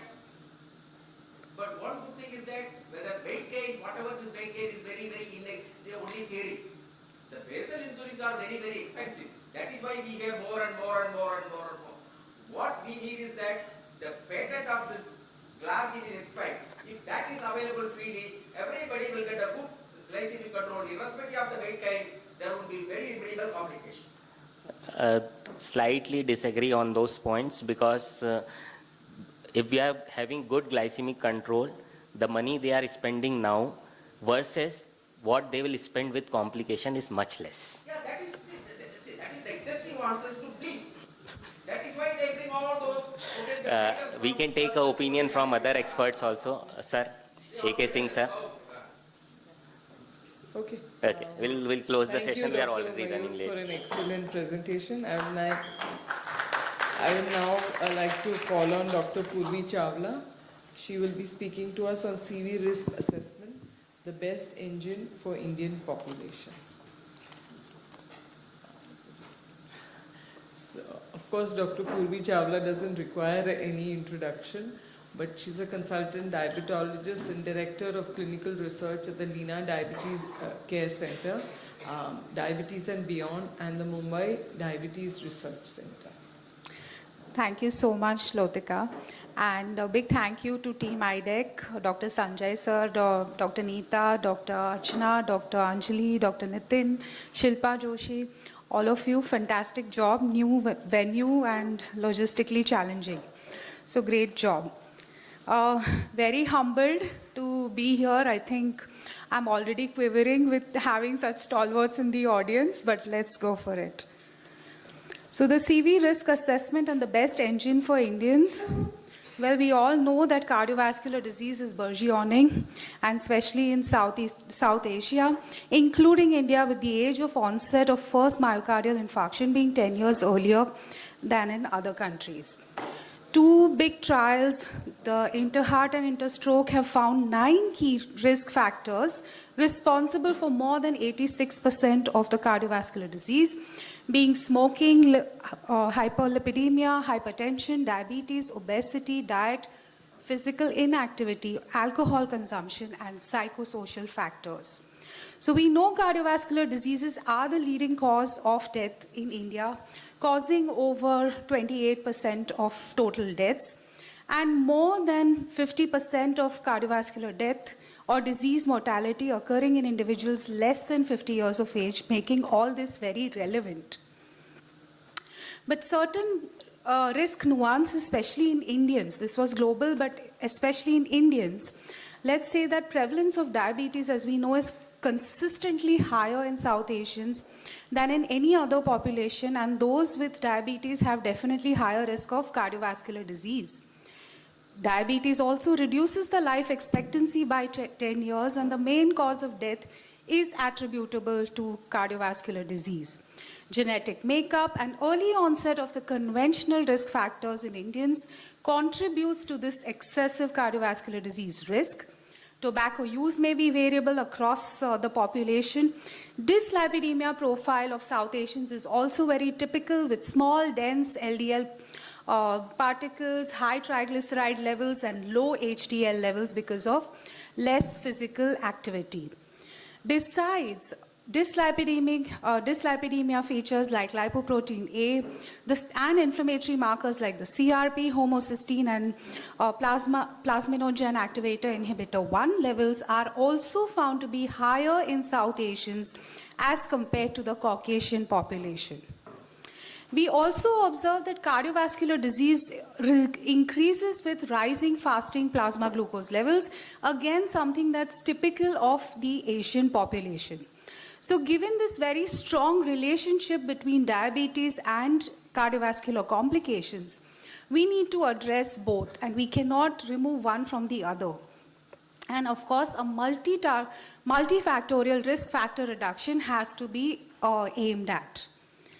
So determining the risk of an event not only helps physicians but also patients from consideration of targeted interventions for prevention of future events, especially when you integrate everything with the patient's clinical scenario, social background and other information that we have, and that becomes a framework for healthcare providers to recommend therapy and help patients also plan for the future. I think this is very important. It looks very complicated. All I'm trying to say is we need risk engines that are easy for even patients to interpret and use, because this is going to impact their lifestyle and everything. I mean, lifestyle factors are extremely important in conferring that cardiovascular disease risk and also diabetes. So again, the place where they all meet, cardiovascular disease and type 2 diabetes, well, on a genetic background with lifestyle, obesity, insulin resistance, glycation, and the dyslipidemia and severe hypoglycemia all contribute to outcomes like hypertension, cardiovascular autonomic neuropathy, atherosclerotic cardiovascular disease, myocardial infarction, cardiomyopathy, heart failure, and stroke. So all this culminates into a really pathetic clinical outcome. Non-conventional cardiovascular risk factors include coronary artery calcium, carotid intermedia thickness, aortic pulse wave velocity, CRP, lipoprotein A, little a, and homocysteine and other markers. Our approach for prevention of ASCVD would typically consider non-modifiable risk factors as well as modifiable risk factors, as you all can see here. Now, something about risk assessment engines, because they are the fundamental principle of anything in preventive cardiology. And CV risk prediction and estimation systems have all been developed for both prevention as well as management of cardiovascular disease. With the prognostically relevant information that we derive from all these engines, we can draw up a framework for selecting the nature and the intensity of therapy like statins as well as aspirin. Different guidelines have recommended different engines to assess the 10-year risk. And traditionally, this risk assessment is developed from determination of the presence of major cardiovascular risk factors and then applying different algorithms and prediction charts to determine the overall cardiovascular risk in any individual. But these models should also be applicable to contemporary population and should be validated in a specific ethnic group.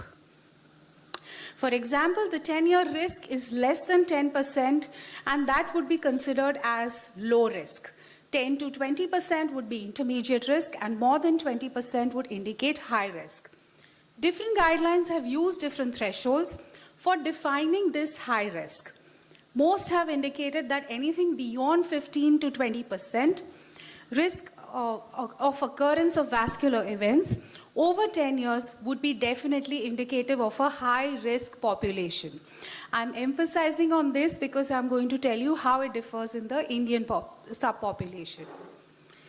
Now, this risk assessment in Indians, we cannot just extrapolate all the risk engines that have been developed for the Western population, right? Because actually speaking, they underestimate the risk in South Asians. We do not have prospective studies in the Indian population in terms of the risk assessment engines, and very little is known as to the demonstration of how well they perform in the Indian population. Even though we know that the Indians will develop cardiovascular disease much more than the Western population. In fact, cardiovascular disease risk factors, even though as traditional as they may be, they differ in their manifestation in the Indians. For example, Kanjilal et al.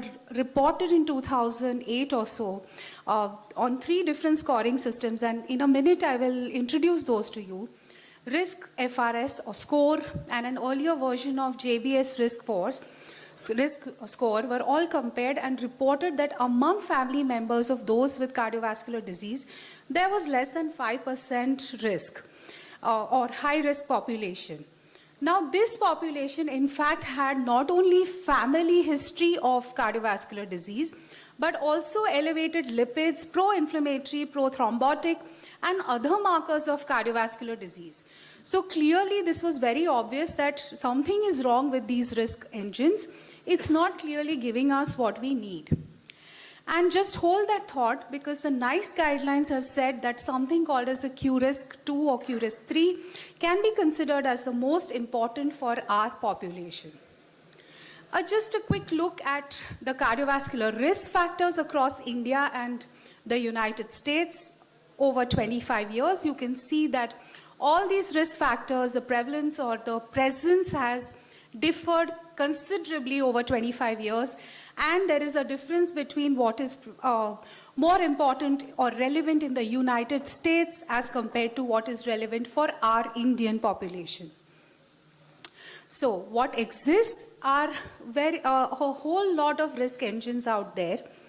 For example, the Framingham risk score, which was developed many years ago, and now there exist several modifications to the FRS calculator also, is universally known as the best one.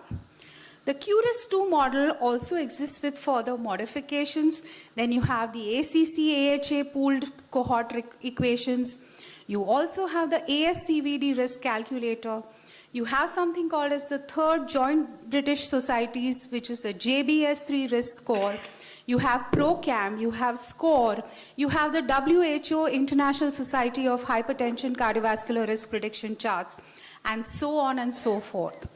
Let's remember once again that calculators are used in clinical practice to identify, intervene in the high-risk population, as well as to communicate this effectively to all our patients so that the modifiable risk factors can be taken care of. In terms of, this is a quick comparison of 4 very, very important cardiovascular risk assessment models: the FRS, ACC-AHA risk score, the WHO risk prediction charts, and the JBS risk score. And you can see several factors are taken into consideration, and then everywhere there's a cross. Those factors are not even considered by those engines. For example, the FRS does not account for family history of premature cardiovascular disease. I don't even have to convince you how important it is, right? And then JBS risk score on the right, well, says yes to a whole lot of things, including the BMI consideration, which all others are not considering. So that is again very relevant for the Indian population. Overall, if they really look at the ethnicity or the race, then we have, Framingham is completely out, but we have the pooled cohorts, which is the ACC and the AHA risk score, the SCORE risk score, and the Q risk score, which is important because it does account for ethnicity as well. Now, age also drives most of the cardiovascular risk.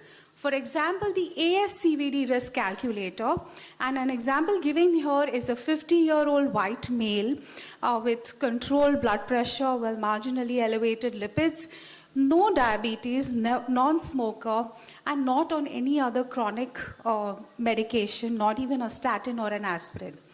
His age, as per the ASCVD calculator, is 2.6%. And the same scenario with a 70-year-old becomes 15.3%.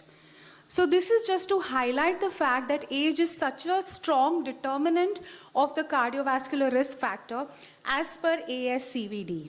I'm not saying it's right or wrong, I'm just trying to say that there is a difference and age is driving most of this risk. Now, in terms of the age considerations for global cardiovascular disease risk assessment, well, we know that for those less than 50 years, probably atherosclerotic cardiovascular disease is more relevant than heart failure, and the time frame for risk assessment would be a decade or so. Similarly, for those above 75 years, heart failure would be more prominent, and the risk assessment time frame would be 3 to 5 years. The predictive value of traditional risk factors is very high for those less than 50 years of age, and also with elevated biomarkers of subclinical cardiac injury, it's infrequent and variable. So even with a perfect risk factor profile, say a male above 65 or a woman above 70 would have at least a borderline ASCVD risk by this particular engine. Thus, we need to incorporate risk-enhancing factors because we need to fine-tune this risk assessment. Does it make sense to subject somebody who really does not have that risk for developing cardiovascular disease to further medications or further investigations? Well, it doesn't. So this is the ASCVD risk gradation, and the risk enhancers, like I said, between 5 and 7 less than 7.5 would be borderline risk. And in the presence of risk enhancers, they recommend that we could start or initiate the statin therapy. Now, and of course, the entire gradation is very clearly given here where, you know, when do you start statin therapy in intermediate risk or high risk? And if the risk decision is uncertain, then we also need to consider additional investigations like the calcium, coronary artery calcium score and the gradations with that as well. The risk-enhancing factors include, first of all, the family history of premature ASCVD, primary hypercholesterolemia, metabolic syndrome, again very relevant for the Indian context, chronic kidney disease, chronic inflammatory conditions, history of premature menopause, and associated conditions during pregnancy, high-risk race and ethnicities as well, and lipid biomarkers described here. Now, as far as statin eligibility goes, these risk engines also define when will we use statins for a particular population or a high-risk population to prevent future CVD in them. Well, there was one study which evaluated the risk-based statin eligibility for primary prevention in accordance with the guidelines in approximately 400 non-diabetic patients who were hospitalized for MI, assuming that they had had a health checkup just a day before the acute MI that was reported or they were hospitalized for. They used the SCORE risk-based calculator recommended by the European Society guidelines, and that restricted the statin eligibility for primary prevention substantially because it reclassified non-Eastern European people from high risk to low risk. And the same people were qualified for statin therapy if we went by the NICE guidelines. So you can see the paradoxical situation here. In fact, one of the Indian important studies done by Naveen Garg et al. From Lucknow, they also reported that 76% of the study population was statin eligible only as per the NICE guidelines, and they found that the FRS or the Framingham score, risk score, CVD, was good for the high-risk stratification of patients, but not for statin eligibility. So, you know, what would you do if even if you qualified them as high risk, but you could not give them statin, going strictly by the risk engine? So thus several limitations exist. Based on the Framingham Heart Study, and this was conducted, and this is based, the FRS scale was developed from the Framingham Heart Study, which was conducted in the US in 1998, and developed initially only for predicting coronary heart disease risk, but later on modified to predict overall cardiovascular disease risk. Also, keep in mind that it was developed at a time when the risk of cardiovascular disease in the US was peaking. It does not account for non-conventional risk factors like obesity, physical inactivity, family history, and so on, and relies heavily on age as a cardiovascular risk determinant. And we've already went through that because only at a later age will your risk increase, and this is not the fact for Indians because Indians do develop cardiovascular disease at a younger age. Again, several studies have looked at this particular comparison of the different risk engines that exist. For example, Kanjilal et al. In 2008 found that among the 3 different scoring systems that they compared, they found that the JBS was probably, it was not, all were not really good for even predicting the risk level in those with family history of cardiovascular disease, because in spite of having even other contributory risk factors, the risk that these engines found was less than 5%. In fact, in a study of executives with metabolic syndrome, the FRS risk score identified only 23% as having intermediate to high risk. The risk would be much higher. Bansal et al. Also compared risk scores from 4 different engines, including the FRS, ACC-AHA risk score, JBS3 risk score, and the WHO risk score as well, and correlated these with 2 other important markers of cardiovascular disease, which is the carotid intima thickness and the coronary calcium score. And they found that ACC, AHA, and WHO calculators significantly underestimated the cardiovascular risk as compared to JBS3 and FRS. JBS was the least likely to fail, and it was also consistently compared with CIMT and the coronary calcium score.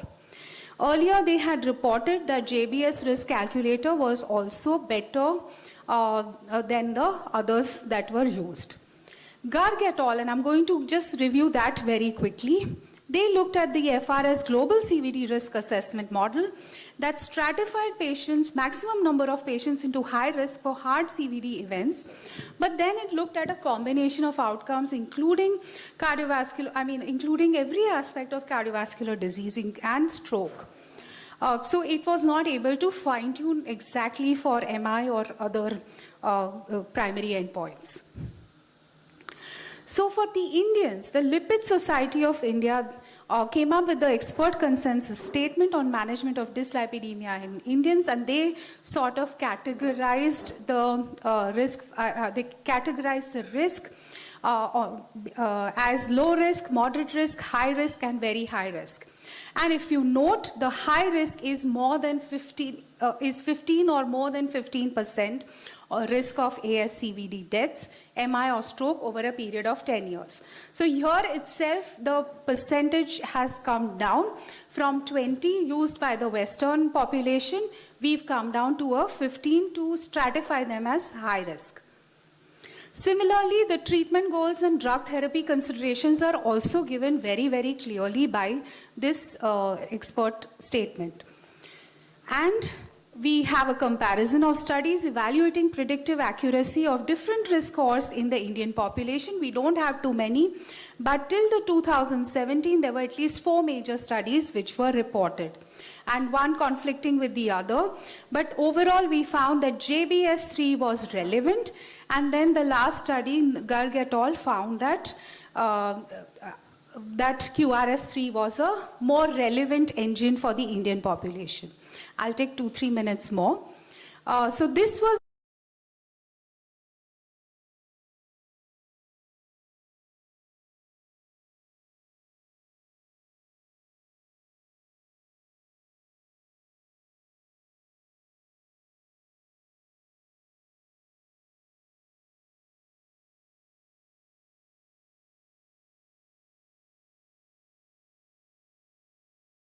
calculators using FRS, CHD, FRS, CVD, QRS2, JBS3, so on and so forth.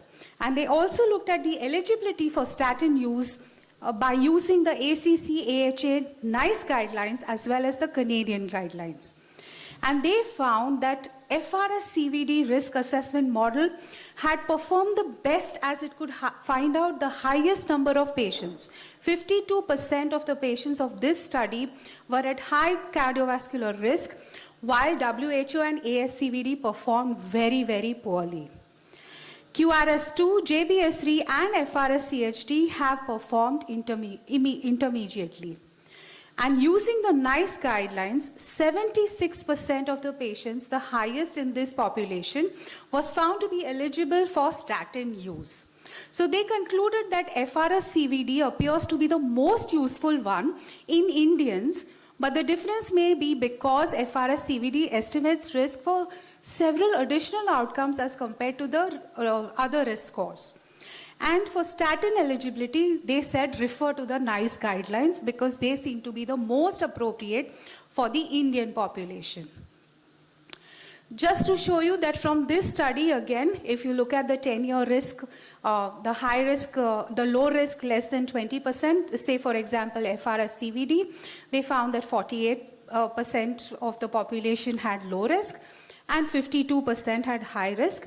But when you put in in non-diabetic subjects, so when you remove diabetes, then the numbers considerably change using the same engines. So in Indians, the 10-year CVD risk score calculators do not behave the same as in the Western population. And for identification of high cardiovascular risk groups in Indians, FRS CVD is probably most useful for statin eligibility. NICE guidelines or the QRS2 is the most appropriate for the Indian population. So this was what they concluded in 2017. Come 2020, and a very ambitious group, Samit Ghosal et al., they went out there to look at the quantitative measures of asymptomatic cardiovascular disease risk in type 2 diabetes, evidence from an Indian outpatient setting. Now, during routine diabetes checkup, it's very cumbersome to do any invasive screening test, and it's also not recommended. And we know that diabetes itself is a very major risk factor for cardiovascular disease, but the risk of developing events is different across the spectrum of diabetes. And stratification of cardiovascular disease risk in type 2 diabetes remains to be done. For example, 30% of type 2 diabetes patients may have only a 5-year cardiovascular disease risk, which is similar to the general population. So given this role of so many different factors, they concluded that the QRS3 score represents the most accurate CVD screening tool available till date. But this is not validated. It was a small pilot study compared to the others, and it's not really validated as such. Dr. Purvi, can we wind up? I'm just winding up in a minute. Again, this is just to highlight the fact that across durations of diabetes, the score and the relative risk of cardiovascular disease changes dramatically. So this was the first ever study from India which identified CVD risk in type 2 diabetes patients who were asymptomatic, and therefore definitely would have more ramifications going forward. 2022, and it's still under review right now, but they published a subset analysis of the original MARC study, the same group, Samit Ghosal and Binayak Sinha et al. And they further analyzed this, and they said that the 23 risk markers that QRS3 has, 23 actually, and these can be further brought down to just 10 elements which are highly relevant for the Indian population. So this is in process. They used AI, or they used computer-based technology to actually come to this conclusion from the same data. So estimation of cardiovascular risk may appear a very time-consuming process, but it's definitely worthwhile because we need to intervene and treat the high-risk population. It should assist primary prevention decisions where risk-benefit ratio may not be that favorable of giving statins or aspirin, and hence it must assist all of us in making those right decisions. But the ideal risk engine should definitely be validated in the applicable ethnic population, should be easily deployable, standardized, and of course scientifically relevant.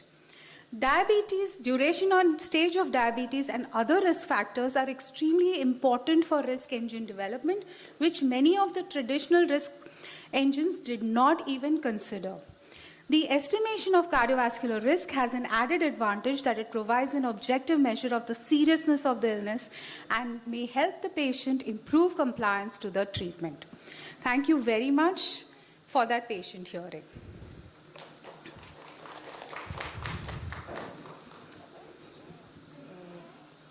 Due to lack of time, we can't take any questions now, and the next session we can start. Dr. Sunil Gupta will now be speaking to us on the role of HbA1c in pregnancy with diabetes. Again, Dr. Sunil Gupta, of course, does not require any introduction. He is currently the president of DIPSI. He is a very popular diabetologist from Nagpur. MD and FRCP from London, Glasgow, and Edinburgh. With this, I invite Dr. Sunil Gupta to speak. Got a slide changer. And you have a cordless mic? No.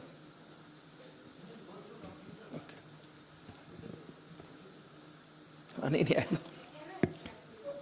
You have slide changer and a cordless mic.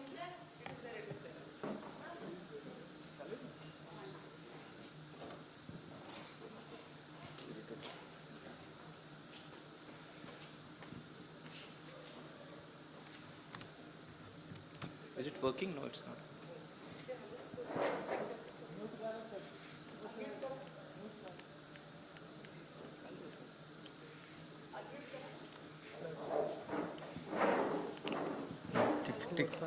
No, it's not working. Hello, hello. Yeah.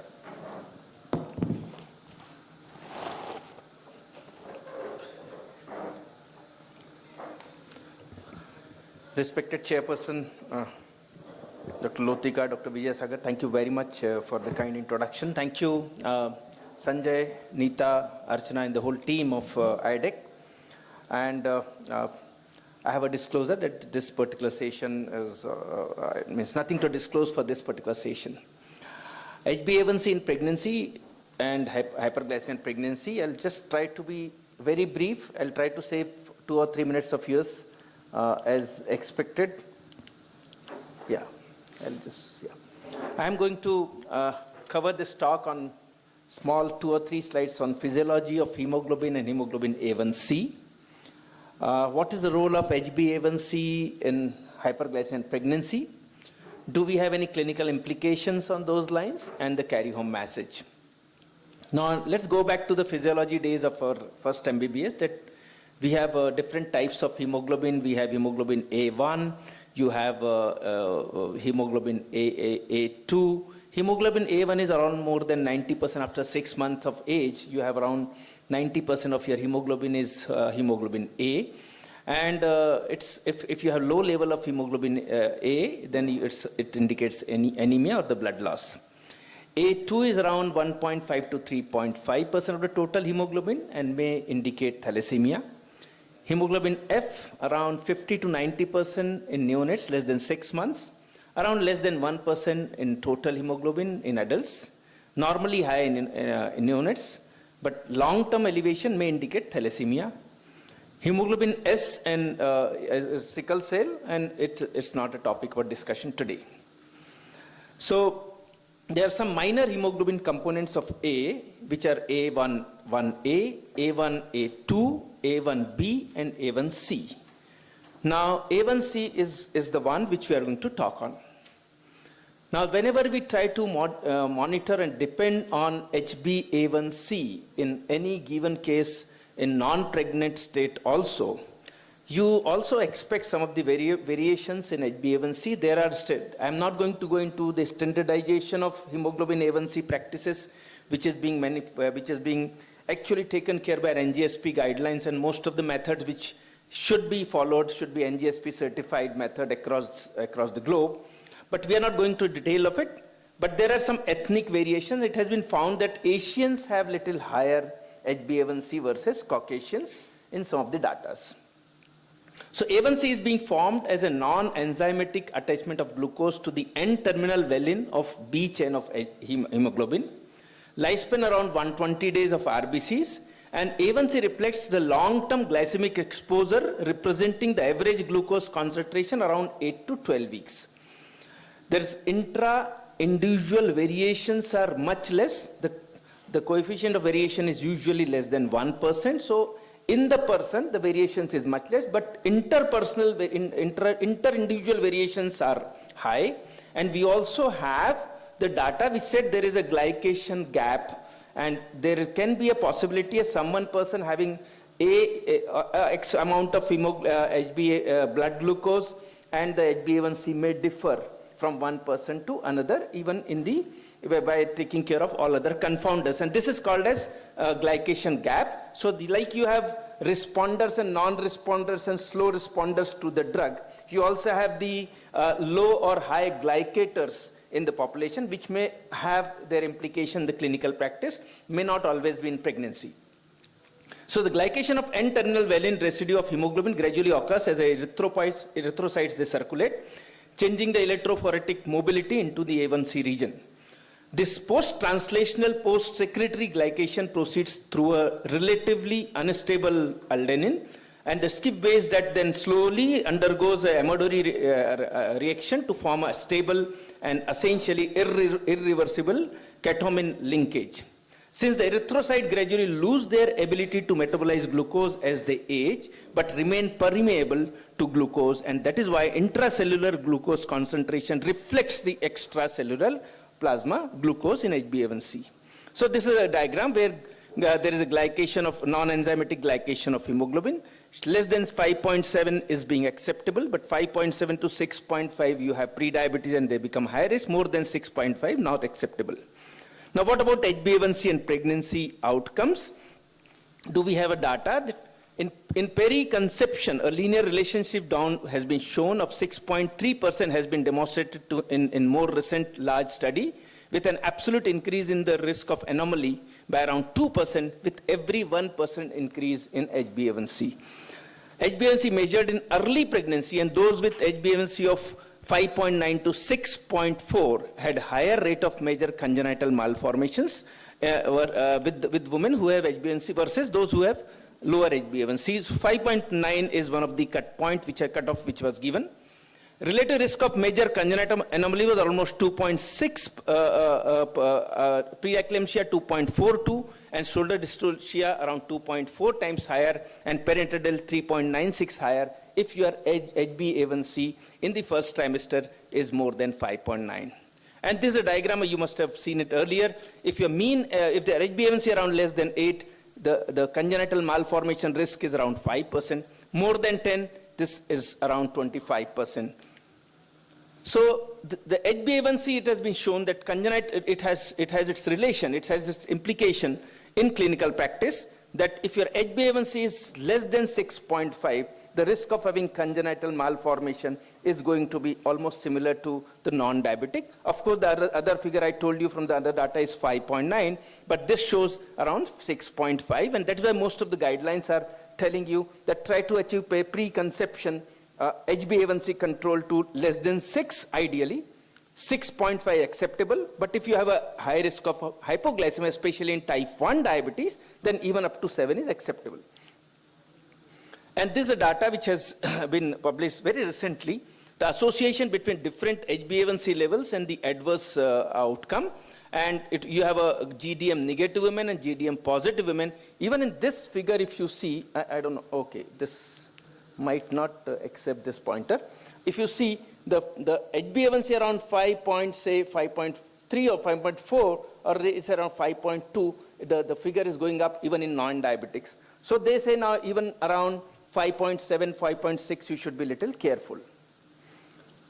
Now this is the first trimester, then second trimester and third trimester HbA1c levels. Women with HbA1c of 6 to 6.4% at 26 weeks had increased risk of delivery LGAs, as well as with the odds ratio of 1.7.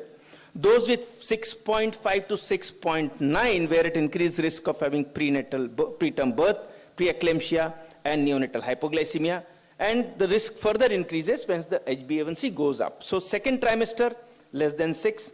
First trimester, less than 5.9. That has been documented.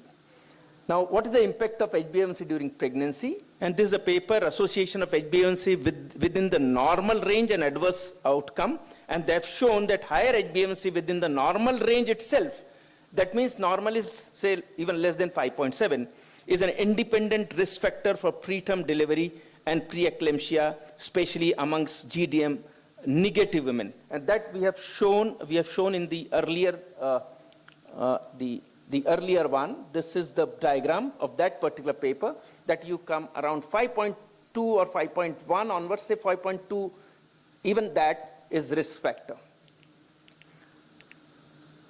And now let us talk about the changes in normal pregnancy. What happens to hemoglobin? What happens to iron? Now we know that pregnancy is a state of hemolysis, and there is increase in the as the pregnancy advances. I'm sorry, I'm getting as the pregnancy advances, you have increase in the blood volume, you have increase in the RBC mass to compensate this anemia, which is actually dilutional anemia, and the hematocrit goes down. So you have dilutional anemia with around 15 to 20% increase in the red cell mass, with more erythropoiesis. You have little decrease in the number of platelets, but what happens is you have anemia, which is dilutional anemia, which need to be compensated through erythropoiesis. Now what happens is, in pregnancy, the plasma volume, the RBC volume, and the hemoglobin mass increases. There's marked demand of the extra iron, especially in second half, which cannot be overcome by diet, and thus there will be a physiological iron deficiency. And not only a fall in HbA1c concentration, but the hematocrit value in the second trimester, but there is also associated low iron in the body.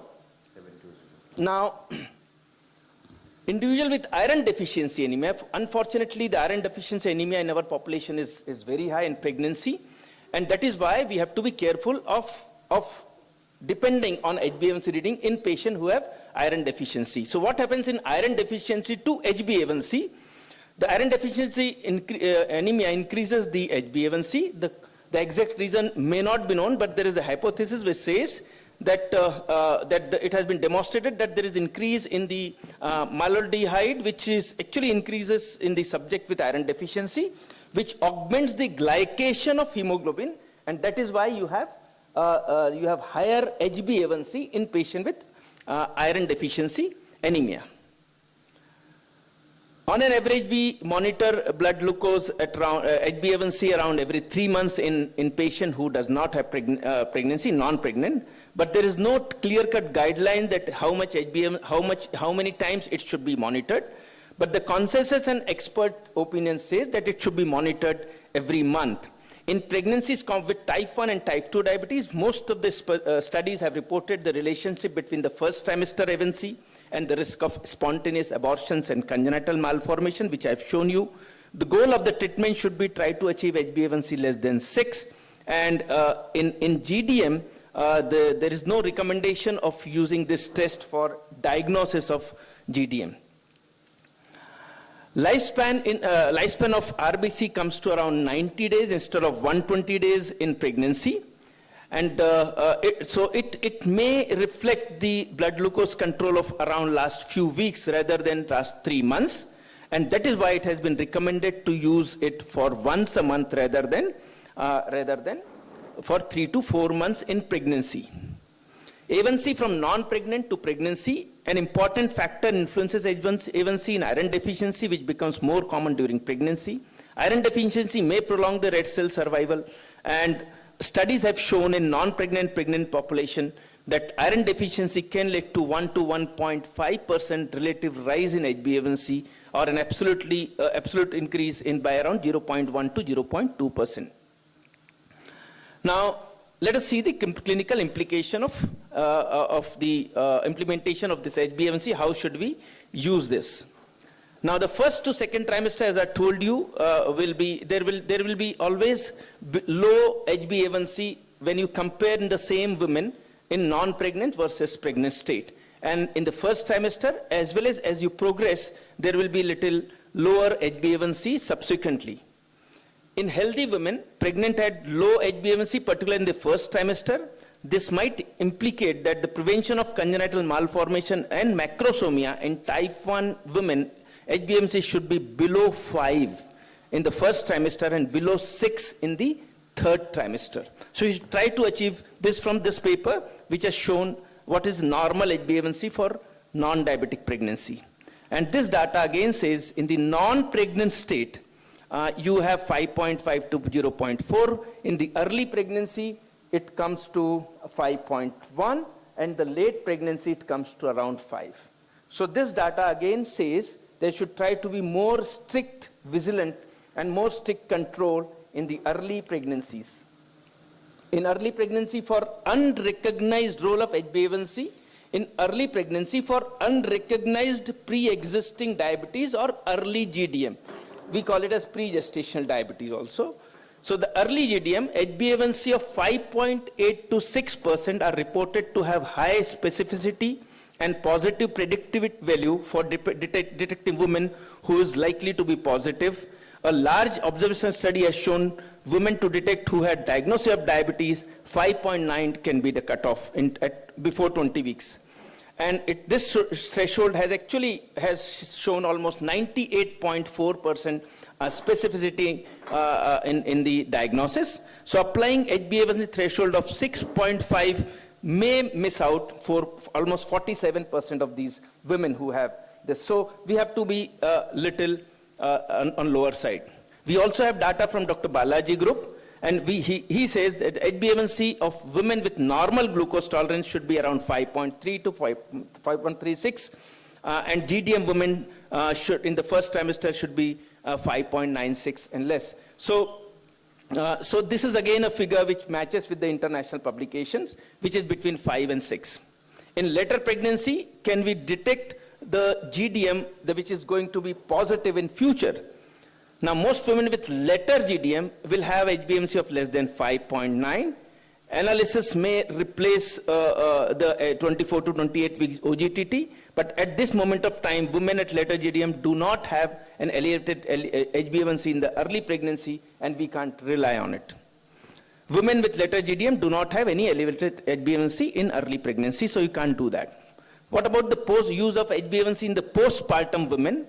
For persistent hyperglycemia, so very important is, for 6 to 12 weeks postpartum, the phase of hemolysis which happened during pregnancy might have its impact for 6 to 12 weeks till you have newer RBCs. And that is why HbA1c cannot be used for on the basis of the non-pregnant the criteria cutoff values of 5.7 or 6.4, what you have in 6.5, what you have in non-pregnant person. So postpartum, 6 to 12 weeks, the gold standard is oral glucose tolerance test to diagnose diabetes as a postpartum diabetes, and not HbA1c. After 12 weeks, of course, you can apply that. Other investigations for diabetes relevance in pregnancy, OGTT is gold standard. CGM may be used, I'm not going to go in detail of it. Fructosamine, urine glucose has no value. Fructosamine just gives you reading of around 2 weeks, and fetal ultrasonography. Mid-pregnancy fructosamine measurement, predictive value for GDM and associated postpartum glycemic indexes, says that the second trimester fructosamine is a poor predictor of glucose intolerance in pregnancy as well as in postpartum, so we can't use it. Another major is 1,5-anhydroglucitol in gestational diabetes, and we have some data which can be used because it may take care of some of the variables which may affect the like you have iron deficiency anemia or other things which can be taken care of, fetal hemoglobin which can be taken care of by another glycation. 1,5-Ag levels are lower in pregnant women with GDM compared to individuals without GDM, like you have HbA1c.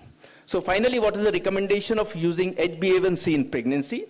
Due to increased red cell turnover, A1c is slightly lower in the normal pregnant women than in normal non-pregnant women. Ideally, the A1c target should be less than 6 if this can be achieved without significant hypoglycemia, but the target may be relaxed up to 7 in view of type 1 diabetes who have a high risk of hypoglycemia.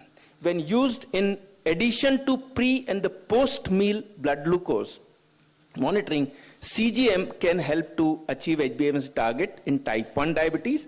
When used in addition to blood glucose monitoring targeting traditional pre and postprandial targets, real-time CGM can reduce macrosomia, neonatal hypoglycemia. I'm not going to go in detail in type 1 diabetes. CGM metrics may be used, but commonly used, this is important statement, commonly used estimated A1C and glucose management indicator calculations should not be used. So calculated HbA1c should not be used in pregnancy. In studies with women without pre-existing diabetes, increased A1C levels within the normal range are associated with adverse outcome, and this has been shown in HAPO. Observation study in pre-existing diabetes and pregnancy shows the lowest rate of adverse outcomes with the HbA1c 6 to 6.5 in early pregnancy.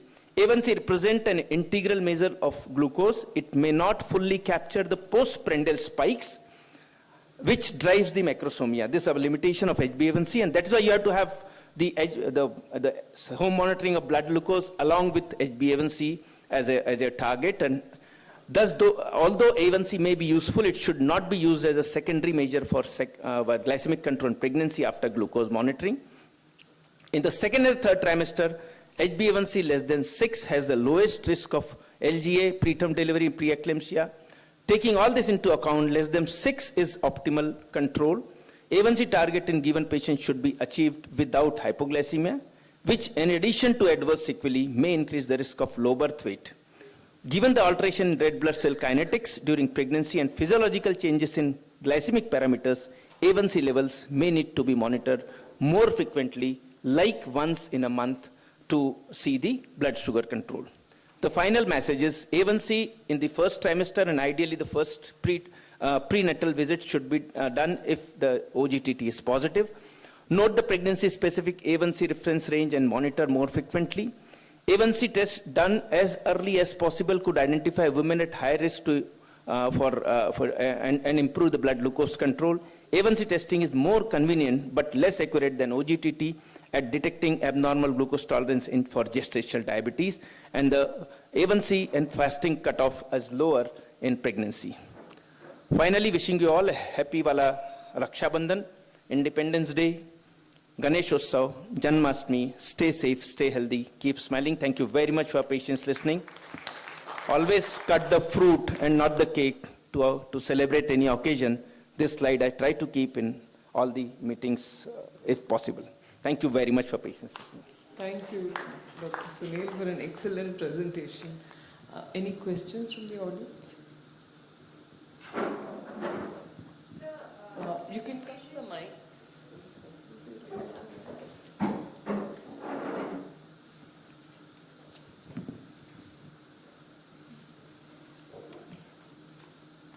Sir, in pregnant patient, which would be better, either checking HbA1c every month or intensification of SMBG? Which one would be better?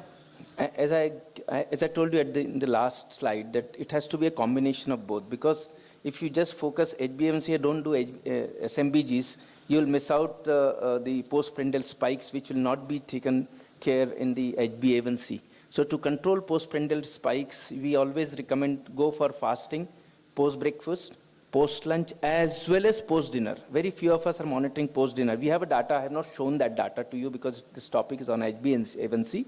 But if you have a data, we have shown that the pre-breakfast dose of insulin is least in those pregnant women, GDM, who are requiring insulin versus the pre-dinner dose. So if someone is requiring, say, 12 units of insulin or 20 units of insulin, they will require, say, 4 in the morning, 6 in the afternoon, maybe 8 in the evening for covering the postprandial peaks. And that is why they can't replace. HbA1c cannot replace with SMBG. But you can just certainly see at the time of diagnosis, HbA1c says 6.9. And then subsequently, you can show that now next 1 month it has come to 6.2. And then third month it has come to, say, 5.8, 5.9. So you can document that change, whatever intervention we've done.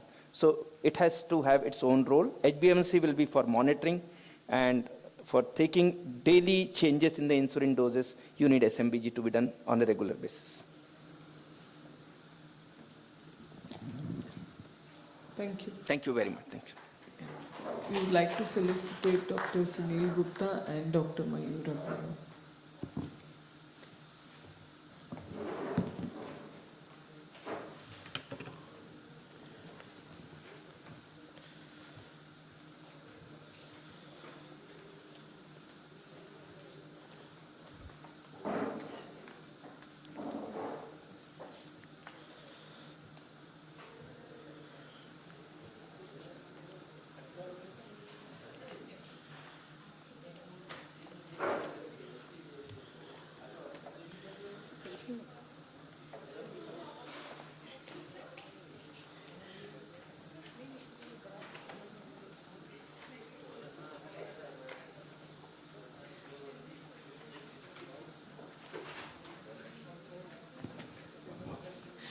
Now I would like to call.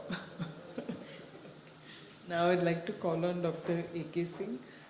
He will be speaking on our SGLT2 inhibitors, the new statin.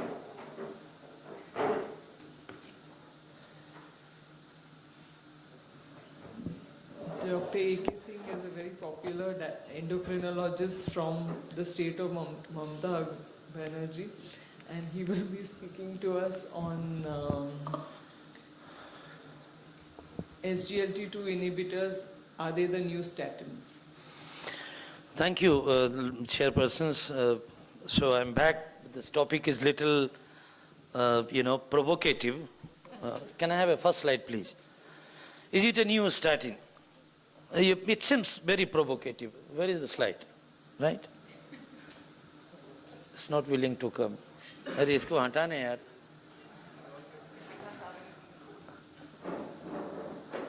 Do I need to go ahead? No.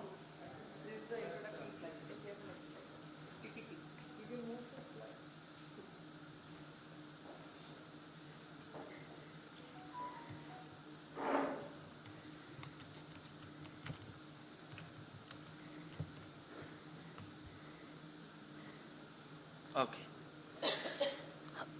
So I would have been happy if Dr. Karunanidhi should have been here. He's not there. Please, someone call him.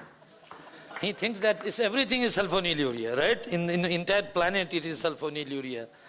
Gentlemen, your age is 70 years. We are in an era of change. And you would be perhaps thinking that, is it a new statin? Let me start by saying it is better than a statin.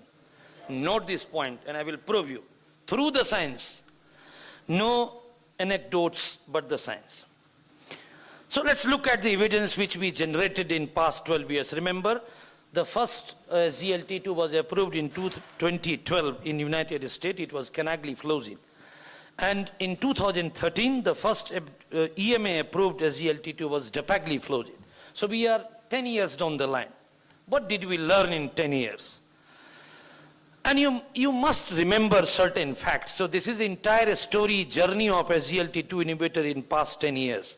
So the drug was actually approved for the treatment of type 2 diabetes, but the drug was found to lower body weight and systolic blood pressure significantly into the tune that if you look into a GLP-1 versus SGLT2 head-to-head trial, the SGLT2 was never inferior in reducing blood pressure and body weight. That's very fascinating. However, the entire landscape changed in past 10 years. So what has happened is the last 4-point bullets. So we had 5 cardiovascular outcome trials as mandated by US FDA in 2008 that all new anti-diabetes drug has to pass through a strict cardiovascular outcome trial, which sulfonylurea metformin never went.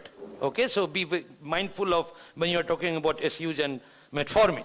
If they would have been went through this trial, sorry, what happened? They would not have passed. Now, so I will not bring SU and metformin into the debate. So what happened in these 5 cardiovascular outcome trials so far done with SGLT2 inhibitor? This is a BG slide, no need to read. Here is the 5 CB outcome trial, which you can see starting from IMPARIC to CANVAS to DECLARE-TIMI to VERTIS-CB to a SCORE trial is with sotagliflozin. These are baseline similarities and characteristics we wrote very recently to understand. If you are CB outcome interested guys, you can download it right away. It's a free of cost PDF.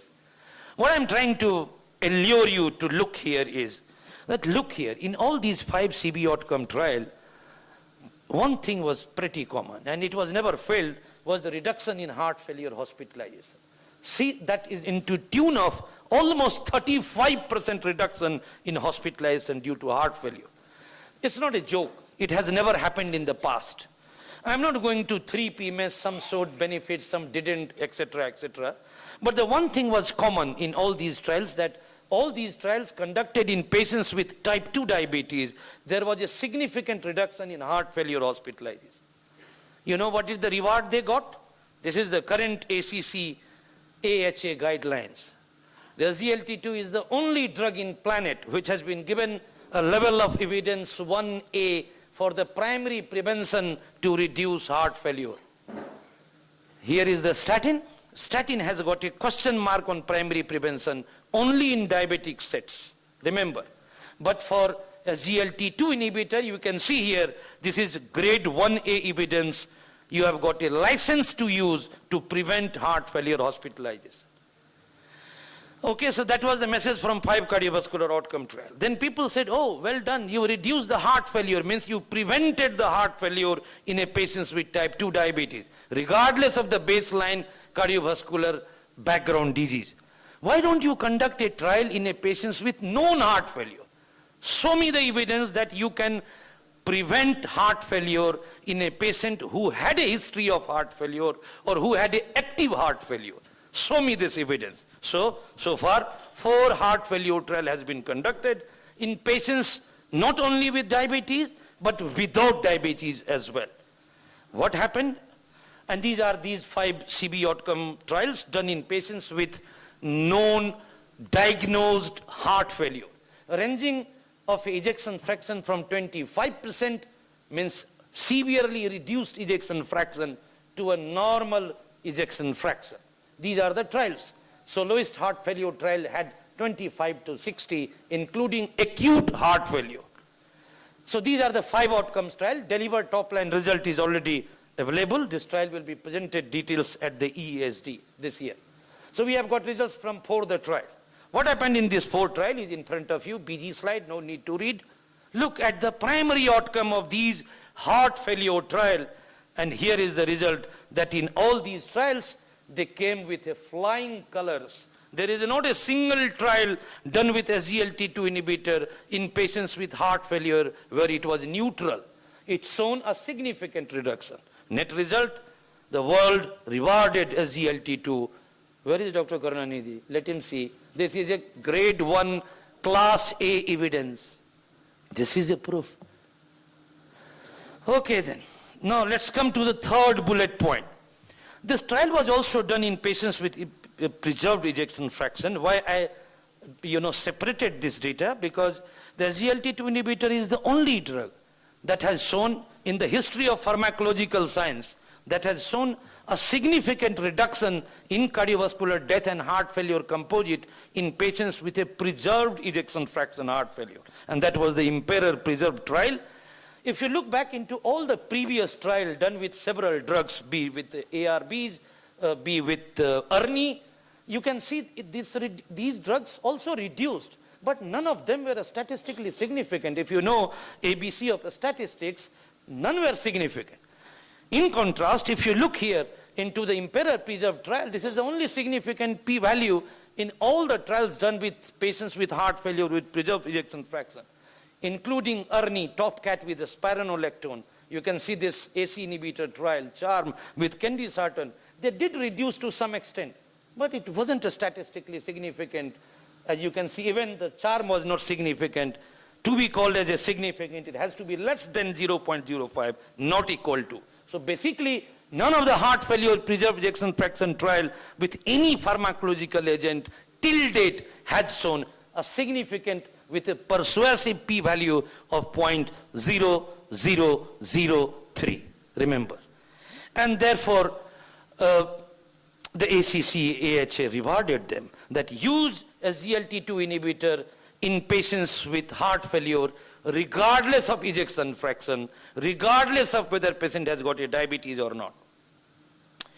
And this is the current level update for SGLT2. Even for the heart failure preserved ejection fraction, they have been given 2A. Now you might be asking, why is it 2A? Earlier it was 1A because this has been done based on only one trial. There is a rule of game to give this indication. If you have passed in only one randomized controlled trial, you will be put here as 2A. Wait for the deliver result, it will jump to the 1A again. Wait 6 months down the line, you will see in the next ACC 2023, this will be 1A. Where is the evidence with the statin in these patients with heart failure? Please note that the statins doesn't work in patients with heart failure where you have got a 1A class for SGLT2 inhibitor. Chalo, let's look into the third point, kidney outcome trial. So far we have got 3 kidney endpoints trial. Imparenal result is not here, but top line is positive. Remember, the SGLT2 trials are historical in the sense that these trials were stopped prematurely because of excess benefit. The ethics committee did not allow trial to continue because if you know that drug A is working good and saving patient, You cannot allow the trial to continue on drug B, which is placebo. This is ethically and morally not allowed, because you are denying the benefit by giving drug, not giving drug A, and rather than giving a placebo drug, even in a randomized controlled trial. So the rule of game is that if you have got a trial where the drug is showing benefit against the placebo, stop the trial. And a SGLT2 inhibitor is perhaps only anti-diabetic drug, or rather any pharmacological agent, where their heart failure trial was stopped prematurely because of excessive benefit. Their 3 kidney outcome trials, starting from the Credence to the DEPA-CKD and now IMPA-Renal, all the 3 trials was stopped prematurely because of excess benefit. Remember, in the past, all previous CB outcome trial was stopped because of either failure or harm. Here, all the trials is stopped because of benefit. Now, if you see these DKD trial, or this is DEPA, it consists of even a non-diabetic CKD, and for the first time, we learned that we have got an agent for the treatment of diabetes that can prevent kidney disease in a patient without diabetes. Isn't it a miracle what has happened? Still you are denying the drug? This is the result. And you know the top line result, IMPA kidney is already top line result came in 16th March. This again, the detailed data will come in forthcoming ESD. Now, to the extent, if you see the KDIGO guideline, which is 2023, this is not yet come into effect. This is a draft which was proposing that if you have got a patient with diabetes and kidney disease, and if the eGFR is more than 20, you must use metformin with SGLT2 inhibitor. Must. And then, suppose if your eGFR comes down, don't stop the drug. People forget to read all those bottom lines in KDIGO guideline. What they are saying, that it is reasonable to continue SGLT2 even if eGFR falls below 20. This is the quantum of benefit with a drug which was contraindicated 3 years back if the eGFR was less than 45. Now you are saying go to, even though it comes to less than 20, unless patient is going a renal transplantation, continue the SGLT2. Isn't it something new which we are learning? Finally, people said, oh, so you passed in heart failure. Do you have any trial in patients who are in ICU with a ventilator and try the SGLT2? See the situation. Who has tried in this situation any drug? But SGLT2 has been undergone a trials in a patients with a decompensated heart failure. You will be surprised. You may not have heard this data. Look at these trials. And why this trial was, conducted, because if you look these 3 trials, you can see DEPA heart failure, Impera reduced and Impera preserved. The benefit for the heart failure hospitalization was seen as early as day 12 here in the Impera reduced, day 18 in Impera preserved, and day 28 in DEPA heart failure. So the benefit is so quick that people realize, oh man, this can be a wonderful drug in acute heart failure. Why don't you try it? So they tried it. And here, that's my point. The beauty lies in the eye of the beholder. Dr. Karunanidhi can't see it. Very simple. Where is he? So this is the point. Now, so they tried in acute heart failure. And these are the mammoth number of trials right now undergoing in patients with acute heart failure, decompensated heart failure on a 6 liter of oxygen, and they are given a SGLT2 inhibitor. You can see starting from Impulse, DEPA, ACT, heart failure, dictate, these 2 trials is right now on. The Impulse is already passed. I will show you the result. These are the SGLT2 trials, and these are other drugs in patients with acute heart failure. So what happened in these trials? These are SGLT2 trials. I will not bore you. Look here is the final. When the SGLT2 was started in these trials, so soloist heart failure trial was done in a patient those were admitted with decompensated heart failure, but the SGLT2 was started when patient became stable, right? Whereas in this IMPA response and in the Impulse trial, the patient were acute heart failure, still decompensated, so they started the drug in the first 24 hours of the admission. So patient was admitted in the morning, SGLT2 was given on the same day. So this 2 trial is a acute decompensated heart failure. And here is the result. You can see, although these trials were of shorter duration, they achieved something which is positive. They did not do any harm. You might be surprised to see someone is on a 6-liter oxygen with acute renal shutdown. A GLT2 has been given because of acute heart failure. You expect DKA, hypoxia, etc., etc. But look what happened. And this is if you combine the data of these 3 acute heart failure trial, you see there is a significant benefit in all the endpoint. What about side effect? Look in the right-hand side. Nothing. Absolutely neutral, insignificant. Whatever side effect you would like to look here, fine, it was absolutely fine. Now then, so to summarize the entire story and bringing back to the story of statin, this is a SGLT2 program. If you have got a patient with diabetes and is still having a normal ventricular function, to go to someone whose heart is gone and perhaps need a heart transplantation, you have got a trial. There is not a single trials from this where SGLT2 did not show benefit. And simple, now you can ask me what was the actual advantage. So that's why I have put it here, the number needed to treat to see these patients. Starting from the declared TIMI, which has a majorly primary prevention cohort. In declared TIMI it was 70%, only 30% had cardiovascular disease. And then if you keep on going to Canvas, to Vertis, to Impare, Credence, DEPA CKD, Impera Preserved, DEPA HF, Impera Reduced went there. Look at the NNT. The NNT is coming from 400 to 125 to 59 to 36 to 10. What does this graph show? The graph suggests that if your patient is sick, the SGLT2 gives you a life. Here is the drug that prevents your life even if you don't have heart disease. 2, you have got an advanced heart disease. See the NNT, number needed to treat is only 10. So if you give 10 patients, 1 patient will survive. That's the beauty of SGLT2 inhibitor. Do you know the NNT of a statin, any one of you? Okay, fine, fair enough. So you are very close. So statin's NNT is here. Look at the NNT of SGLT2 inhibitor.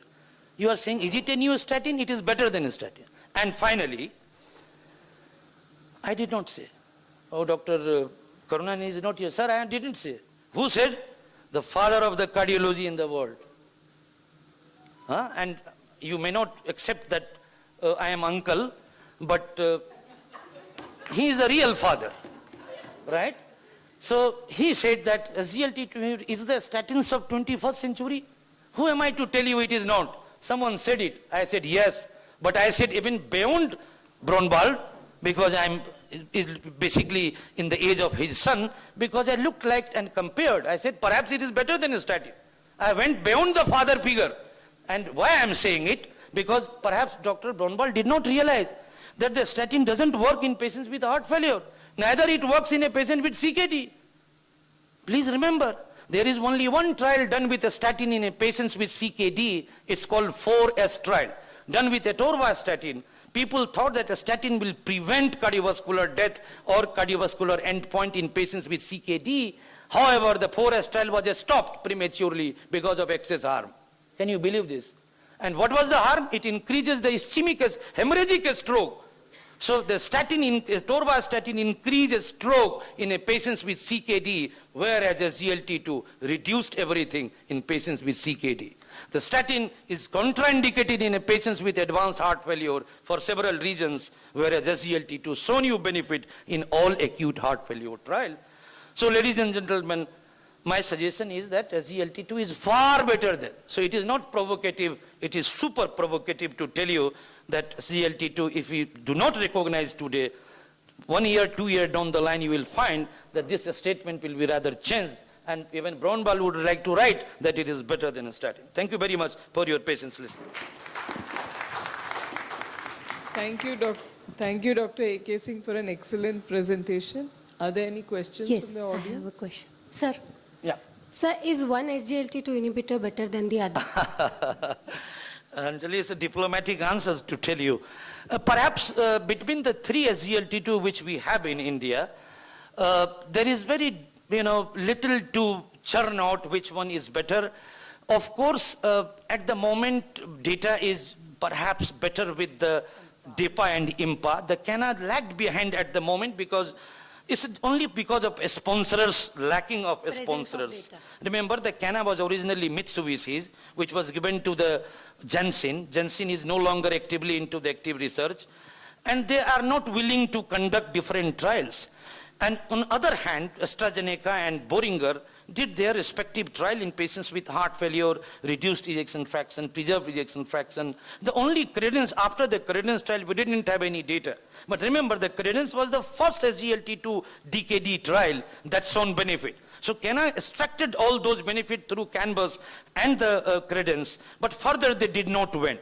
Therefore, on paper, at the moment, Cana has got little lesser data compared to DEPA and IMPA. DEPA and IMPA is every day neck-to-neck fighting. Why they are fighting? Because some of the companies, DEPA's trial is coming earlier than the IMPA. So at that, for example, DEPA CKD is there, but IMPA kidney result is not out. So they are not licensed for kidney disease at the moment. I'm talking about IMPA.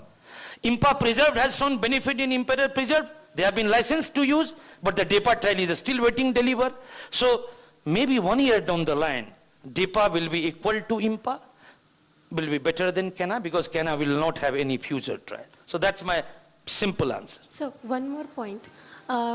Somehow, I think because of the heart failure, specifically outcomes of this wonderful class of drugs, we are understanding possibly there is some difference between the mechanism of heart failure and mechanism of atherosclerotic cardiovascular disease. And what we know about statin is mainly from the LDL reduction and then reduction of the risk.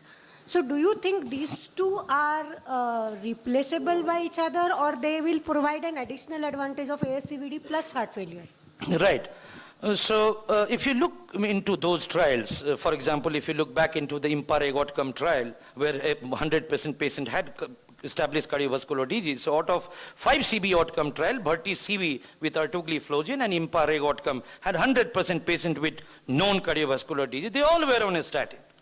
And at the top of a statin, so give credit to the drug that the patient, all the patients were receiving a statin both in placebo as well as in the active comparator arm. Yet the SGLT2 passed on, jump on to the bang, even of getting a statin. So of course these data are additive, not replaceable. We don't know whether not giving a statin, giving a SGLT2 alone versus a statin SGLT2 would give better benefit. Theoretically, of a statin SGLT2 would give better advantage than SGLT2 alone. However, we don't have any evidence to conclude this by saying that no, one is not better than B. So in acute heart failure due to chronic kidney disease over AKD, creat is 3.3, for example, patients come with breathlessness and LVF. In these patients, at what level would you remove SGLT2 and give diuretics? Well, Altamas, as you know, I may have shown you those data, but at the moment we are not licensed of using SGLT2 AHF. That's why if you have seen that during debate time I have shown you that these are being explored. The early data do suggest that even as I have shown you in the Impulse trial, they gave SGLT2 on within first 24 hours. But then they were also stabilized with the anti-failure therapy. So at the moment, if you look at the Impulse trial inclusion criteria, patient has to be a stable heart failure, not receiving mega dose of diuretics, their BP must be stable, they must not be on inodilators for last 6 hours. That was the Impulse inclusion criteria. For the case you are talking about, someone with a CKD, with a creatinine 3, EGFR would be likely 20 or less than that, with a acute heart failure, whether we are in a position to continue SGLT2, that we don't know. However, I am giving you a different example. Go back to the DARE-19 trial, done with dapagliflozin in patients with COVID-19. Although they were again the moderate COVID-19, they were not on ventilator COVID-19, and DEPA didn't do any harm. So if your patient by mistake is even on SGLT2 with this much of decompensated heart failure, I don't think anything is wrong. As long as you are monitoring the kidney function, it is not deteriorating. So be careful. Have a pharmacovigilance, but don't give a disadvantage of not giving SGLT2 inhibitor. Just a quick question, very nicely delivered. What are the take about acute heart failure and euglycemic decay with this SGLT2 inhibitors? Right, so euglycemic decay in the acute heart failure trial was 0. Thank you. Done it? I have shown you. So that's the beauty. Every time people think that it will cause, but it didn't. So in all those 3 acute heart failure trials, the event of diabetic ketoacidosis was 0. It is surprising. Yes. See, whenever we start SGLT2 inhibitors, especially DAPA or EMPA, there is data that there is little deterioration in the renal function in first 6 Right. to 8 weeks or maybe 12 weeks, and then it again goes back, so it takes a U-turn. So till what time we should be waiting for this U-turn? So the current, yeah, I got your question. So the current formula is if the EGFR or creatinine, by if you are measuring through that way, if there is a fall dip in more than 30%, then you stop the drug.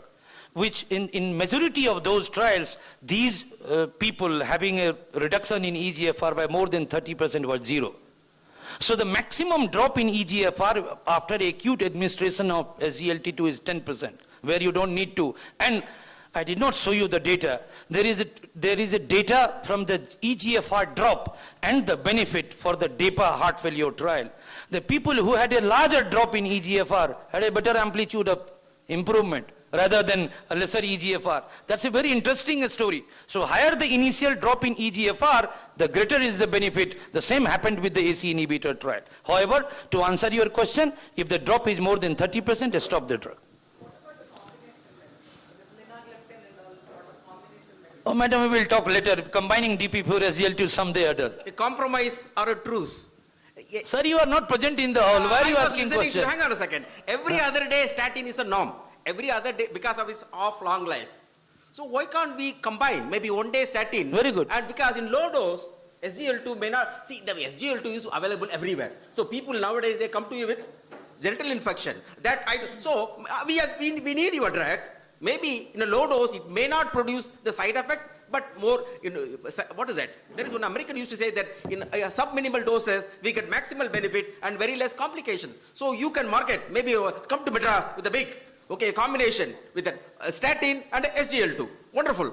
Great. I will advise the pharma company sitting here to You know that you are our principal. Go tomorrow and make a powder of SGLT2 and a statin and make a puria and give it to Dr. Karunanidhi. Yes, they did Thank it. you very In much. St. John's, they did it. Okay. Thank you very much. Thank you very much. Thank you, Chair. I think we are running Thank a you, Dr. little A.K. Singh. beyond schedule, so I think thank you very much. We We'll have end a- this session We here. have a small video presentation, 2 minutes, and then we'll go on to the next session.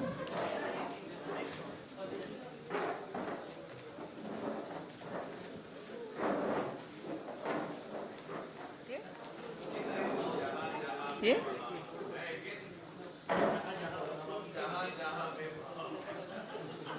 इसने बोला करने के लिए नहीं बहुत हम लगा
available in India and now dissect the various data that is there. What we have in India today is that we have lixisenatide, whoever is using that now, oral semaglutide, liraglutide and dulaglutide. That is all that we have. Now let's look at it from a perspective of what I will give myself. I don't have established cardiovascular disease. If I am doing a clinic, any diabetes specialist who is doing a clinic, everyday clinic, his bulk of patients do not have established cardiovascular disease. His bulk of patients, out of which around 20% roughly would have established cardiovascular disease. It's not going to have every patient who is walking the door have cardiovascular disease. So let's look at what was, if you have established cardiovascular disease and you're giving medication, that is secondary prevention. If you don't have established cardiovascular disease and you've got high risk factors, you're trying to prevent an event, so that's primary prevention. So let's look at the data that has been there. So I'm just gonna concentrate on the things that is only available in India. With leader, the higher proportionate of patients had established cardiovascular disease, which was 72.4%, with sustain 6, but that's not available in India. Let's come to Rewind or dulaglutide. Only 30% had established cardiovascular disease. Close to 70% were primary prevention. Prevention of patients who did not have established cardiovascular disease, reflective of what we see in our daily practice. We don't do angiography for all patients that come in our clinic. We may do an ECG to the higher extent, but we don't do a treadmill. That is what is reflective of our population that we have. And Pioneer 6 also had a higher proportion of established cardiovascular disease on oral semaglutide, which is 85% and 50% on secondary prevention. But it does not have any proven cardiovascular benefit. So that's kind of out of the discussion when it comes to myself, and I'm talking about myself that I'm there. Now we talk about male and female equality. But if you look at the data with a male and female equality, only dulaglutide comes very close to a good male and female proportion with a 46% of female population, rest around 30% or 35% of female population.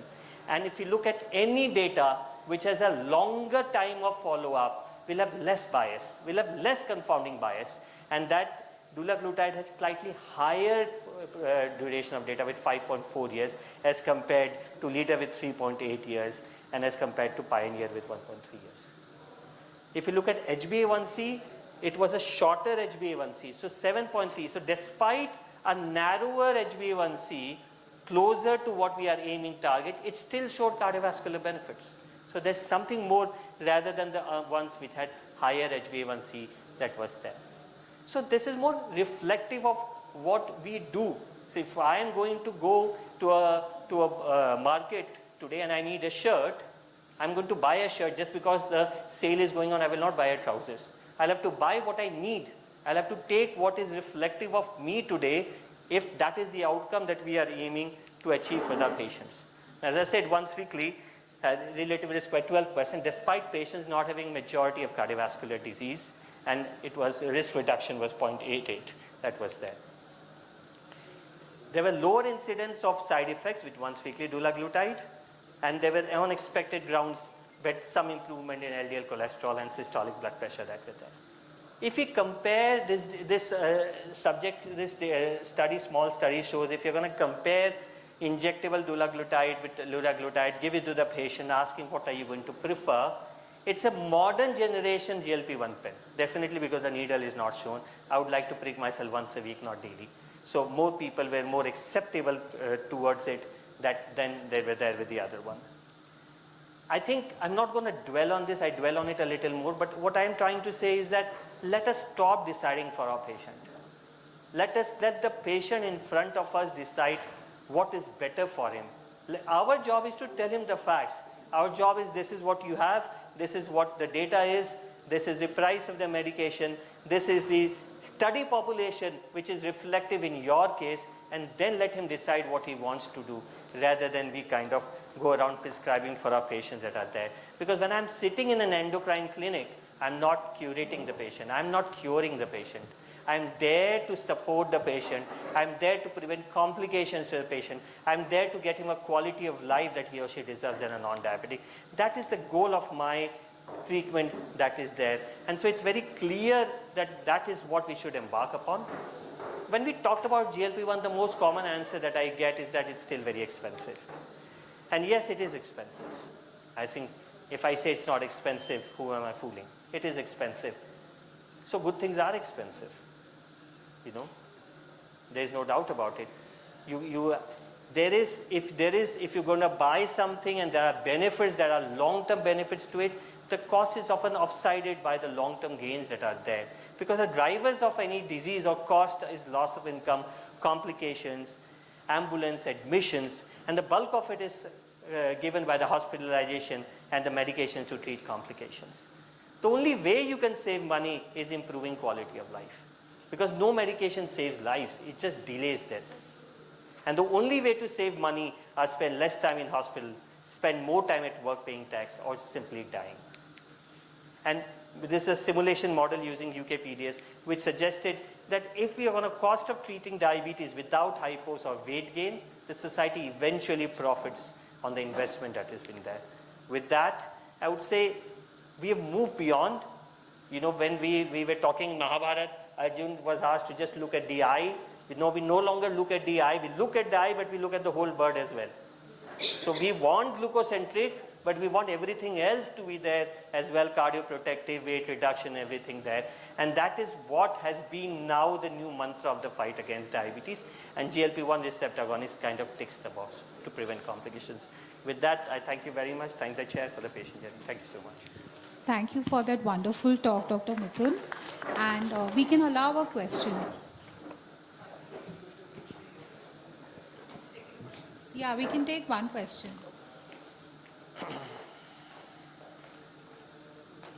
Okay, I think we have no questions. Okay. But let me ask you, so for weight loss, which one is your preferred GLP-1? Why are we using GLP-1? I think that is the predominant question. We are using GLP-1 as an anti-diabetic medication. You know, I think that is the main philosophical. If my son is going to get married, hopefully he will like to get married to a girl. That is a baseline. On that he might want a beautiful girl, one who makes money, one who has a rich inheritance. All that is an extra bonus. So all the extra benefits are bonus, but it has to have a glycemic, anti-glycemic action. It has to have a proven cardiovascular benefit. If you are going to simply use a weight loss, if you go into an actual good lifestyle change, that will give us a good weight loss on top of it as well. It's not that GLP-1 don't, most GLP-1 do. Some of them are slightly better, some of them are slightly less. We have a wonderful debate coming up in the next hall after this session gets over on the exact same topic, whether our approach should be weight-centric or glucocentric. So anyway, thank you so much, Dr. Mithun. May I request Dr. Anjali to... Dr. Anjali Bhatt. She is an consultant endocrinologist and diabetologist and founder and chief... Oh, sorry, let's... Thank you, Dr. Mithun. Sure.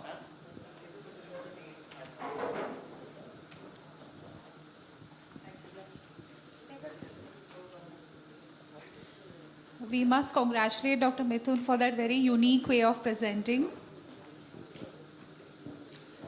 And our next speaker who is going to address the pioneer gliptin, vildagliptin, is Dr. Anjali Bhatt. She is a consultant diabetologist and endocrinologist, founder and chief consultant at Endoclinic Pune. Very passionate about patient care, research, teaching, forming curricula for various courses and community-based activities.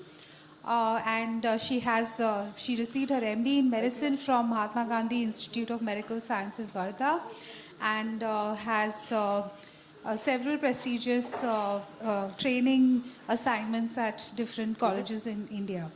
Contributed for many publications in journals as well as books, and is very passionate about painting, reading, and is multi-talented. Welcome, Dr. Anjali.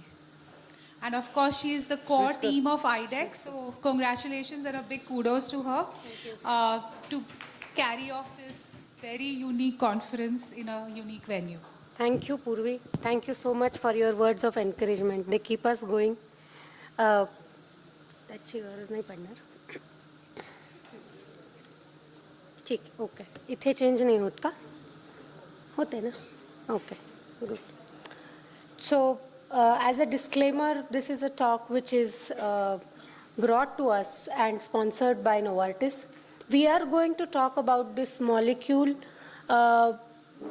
because, not because this is the most or the first line therapy that is preferred today.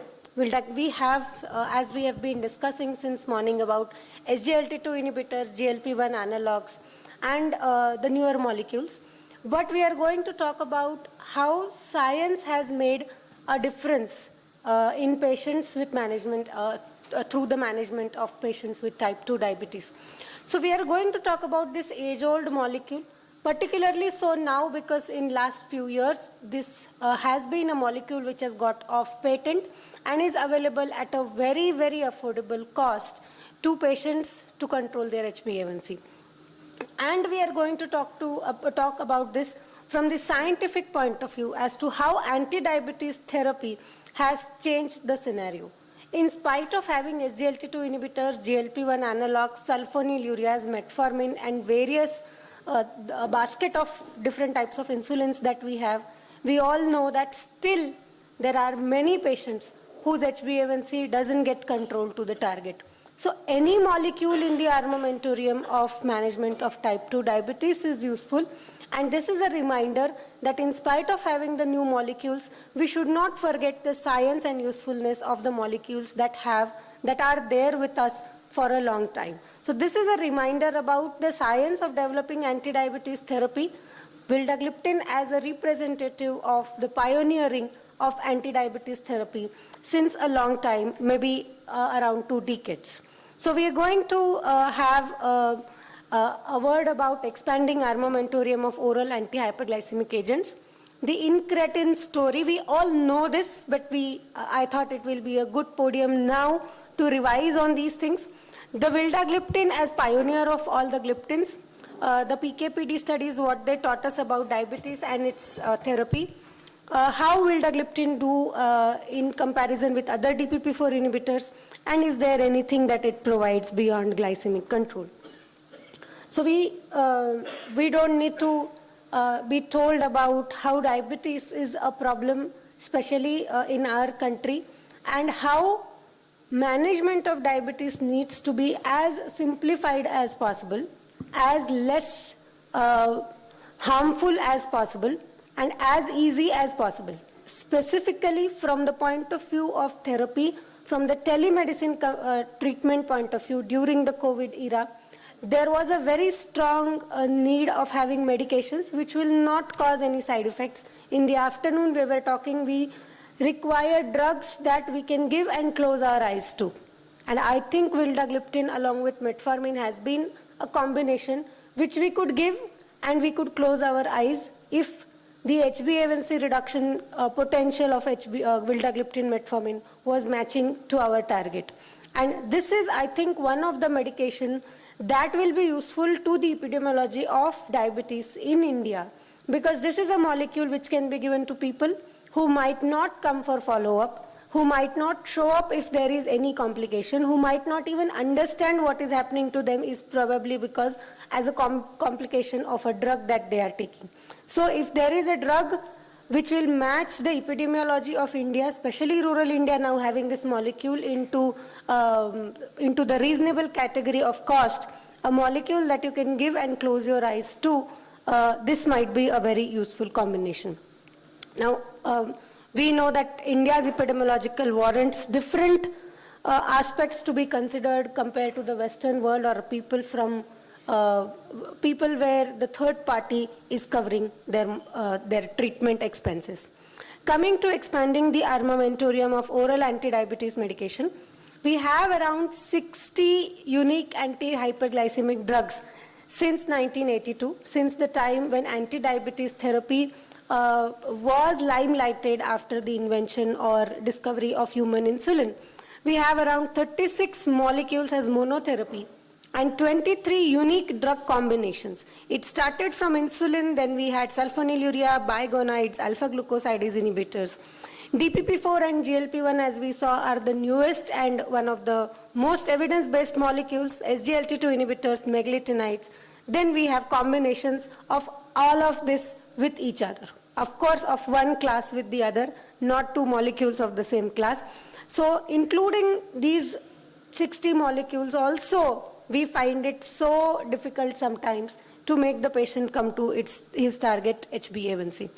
Coming to the incretin story, in 1930, though the word incretin was coined, the insulinotropic action of incretins was confirmed somewhere in 1970.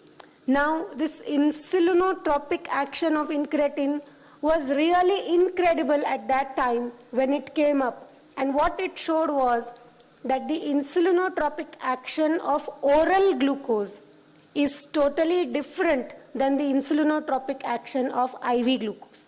The insulin secretion that is induced by oral glucose is mediated through an effect called as incretin effect, that is incretins that are secreted in our small and large GI, especially the GLP-1, which was considered as one of the most potent incretin in human body.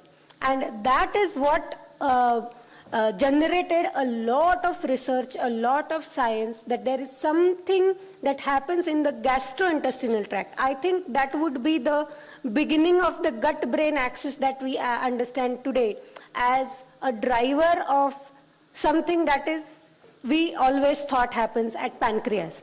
So the incretin effect was one of the most important discovery when it comes to our understanding of how glucose functions in the body. So the effect of insulin secretion or insulinotropic action of glucose through gut is totally different than when we give the glucose through the intravenous system. And this effect was very important to understand.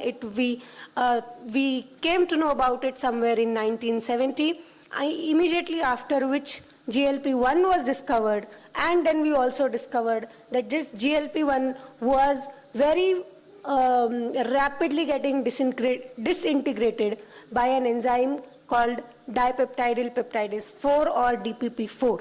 And then a wonderful thought of inhibiting DPP4 inhibition to increase the GLP-1 action came into picture, and then that is where the vildagliptin was pioneered in somewhere between 1998 to 2000.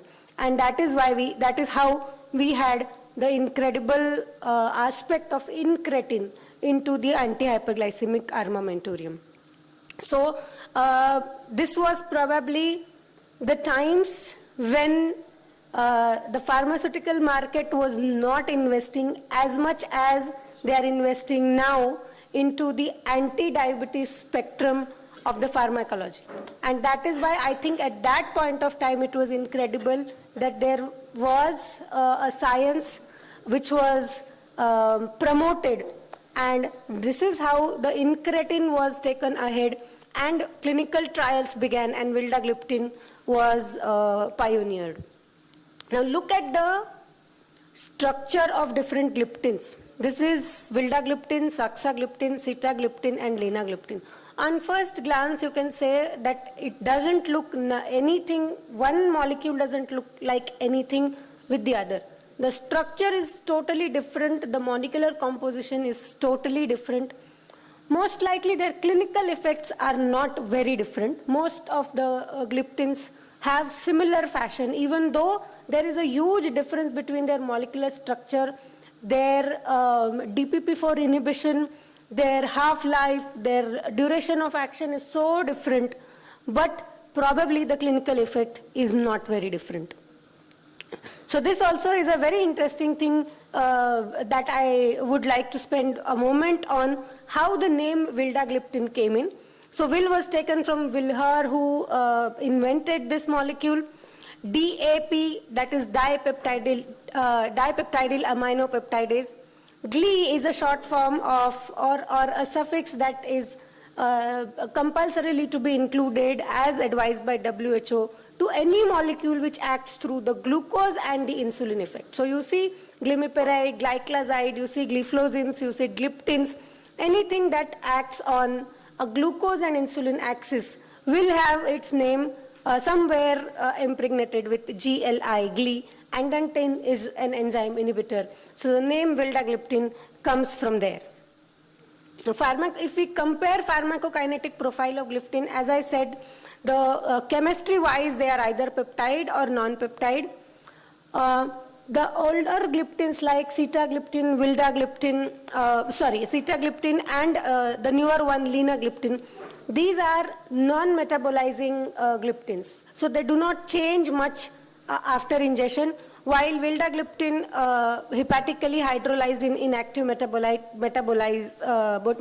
and then gets excreted. So whenever we are dealing with renal impairment, we need to reduce the dose of these molecules accordingly to avoid their metabolic dumping inside the body. Again, as I said, there is a huge difference between the dosing, the compound's half-life, the DPP-4 inhibitions, and drug interaction. Saxagliptin possibly is a molecule which is failing at many levels. Thankfully, I don't think we have a lot of use of saxagliptin in our country. We do not have availability of saxagliptin very commonly. But rest of the gliptin, even though they differ, the dosing differs, the compound half-life differs, the clinical efficacy remains similar to each other, and that is what we are going to see. When it comes to achieving the HbA1c, overall as a class, the gliptin reduce HbA1c by somewhere around 0.6 to 0.7. There are some trials or some evidence that says that the DPP-4, the GLP-1 defect in Asians is more compared to the GLP-1 defects in Caucasians, and possibly the incretin-based therapies will work better in Asians compared to non-Asians. So that is a point that we can consider.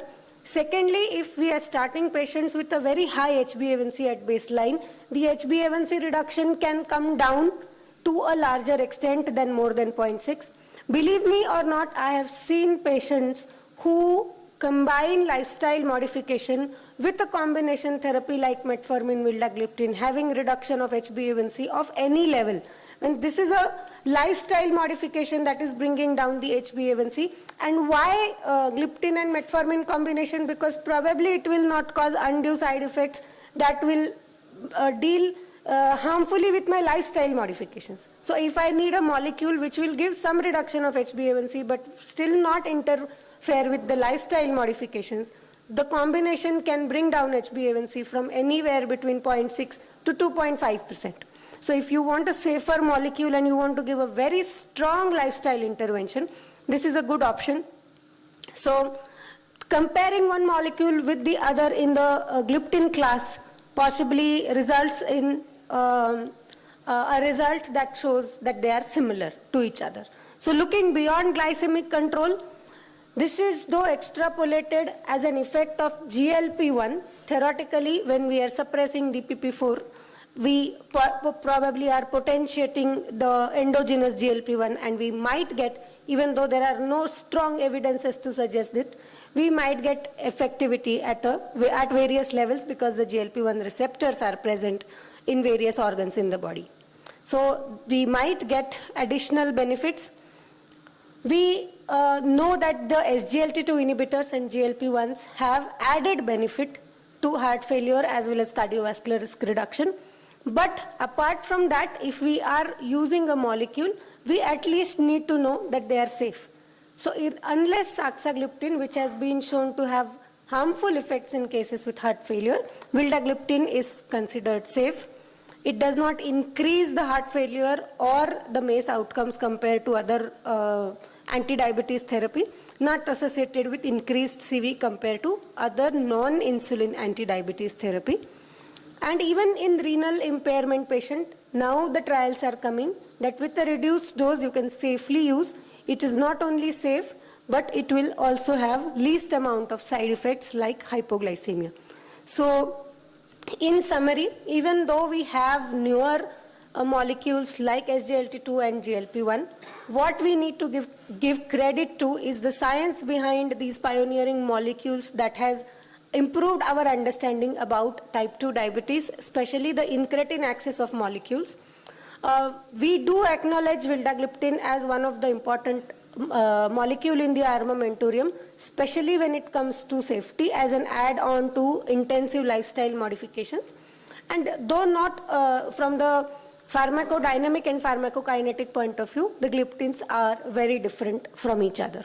With that, I would like to thank the sponsors as well as the organizers for having this talk. And if there are any questions. Thank you, Anjali, for that very comprehensive talk on vildagliptin. Do we have any questions from the audience? So with sitagliptin going off patent, which is your preferred gliptin and why? Again, as I said, the evidence, from the evidence point of view, see, pharmacokinetic and pharmacodynamic molecular structures are good for our understanding and from the science point of view. But from the clinical point of view, I think they do well with each other. Sitagliptin being once a day, but now we have vildagliptin extended release that can also be given once a day. So I don't find any difference as far as the clinical utility is concerned. Either molecule is good. Thank you. Thank you. Thank you.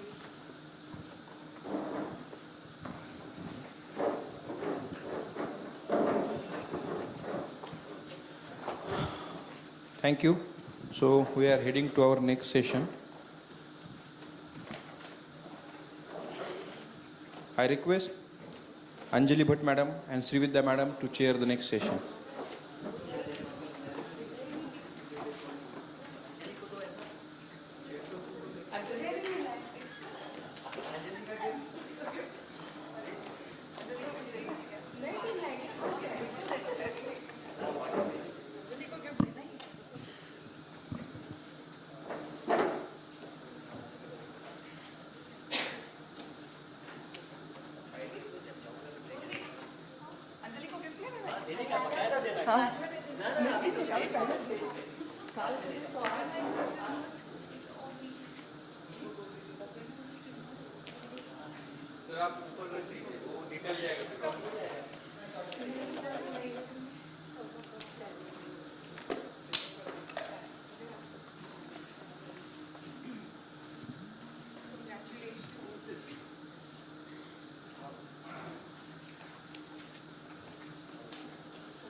Good afternoon, everybody. After standing for such a long time, finally I'm sitting down.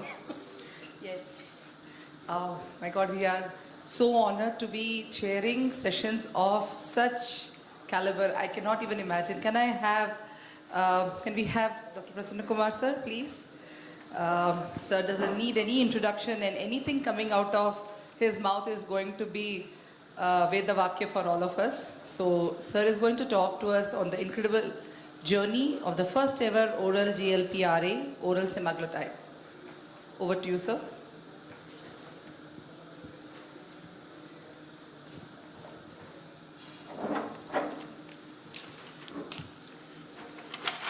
Good evening, everybody. Thank you, chairpersons. Now I'll be talking about incredible journey of first ever oral GLP-1 receptor analog, that is oral semaglutide. When you look at the journey of any development of molecule, you will see how long it takes and how difficult it is. When we get a drug, it's very simple. Okay, introduced 6 months back, USA, get it here. It is not so. If you look at it, the journey is very long. These are my financial disclosures. Now the journey, like a serpent as you see here, starting in 1960. Then you see sequencer identified 22 years later. It took 22 years. Look at here, that identified in intestine in 1986, another 4 years. And clinical studies done here. Then you see 2005. That means 45 years of journey for a molecule from bench to bedside. So that is how every molecule takes a long time. It's not as simple as something accidentally, penicillin was discovered within 6 months it is there. Not only that, unlike in the past, identifying a drug, testing in animals, human beings, and FDA approval, then you look at even the cardiovascular safety. Unlike in the past, after 2010, it's not enough if a drug shows that it is reducing blood sugar. whether it's cardiovascular side. Again, if you see that fluorescein, SGLT2, it took 30, 40, 50 years before it came. And many people probably were skeptic here, maybe it may not work, it's not good, it is dangerous. And then you see that everybody takes up. That's how the journey of a drug is quite long.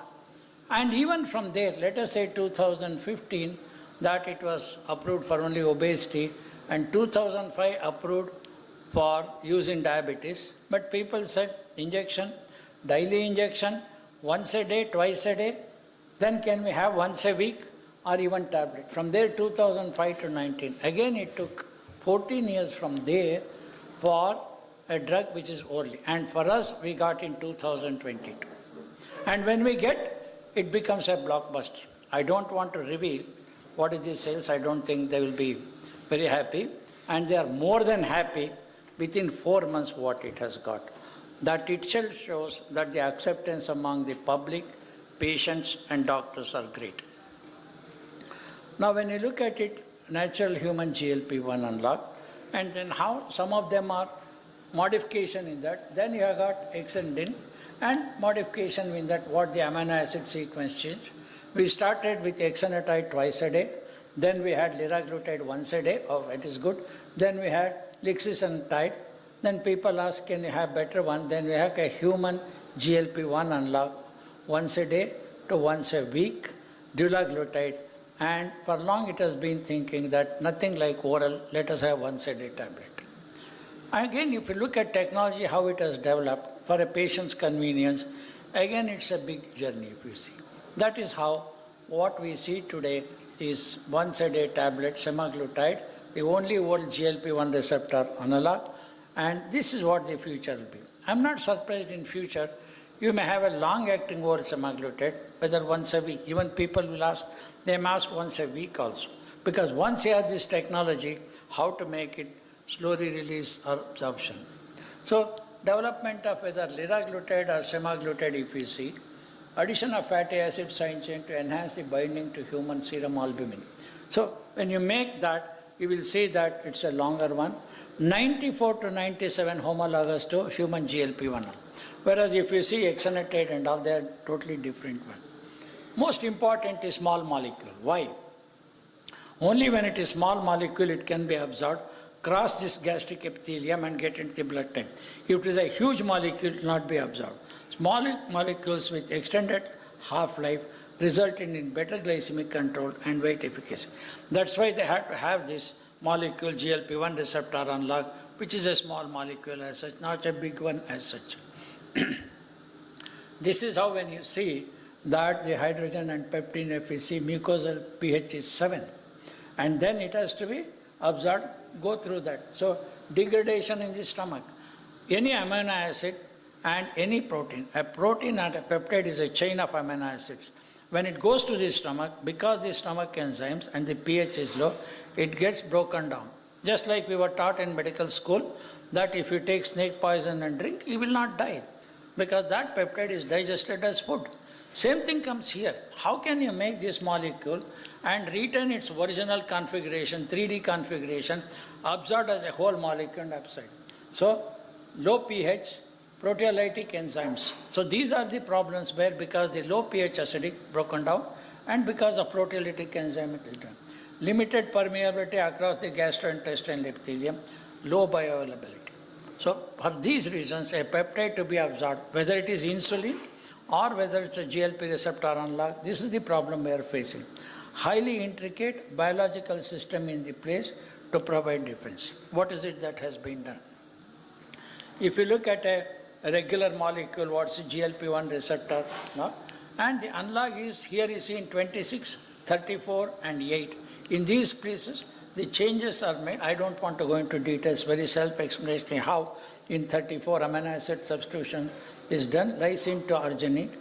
And here how you see that changes are made 26 as well as 8, and substitution at a position 8, that is alanine to alpha aminoglucoside. So this is how we see semaglutide as 94% homology with human GLP-1, and the approximately half-life, T half-life is 1 week. The half-life is only that it is there in the blood, but the effective life may be even shorter because of that. So when you see the oral semaglutide, what are the things you see? It's a DPP for stability, then you have got oral bioavailability, hydrophilic, absorbs water, small molecule, and the homology to human GLP-1 and most potent GLP-1 receptor analog, highly specific albumin binding, and half-life of 1 week. All these are important to make it clinically useful. Nowadays, unlike in the past, you don't have to see what happens. What is known as computational chemistry. There are small labs in Pune here, if you go and see. Hardly 20 people are working. On a computer, they see the amino acid sequence. Let me take out alanine in 18 position, put arginine, what happens? All the characters will come. Even before you test on animals and human beings. How do I make this molecule long-acting? Okay, the binding site, binding area and all. So it is not a matter of chance. Most of the research are 95% perspiration, 5% inspiration. Unlike what you saw penicillin, which was 95% inspiration, 5% perspiration. So that's how it's all biochemistry, science, molecular biology, and that's how you see that. So if you look at it, the SNAC, what is the SNAC technology? The SNAC technology, what we means is sodium N and 2-hydroxybenzyl amino, this one. This is the one where you will see, because of the SNAC, that means there are two molecules will come up. Here is a GLP-1 and the SNAC is covering it. The SNAC protects semaglutide from breakdown by gastric enzymes. Then it allows semaglutide to be absorbed from the stomach and promotes absorption across the gastric empty. It is something like a carrier.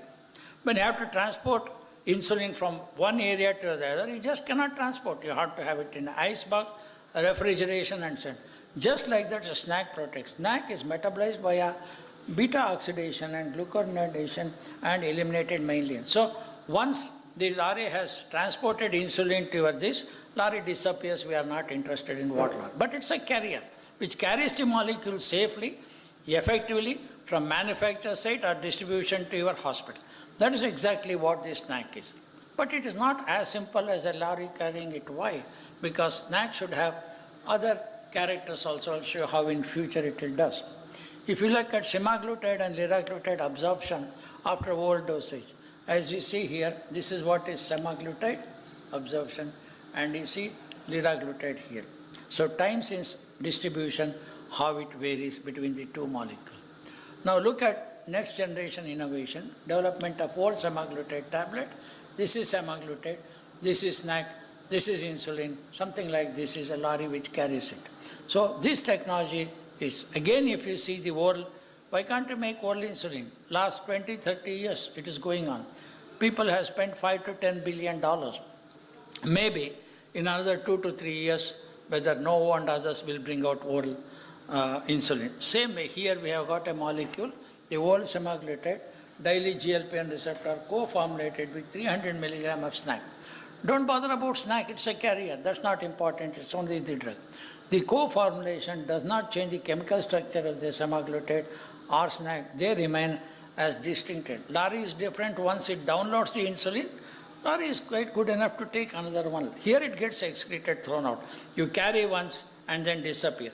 We don't want the SNAC itself to cause a problem because that is very important. It has to be an inert substance as such. How does it work in the stomach? This is exactly. You have a SNAC and semaglutide together, and as the tablet erodes, the SNAC causes a transient localized increase in pH. Because if the pH is acidic, then the protein is broken down. So it increases the local pH to around 7 or so, protecting semaglutide from degradation. And that is how you see SNAC facilitates a highly localized absorption of semaglutide across the gastric mucosa in a concentration-dependent manner via effects of transcellular pathway. Don't think 100% is absorbed. Just like oral also or inhaled, there are problems of it, the absorption may be less. Now, most important thing is, it's not like any other type. Take this tablet before food and then fine. How long? Okay, 30 minutes before. No, it does not. Try it very carefully. Take when you wake up on an empty stomach. You need at least 8 hours of fasting. It is not that you have food 4 o'clock, get up at 6 o'clock, have it. So 6 to 8 hours of fasting. Wake up and take your semaglutide tablet straight away with half a glass of water, 120 ml. Sir, some Baba Swamiji has said, you drink every day 3 liters of water, then only the stomach will clean away. Don't do all that for this. Because if you take 1 liter, 2 liter, 3 liter, it's not going to work. Because our patients believe Babas and Swamiji more than doctors and all. And somebody says, no, I can't drink so much of water. I'll have 1 sip of water. No. Why this? For an ideal condition, 120 ml of water. That means half a glass of water. You don't have to measure it, that everybody knows 1 cup contains 250 ml, half a cup is 120. That is the ideal one, neither too less nor too more. Not 1 ounce. 1 ounce is only 30 ml. No, it won't. See, these are the things. Sometimes patient thinks, oh, you are telling so much. Oh, forget it, doctor. I don't want to take. No, you have to explain to him why important. It is not rocket science or anything. So this is what approximately this, then it's okay. Because many people try to say, oh, this is a disadvantage, I can't measure 120. I don't think it's a problem. Most of the patients understand what it is, literate or semi-literate. Then wait at least 30 minutes. Sometimes people say, my cardiologist says, I must take this drug first. Nephrologist has said, I must take this drug. Endocrinologist has said, I must take this. No. As soon as you get up, keep it there and take this tablet, wait half an hour. After that, you take your drug, then you go ahead with it. So these are very, very important. This is how the schedule is. Why is important is, if you don't follow the instruction, probably drug is not effective. Then you come back and say, sorry sir, you have given this drug, my weight has not come down, HbA1c has not come down. I don't think this drug is working. So always we check the compliance. Many times patients say, sir, I'm daily taking thyroxine, my TS is 30. Okay. Tell me how many days in a week you have missed? Maybe 2-3 days. Okay. In a month, how many days you have missed? 10 days. Then ask mother, no sir, the bottle is same last 1 month. So just like you check that, please check whether they are taking it the right time, pill count, or right way that she has to take. So always she has to step up. Like liraglutide, we don't give liraglutide straight away 1.8 milligram. Start this 3 milligram 1 month. Tell them the side effect, that these are the side effects. You may have nausea, little vomiting, and you can get away with it after some time. So if you are comfortable after 1 month, go to 7 milligrams. Then for 1 month, that's why I always write, okay, patient has come tomorrow or day after tomorrow, 7th of August. Then I write 8th August to 7th of September by only 30 tablets. Okay, no problem. Then from 9th of September to 1 month or 2 months, you buy 7 ml. That is how we say. Otherwise, the cost of medicine is, don't buy for 3 months or anything, buy for 1 month. Any problem, please get back to me. So when you do in this, at least I can see 95% of my patients tolerate 3 milligram well, they come to 7 milligram. Let us say 80% of my patients are comfortable with even 7. Not that 100% will go to next stage, because now we have 3 to 4 months of experience with that. If they tolerate 7, then only go to 14 milligram, which is the probably today is the ideal dose to best delivery. But don't think this will stop here. There are already 25 and 50 mg of semaglutide going on. Studies are going on. Maybe next year or 2 years, 3 years later, we may come down from 14 to 25, 25 to 50. Safe, effective and other things. So this is how dosing is done. There is no urgency. Because weight loss, improved glucose control, CV reduction, improved lipid metabolism, reduced inflammation, resolution with no worsening of fibrosis. These are the things that are there. And not only just obesity, diabetes, atherosclerotic heart disease, lipid, inflammation, NASH, because this is a one drug, and future it will be Alzheimer's disease. There are already initial data. Maybe we'll have to wait for some time. So that means it started with diabetics, with obesity, went on to cardiologists, then you see lipidologist using it, then probably rheumatologist will use in future, and of course hepatologist, just like SGLT2 inhibitor, hepatologist also will use, maybe neurologist also. Maybe what started as our drug will become 6 specialties using it. That's what we see in future. Newer indications will come on. Now, yes, so I showed you already this, we have already seen this, how it works. So diabetes, cardiovascular, obesity, kidney disease. Oh, I forgot nephrologist. Then hepatologist. Then is a neurologist. So like many drugs, it starts for one disease. Why did aspirin? When we were a student, we thought aspirin is for headache. Today it is used anything other than headache. So that is how you see. But maybe in future, apart from diabetes, it may be used by so many other specialties. This evolution of the drug is very interesting. And thus we need to know how recommended across the globe for diabetes approved. Then cardiovascular already recommended because it has been seen in other non-diabetics as well. And already FDA approved for obesity. Then you will see proven benefit of these things in flow study for further benefits. Then you may see whether phase 2 studies are going on for other indications like NASH. Maybe next year we'll have data, and also semaglutide phase 1 for Alzheimer's disease. Because we don't know whether phase 1, whether it'll go to phase 2, 3, and finally it comes or not. But at least we have reached this stage. Subsequently, probably it will go to next one as such. To summarize my talk, incretins and insulin started journey together 100 years back. But insulin came within few years, but incretin took longer time. Development of GLP-1 receptor unlock class of drugs have evolved from short-acting to longer-acting molecules and from injectable to oral. And you are already seeing that, because when we told our patient, a lot of them say it's an injection daily, weekly, I don't want to take.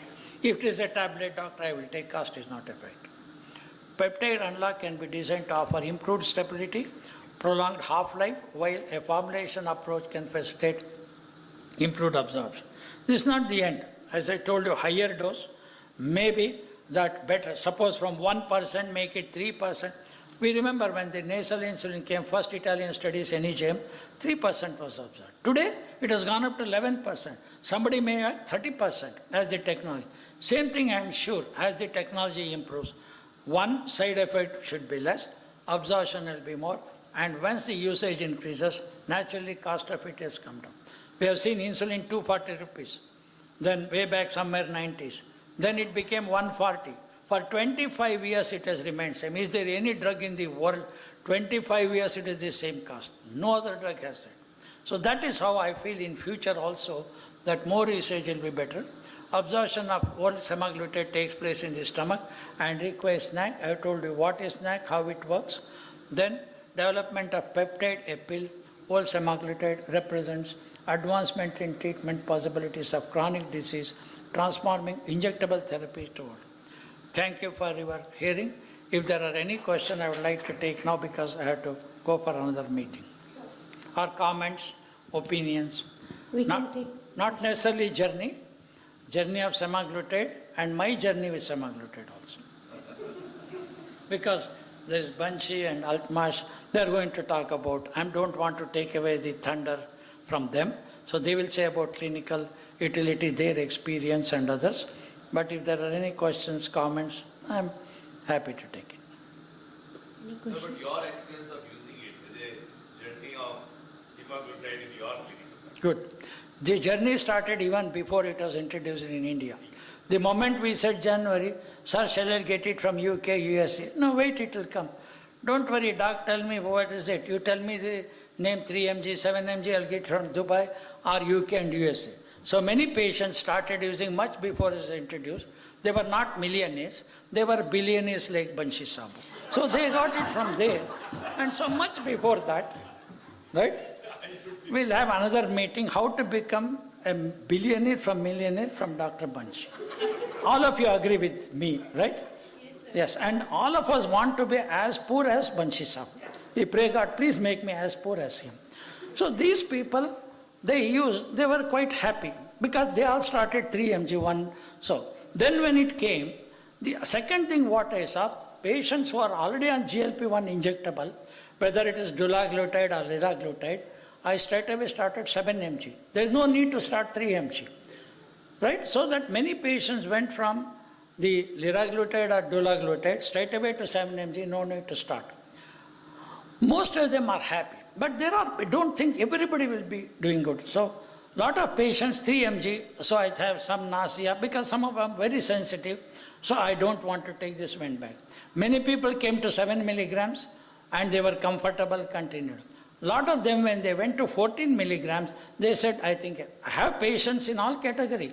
Some maybe 3 or 5% stopped at 3 mg, maybe 80% went up to 7 mg, and not 100% go to 14 mg. So the same reason I was asking, because like liraglutide also, when Yes. one patient could not tolerate after 1.2 when we wanted to do it for 1.8, and similar situation had happened for semaglutide also. We could not escalate their dose from 7 to 14. They remained stable on 7 milligram. Response also, different types of response. Some of our patient best response, what happened after 3 months? Sir, weight also came down, HbA1 also came down, patient is happy, doctor is also happy. Excellent. Then there are some, sir, HbA1c has come down, weight has not come down. Okay, but still I will continue. And there are others also where HbA1c has not come down, weight has come down. Third category. Okay, I will still continue, I have lost 3 kg.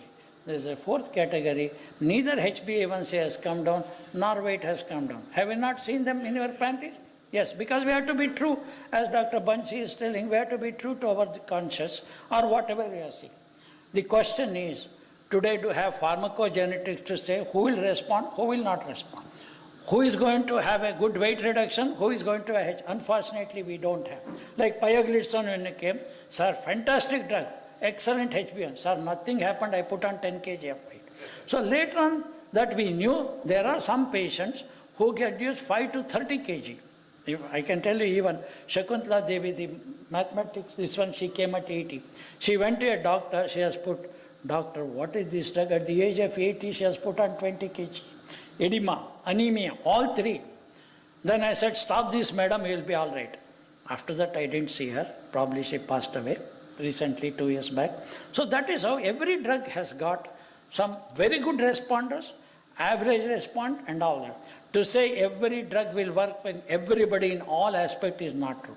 You have to see a patient and like ADA, individualize. Are you happy with this drug? Yes, continue. I am not happy side effect or response because patient expecting so much. The problem is not that. Sir, I don't want a drug to be reduce my weight. I said, why? Sir, people are not afraid of me if I lose weight and all. What are you? Either he is a politician or maybe underworld don. So he said, why? You want to be an MLA? People should be afraid of you or they should love you and vote you. No, sir. If I become very thin and all, they are not afraid. Just 2 days back, I'm getting an MLA ticket next year. So, wife, no. My husband has become so weak. Mother, so you look so weak, beta. Please put on. So everybody culturally thinks if we are fat, right, they think something is wrong. Bansi lost so much of weight, we are all happy. I don't know whether his family is happy or not. So this is how the thing is, people perceive that losing weight is bad. Putting on weight means healthy, quote unquote healthy, that is what. Then sir, I am worth about 1,000 crore turnover, 55 sweet shop. If I cannot eat with this, what is the point in having this? He thinks, my appetite has gone down. No, I am giving only for that to lose weight. No. I should eat well and still lose weight. This is the expectation of patient. There is a huge gap between patient expectations and what you see. So all of us have seen this in the last 30 years. So I have to individualize, patient satisfaction, doctor satisfaction, and convince the patient this is what you can expect, this is what has happened. You are happy, continue. That's how my approach.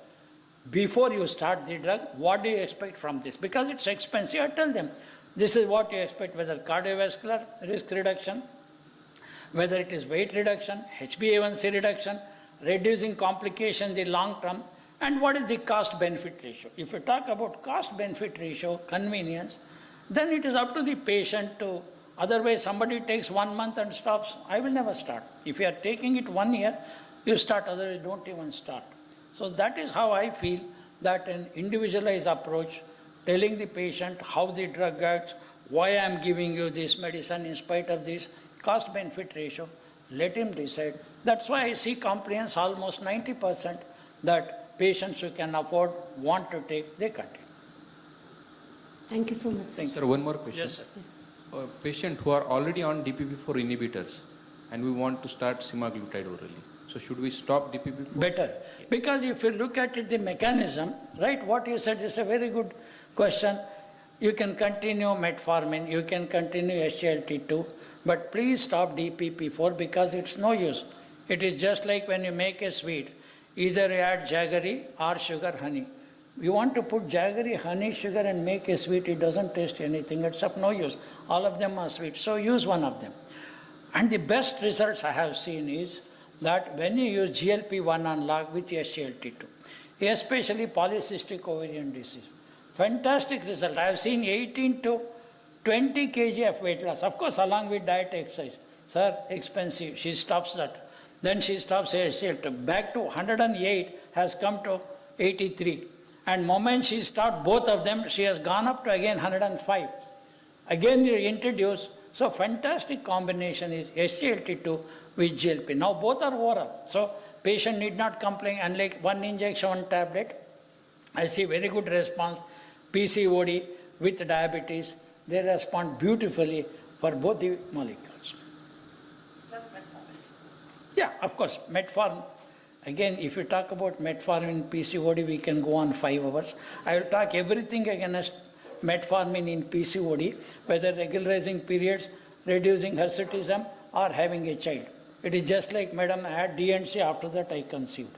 So this is the concept people have. Yeah, monograms are written on metformin PCOD. And if you look at it, it is clomiphene citrate which helps, not metformin really. And even the data about metformin, regularizing period, and reducing hirsutism has nothing. But this out of topic. So, of course, they do continue metformin. And over and about that, these three, because that is the first, no guidelines in the world says that GLP-1 analog SGLT2 should be ahead of it, except European Society of Cardiology. Why? Because Dr. Banshi Saboo was not there. If he is there as president of RSD, he said all nonsense. You have seen this now, we have seen 40 years, we don't agree that metformin should be the first, and you can put all other drugs. But because of that, only one guideline says, no, it should be ahead of this one and all that.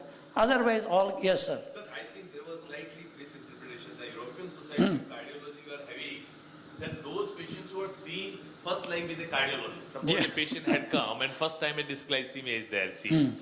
What their idea was that even before you start these patients on a metformin, give the benefit of SGLT2 inhibitor to these patients before you start the patients on metformin. Now, let us see a patient who had directly going to a cardiologist and first time his HbA1c came 6.6. We all know that by putting patient on metformin, you will able to achieve the glycemic control and you may reduce the HbA1c from 6.6 to 5.6 or 5.7 or less than 6 by any means. But that patient will not get the benefit of a cardioprotective anti-diabetic medication, and that's the reason the ESC had written very clearly that here these are the class of patients where you should give the benefit of the SGLT2 and GLP-1 even before you start the metformin.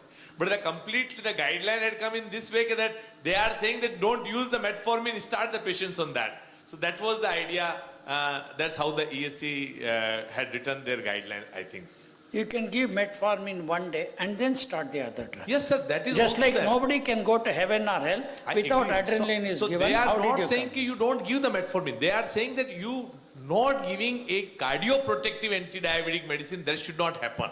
Because what happens, many of these European, because of a third-party insurance system, like only one drug is allowed. No, you can't give these patients on a dual drug therapy. It's not like India out of pocket. When I want to give a patient a SGLT2 and metformin, nobody can say no. But while there is a insurance company which will not allow these patients, why you have not put these patients on metformin when you have? So that's the reason that guideline had come that these patients can be given a protective benefit of anti-diabetic medication which is going to protect the patients from heart rather than only for sugar. That was the approach. And why they have written this guideline. And also, and that's the reason ESD had also supported that word which the ESC had put in 2019. Then the question comes whether people who make guidelines are influenced by insurance company. Sir, yes, definitely. I was just talking to Sanjay, where the other hall we were discussing about the different guidelines. All ADA, UK, even the NICE guideline, they had not put GLP-1 as a choice of therapy. They just want that SGLT2 is good enough for a cardio protection. The reason was only health economics. Because these guidelines are made for a primary general practitioner. When we are discussing the guideline here, we are diabetologists, physician, endocrinologists, while they make the guideline, like NICE had made the guideline for a primary care physician.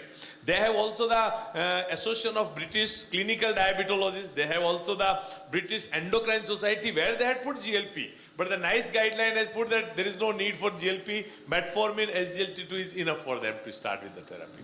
NICE guidelines, as Dr. Bansi said, is more bothered about the economics of diabetes management rather than the science. They put economy, because if they put like that, every patient will come and say, the guideline says, give me first GLP-1 analog. So the same thing has happened for type 1 diabetes management in American Diabetes Association. Is still 780 Medtronic pump is not approved by the insurance company because it gives you all the benefit of, but still it is not approved because all the patients across the US will ask for 780. Neither Medtronic can supply, nor the insurance company, and nor the NIH, nor the government. And that's the reason still 780 is not available primarily to all the type 1 diabetic patients in US. It is not approved for that. Yes. So it is all insurance game. And we have 780 ahead of them. Yes, yes. Many of our patients are already on that. We see the benefits. Within 3 or 4 months, we have already more than 400 patients in India who are on 780. On 780. So as you said, each one, whether USA or UK, that's why practicing medicine locally, which is regionally, economically, and ethnically, morally, socially correct, rather than depending on international guidelines. Thank you very much. So would you use this drug in non-diabetic obesity? Pardon? Would you use this in non-diabetic obesity? Right now, when it is not approved by this one, you should not use it off-label or so. Only when efficacy, safety is proved in non-diabetic patients, then you can use it. Otherwise, just for obesity, you have got other drugs right now, injectable, and now recent one I had, they are not able to supply that. The demand is so much that they are not able to supply for obesity. Once it is approved for obesity, the GLP-1 everybody wants in a country where 30% of are obese. So these are the things. I think because tomorrow something happens, okay, you may use it off-label. Somebody goes to court, is it approved by DCG? No, then you will be in trouble. So never use off-label any drugs because of legal reason. Scientifically, I may be convinced, you may be convinced. But legally, you should be very careful today, off-label any drug that you use, unless you have ethical committee permission, part of research, not otherwise. Thank you so much, sir, for your words of wisdom. May I now invite Dr. Altama Sheikh for the next talk on cutting-edge outcomes with oral semaglutide in people with diabetes.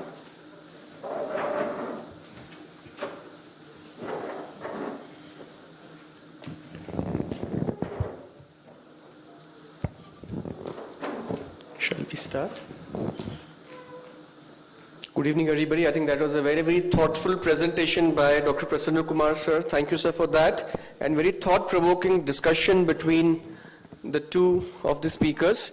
Let us look into, after understanding the snack and the technology and how the journey was, do we have a cutting-edge outcome with oral semaglutide in people with diabetes, and how do we put into perspective and use it into our clinical practice and implement in our lives, understanding that there is no barring cost in our country because of insurance, and wherein a lot of people and a lot of patients have already been taking it from various sources, and of course since Jan it's available. So how do you do that? And that is where I would want to bring to your notice about that. It's not just one molecule, it is not just one action at the level of GLP-1, it is actually more than 6 or so core defects that which are evidently seen or addressed by GLP-1 analogs at nearly all the levels. And once the patients start losing weight, of course there are multiple other benefits too, which is addressed by these molecules. And that's how we came into being, and that's how this molecule was then taken up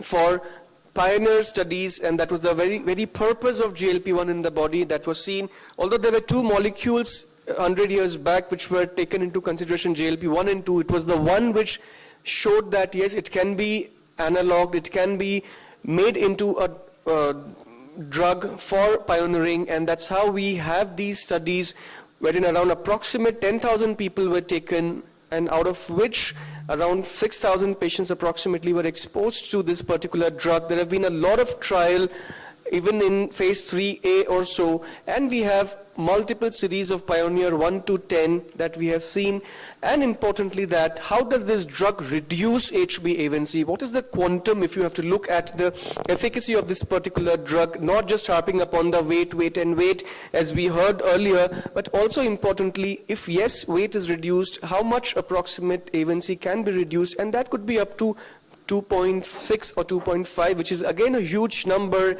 And as was shown in one of the slides earlier, if this drug can be used by endocrinologists, diabetologists, by cardiologists, nephrologists, neurologists, and gastroenterologists, can this drug actually modify the disease is what is the question that we are going to ask ourselves. So if yes, how can it be used for that, whether it was brain or whichever other organ that we are trying to look into. And of course, yes, it is a disease-modifying agent, and as you see, multiple, at least 12 arrows I can show you over here, action from the heart rate to hypertension and other metabolic complications and the cardiac physiology that it can alter and give us a good pleiotropic action due to its anti-atherosclerotic and anti-inflammatory actions. And that was where the CVOTs also of the semaglutide, which resulted into approximately 21% reduction, approximately showing comparison to placebo, was seen. And that is where we would try to wait also for some more CVOTs of semaglutide. 2 more are underway. They would be over by around this year end or so, or early 2023, wherein it can reduce by 51% and 49% the all-cause mortality and the CV death rate for non-inferiority, where it was checked for the Pioneer 6. Not only this, it also had a good amount of action for the prevention of the stroke also, and it did show the reduction of stroke approximately by around 32% or so, and the cumulative incidence plot of this particular both oral and subcutaneous semaglutide was seen, and that this is one of a very important landmark studies, again talking about the reduction in benefit. It was also shown by Dr. Rucha Mehta earlier this morning in the same very hall. And when you combine the 2 studies of Sustain 6 and Pioneer 6, we also see that there was significant reduction in worsening of the eGFR according to both, and that it does help in the renal complication also. Not only this, when you have addressed the weight, when you've seen the slide on HbA1c, and you've seen something on the renal benefits, how does it address the cardiovascular effects? Let us look into some of the actions or the continuum of whether it's a low, medium, or high CV risk patient. It's the weight reduction, the systolic blood pressure reduction, the effect on lipid parameters, as was shown also by Dr. Prasanna Kumar, and of course the waist circumference going down. I think we also had a clinical case wherein he said he saw a politician and somebody else, but I think we've had people of class 1 officers who said that, no doctor, I am the highest person in my organization and it's a private organization. I do not want to look thin.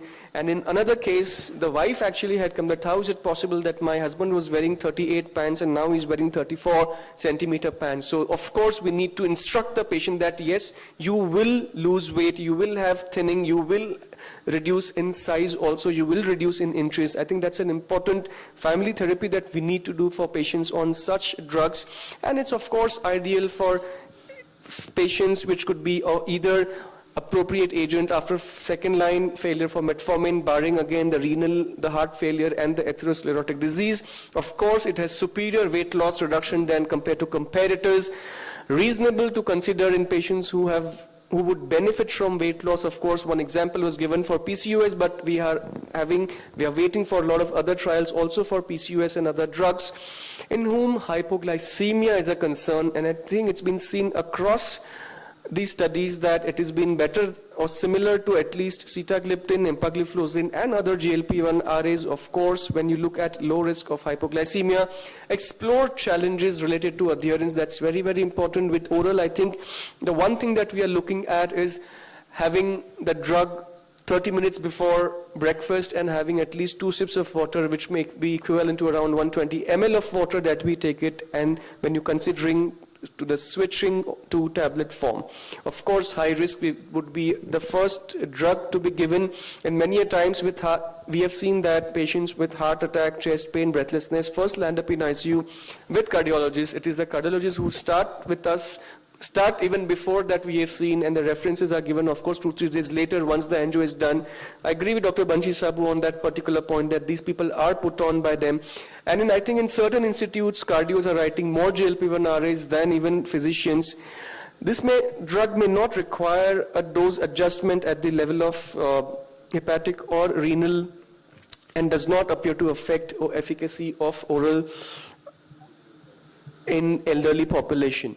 So that was the safety summary across pioneer trials, that be careful when there is a history of medullary carcinoma of the thyroid, be careful with a prior contraindication, be careful about a pancreatitis or a CA pancreas. We have seen that certain patients of CA pancreas, patients those who are on this particular drug, they complain of pain abdomen.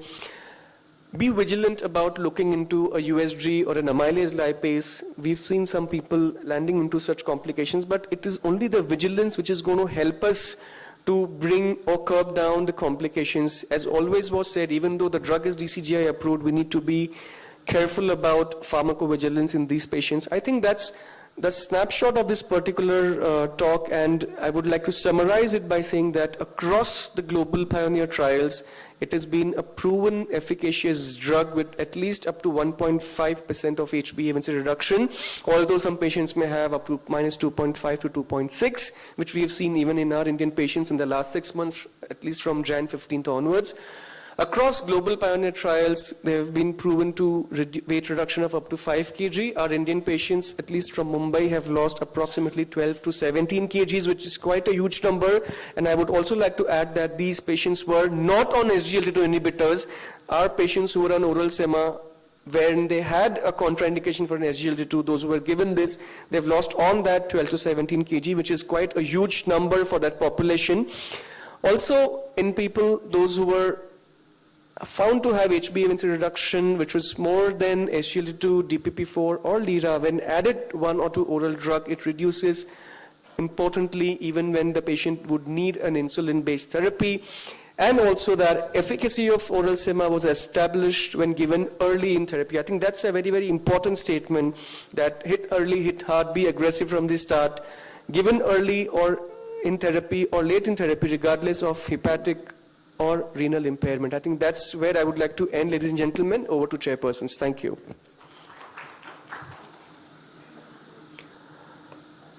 Questions later or now? Questions later or now? We'll take it at the end. Sure. Maybe Dr. Done. Banshi Sabu can. So do I even need to say anything? We all know, sir, and sir, over to you on clinical insights and real-world experience with oral semaglutide initiation. Thank you, Chairperson.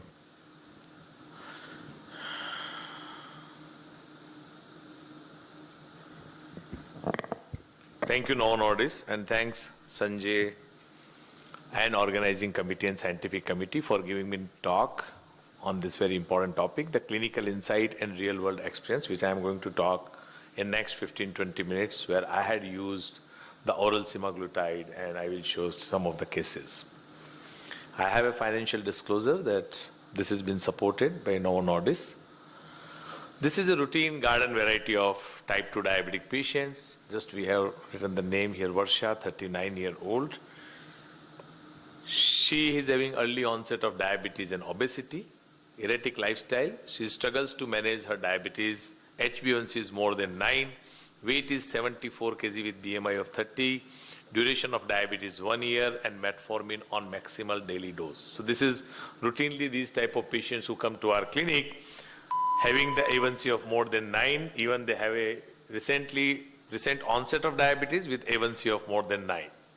Not very regular as far as A1C is concerned, or regular for the managing the diabetes or going to the doctor. She is already on metformin highest dose with 2 grams per day with A1C which has come more than 9. she is not able to resist herself whenever she eats. And this type of complaint, or many times when we ask the person with diabetes, they say that, I can't resist myself when I see the food.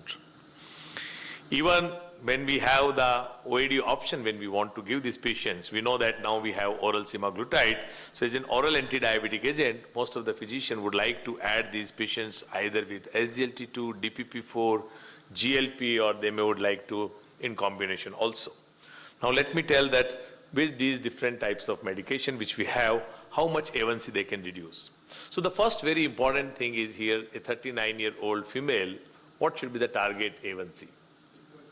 I mean, if we can achieve HbA1c less than 6.5 without hypoglycemia, and these are the 3 drugs, oral anti-diabetic agents, which will not cause any hypoglycemia, probably you can achieve the HbA1c of less than 6.5. That can be the target for these patients. Now, if I talk about the glycemic control by different oral anti-diabetic agents, the DPP4 averagely it may reduce the A1C with the average A1C of more than 9 or 9.5 to 1. This is what the average A1C which we can achieve by adding the DPP4 after the metformin. With SGLT2, it goes between 0.8 to 1.2. Again, different patients may respond differently, but then you may achieve, and the target will not be achieved by adding just one drug. So you want to achieve and try to get the A1C of less than 6, 6.5 or less than 7, probably oral semaglutide with the data of more than 9 A1C baseline, you can reduce with, just now, Altemes had also shown that data to show that HbA1c can be reduced even up to 2.6. And this patient, you can achieve the HbA1c of even 6.4 by adding only one oral anti-diabetic agent, that's what oral semaglutide. This is the oral semaglutide when it is compared with SGLT2, DPP4 and other GLP-1. With the monotherapy, the oral semaglutide had shown 1.3 with 7 milligram and 1.5 with when it was compared with placebo. When it was compared with SGLT2, it is 1.3. With other gliptin, it had shown up to 1.1. And even with the injectable GLP-1, it found to be better than even injectable liraglutide 2 to reduce the A1C part. The weight reduction, which is very important. We know that SGLT2 inhibitor also reduces significant weight when we are adding this patient with after the metformin. Average weight reduction of almost 5% is around 3.8 kg. The patient can lose the weight by 3.8 kg. With DPP4 also, more or less, it is a weight neutral, but with the metformin and reinforcing the patients on a diet control, we can reduce still the weight around 1 to 2 kg. But semaglutide weight reduction could be around 5 kg. And we have seen that even more than 5 kg weight reduction in your clinical practice. You must have seen the patients who are started with semaglutide. And particularly for those patients who are saying that they can't resist when they see the food, they just can't see, they can't stop themselves to eat the food. And for those patients, it is very, very beneficial when you add GLP-1 because the satiety level increases, the intake of food is decreased significantly, and they reduce the weight also very, very significantly. The additional reduction in cardiovascular risk factor with oral semaglutide, there is a decrease in high sensitive CRP. There is a decrease in lipids, there is a decrease in systolic blood pressure, and there is a decrease in waist circumference or a abdominal girth that is also very, very significant. So the patient who has been started with a A1C of more than 9 with a 1 year of duration of diabetes was on full dose of metformin. After starting on an oral semaglutide, you can see here the A1C of more than 9. This patient is achieving after 6 months HbA1c of more than less than 6.4. Weight is 69, which is BMI is decreased by 2, almost 28.2, and patient is on 14 milligram full dose of semaglutide along with metformin full dose. So there is a significant reduction in A1C, lipids also improved, waist circumference decreased, systolic blood pressure decreased, and there is a decrease in weight too. Let us see the next case. And this is again, routinely we see these type of patients with multiple cardiovascular risk factor. This is a patient with type 2 diabetes with high risk of cardiovascular disease with A1C of 8.5 with BMI of 33. With a duration of diabetes 6 years with a high risk of cardiovascular disease with hypertension, dyslipidemia or significant obesity. This patient is already on metformin, DPP4, tried other oral anti-diabetic agents and then put patients on insulin, but still the A1C is not getting good control of this patient. The key issue for this, if this patient, again, because it is in metformin, we will have a target of A1C for these patients less than 7, preferably that's what we want to have without getting hypoglycemia. The glycemic control, first and foremost thing, the patient is having high blood BMI also, and we have to see for other severe risk factor and long-term complication in this particular patient with a multiple anti-diabetic agents which he is already on.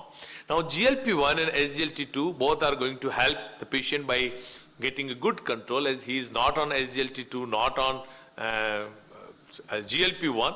Insulin can also, we can increase or intensify the therapy by the basal bolus or intensify the therapy for insulin for getting good control of diabetes, but that will further increase the weight too. Effect on body weight, maximum weight reduction you will find with the GLP-1. SGLT2 will also reduce some weight. DPP-4, as I told you, it's weight neutral, plus minus, and insulin may increase rather. Severe risk factor reduction will be with GLP-1 and SGLT2. Both are going to reduce. The pleiotropic benefits more with like weight reduction, which is a major benefit with the GLP-1, and a risk of hypoglycemia with GLP-1, SGLT2, and DPP-4 and metformin, which patient is already on, which will not increase the risk of hypoglycemia, but definitely insulin or intensifying insulin therapy by putting the patient on basal bolus will have increased the risk of hypoglycemia too. The proportion of patients achieving insulin reduction of more than 20% with the initial doses after oral semaglutide, and this we had seen many times when patients are on insulin. When we add the patients on GLP-1, we had seen the significant reduction in the insulin dose, particularly when they are on prandial or premix insulin. We reduce also when we start the patients on a GLP-1, and we see it's not just 20%, even sometimes we see more than that. That's what we had initiated the patients on a GLP-1. We find there is a reduction. We reduce the patient's insulin dose by 20%, and then depending on their sugar control, we reduce the dose of insulin too, and simultaneously we monitor these patients, and as we escalate the therapy from 4 to 7, 7 to 14, then you may reduce further dose of insulin too. This is the Pioneer 6 data, where the primary endpoint, cardiovascular and all-cause mortality, had shown with the patients who are on semaglutide, there is a consistent CV safety with 21% MACE reduction for non-inferiority, and consistent CV safety with 49% all-cause mortality and 51% CV death reduction for non-inferiority by using the oral semaglutide, and this person is having already multiple cardiovascular risk factor. GLP-1 also reduced the risk of ASCVD, where we had shown already, I had talked about the GLP-1 and SGLT2. Both are going to reduce the risk of ASCVD, which is not the benefit as far as DPP-4 is concerned. That benefit is not there. With a meta-analysis of GLP-1, cardiovascular outcome trial showed a significant risk reduction for a stroke and myocardial infarction too. The glycemic control for Mohan, what we have done with the changing from DPP-4, we would like to add either SGLT2, oral semaglutide, or both, depending on whether you want both the molecules to be added these patients, or DPP-4 definitely you have to stop when we are adding the GLP-1. So this patient could be on reducing the dose of insulin and can be continued with metformin, SGLT2 and oral semaglutide, or if you want to add only changing the DPP-4 to oral semaglutide, whatever which you want to do. The weight reduction, again, as the patient is already on multiple oral anti-diabetic agents, still SGLT2 is going to give the benefit, but the semaglutide is going to have more benefit as far as weight reduction is concerned.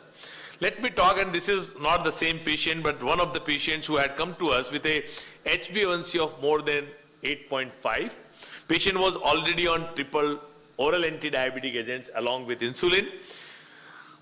You can see here with the continuous glucose monitoring, the fasting and post-meal, all glucose level are high. So the first 3 or 4 days, you can see the all post-meal glucose level are high, and the even fasting sugar is somewhere around more than 150 or 160. Even you can see on first and second day, it was almost touching 180 degree.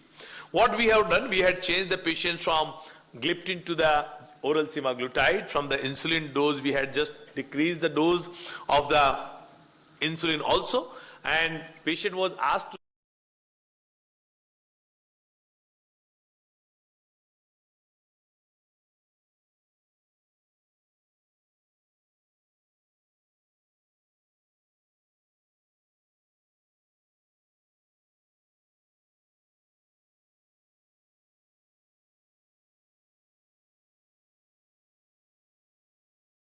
glucose, even the 20% reduction in the basal insulin dose, still the fasting is controlling. And you can see the last 4 days, hardly any peak of post-meal glucose level with the patients who is put on SGLT2 along with oral semaglutide, which only started with 3 milligram and metformin full dose. And you can see in 14 days, almost more than 70% of the time, the patient sugar was in the range. So, by putting the patients on a continuous glucose monitoring, the biggest advantage is that patient, when he himself sees the report of it, it convinces the patient that, the even small amount of the food which he was taking in a breakfast, how much it can increase the sugar level. And that's very important, because most of the patients, they are not agree that a small amount of poya or upma can increase their sugar level to 250. When you do that, continuous glucose monitoring or ambulatory glucose profile, you can see even a small amount of that carbs which they are taking at a breakfast level that can increase their sugar level even up to 250,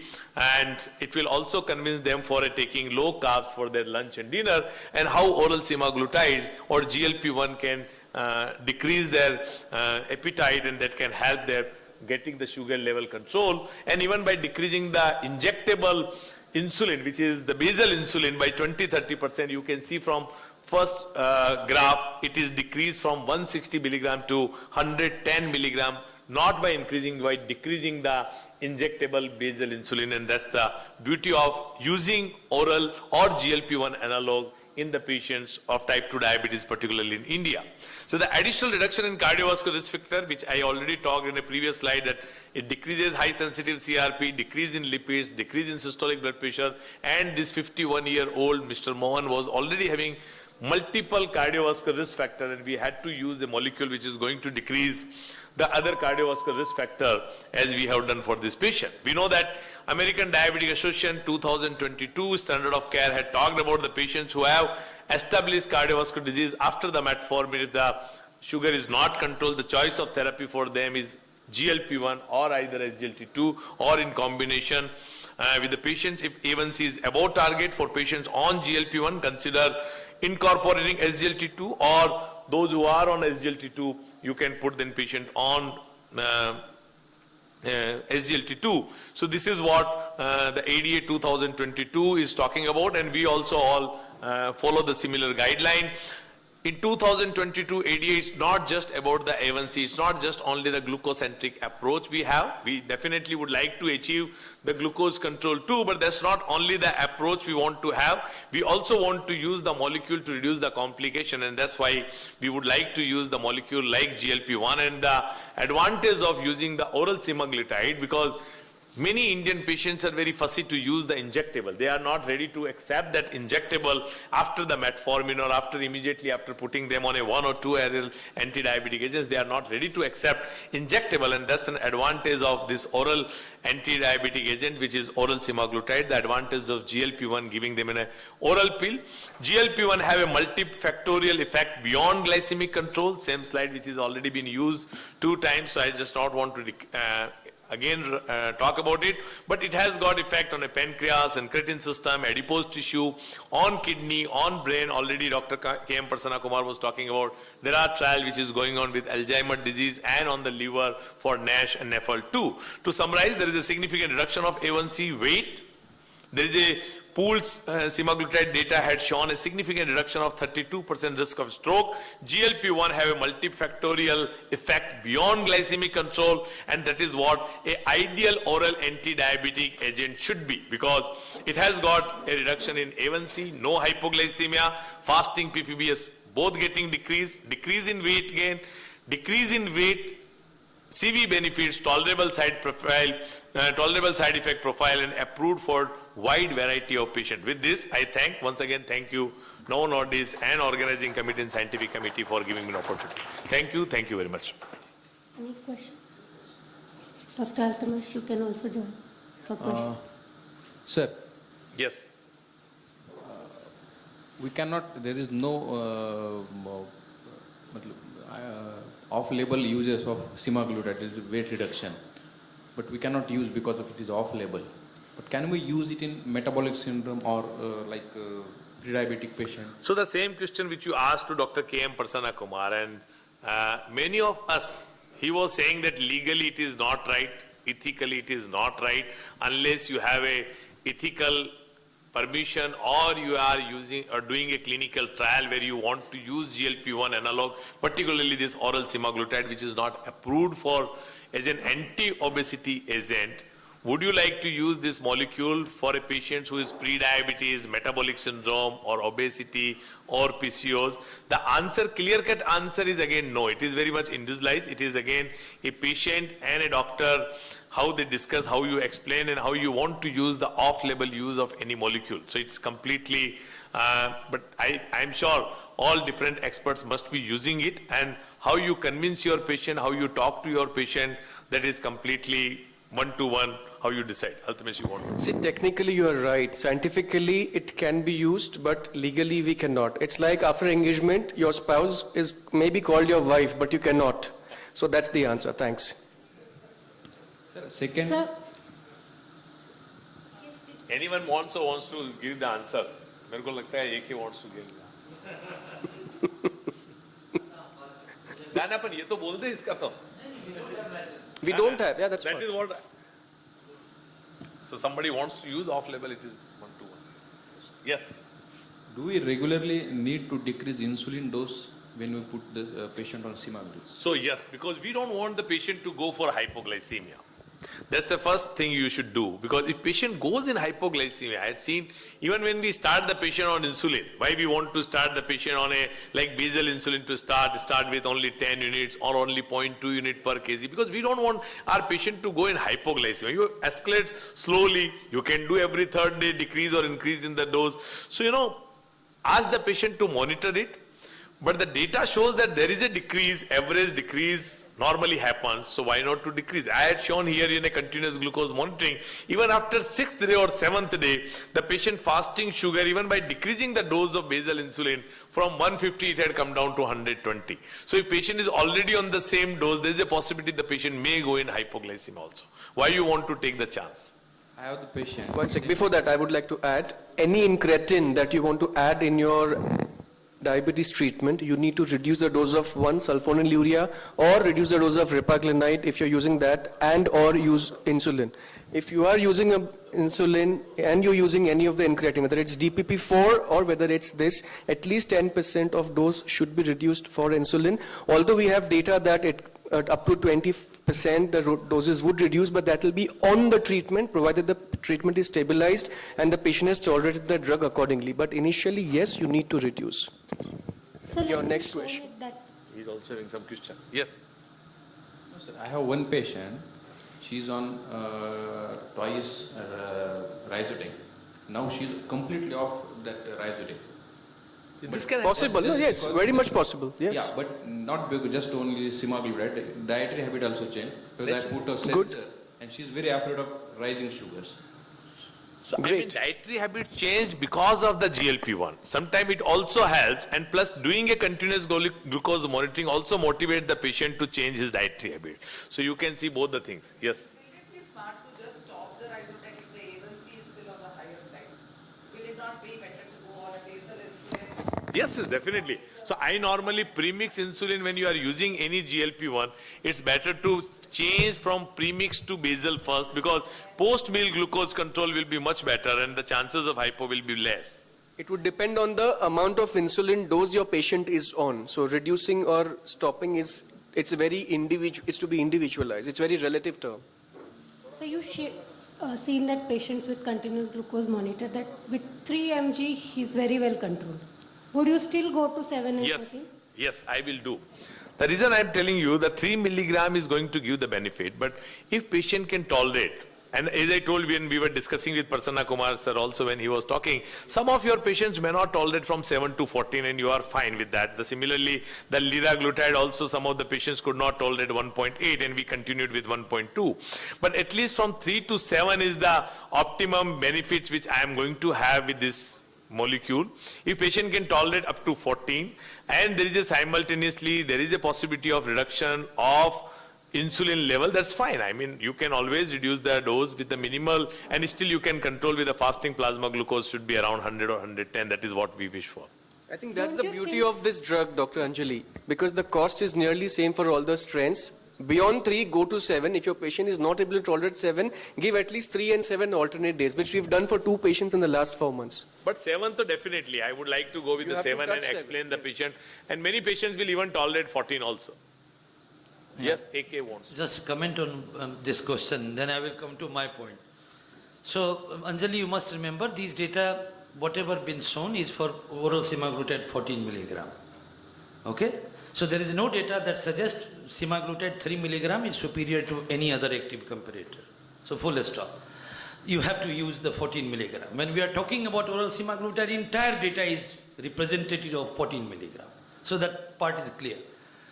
I have a comment to make to the Novo Nordisk medical team in particular. I felt that initially I thought whether I should come or I was a little hesitant to come, but then it's not fault of Dr. Bansi. He doesn't have time to look into what is correct, where is the problem. So the fault lies with those who makes the slide. And they should be very careful. It's not because this is a Novo symposium, that's why we are trying to push our product. This should not happen. Science must prevail everywhere. See, we have got a 10 pioneer trial and oral semaglutide beats all active comparator, be it empagliflozin in Pioneer 2, right? Sitagliptin in 3 and 7, and liraglutide, their own product, that too with 1.8 milligram of liraglutide. So stands up, oral semaglutide beats in HbA1c body weight in all the Pioneer outcome trials. However, there has to be some, caution while interpreting these data. Please remember, in Pioneer 2 trial is the only trial which is open label trial, right? All Pioneer trials are blinded randomized controlled trial. Pioneer T head to head with IMPA was an open label trial. And weight reduction with empagliflozin versus oral semaglutide is a very controversial issue. Actually, I'm not going to waste your time. It was similar. There is a two way to read data. Trial product is demand and treatment product is demand. Body weight reduction was not greatly different between IMPA and oral semaglutide 14 milligram. Point I was trying to raise through the slide that Bansi shows 2 cases. In one, he's shown HbA1c reduction of oral semaglutide to be 2.6% when HbA1c was more than 9%. Look at the SGLT2's data. In people having a more than 9.9% HbA1c, the HbA1c reduction is more than 2.5%. You are presenting the data of HbA1c reduction of SGLT2, which is a patient having a HbA1c of less than 9%, while you are presenting the data of oral semaglutide whose HbA1c is more than 9%. So that's unfair. Similarly, for the body weight reduction, we are putting this SGLT2 data, when the baseline BMI is less, body weight reduction will be less. So people having a baseline of 100 kg weight loss with SGLT2 inhibitor even 5 kilogram. So my simple contention was not to put unnecessary things to make controversy. Hands-on, oral semaglutide has taken into all 3 active comparator and was superior to SGLT2 with their own injectable liraglutide as well as sitagliptin. No need to unnecessarily stress the data which makes the presentation controversy. Thank you.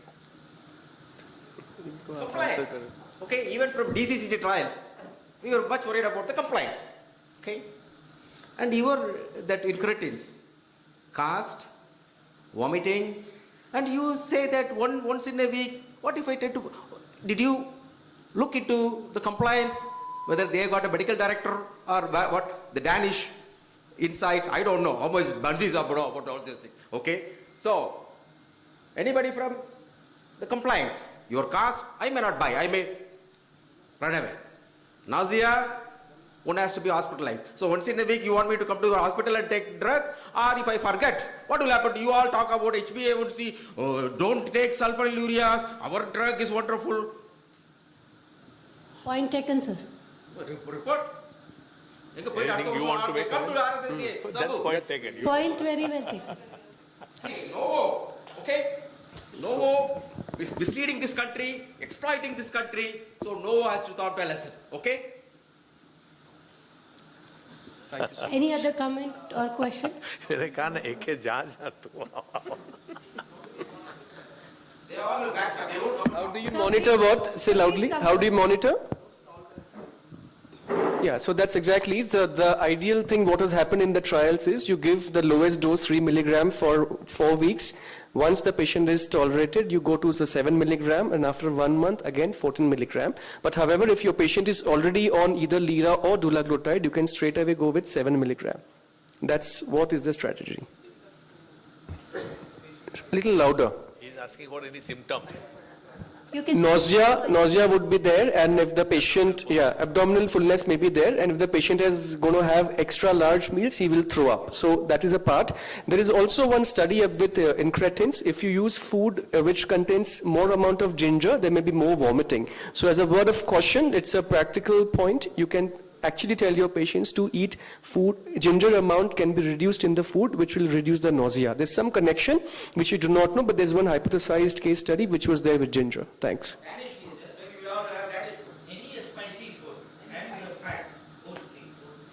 Of course, yes, sir. Spicy food and the fatty foods.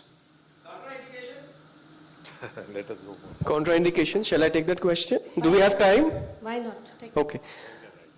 Pancreatitis, pancreatic cancer, and history of medullary thyroid carcinoma and hypersensitivity to any of the components are contraindications. If it is present, if it is present, it may be a relative contraindication, not an absolute contraindication. So alcohol, I think a lot of... No, so pancreatitis we discussed. Whether risk factors of pancreatitis would come into picture or not, that's individualization, which ADA, ESD, RSSDI, everybody else agrees. Thank you. Thank you, sir. Thank you, Bansi sir. Thank you, Dr. Altamash. May I have the mic to be handed over to the next session? Dr. Amit Saraf, Dr. Sanjay Gandhi sir.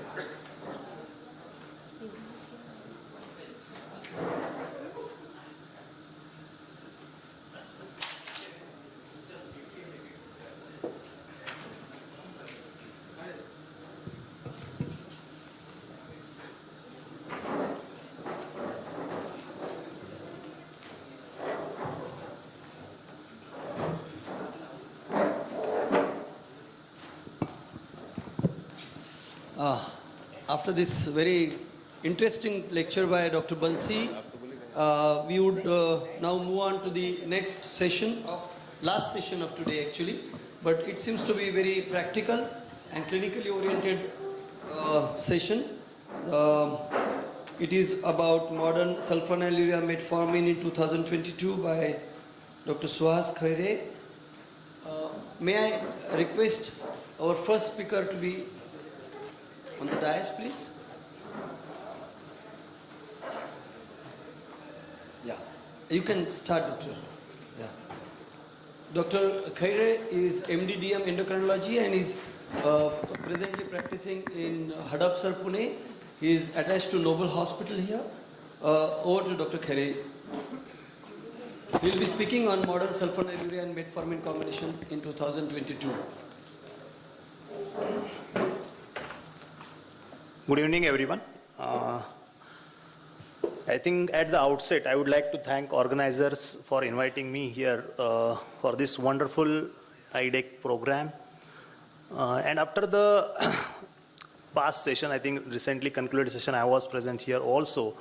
Brainstorming session, I would say, with the recent advances and even the GLP-1 agonist.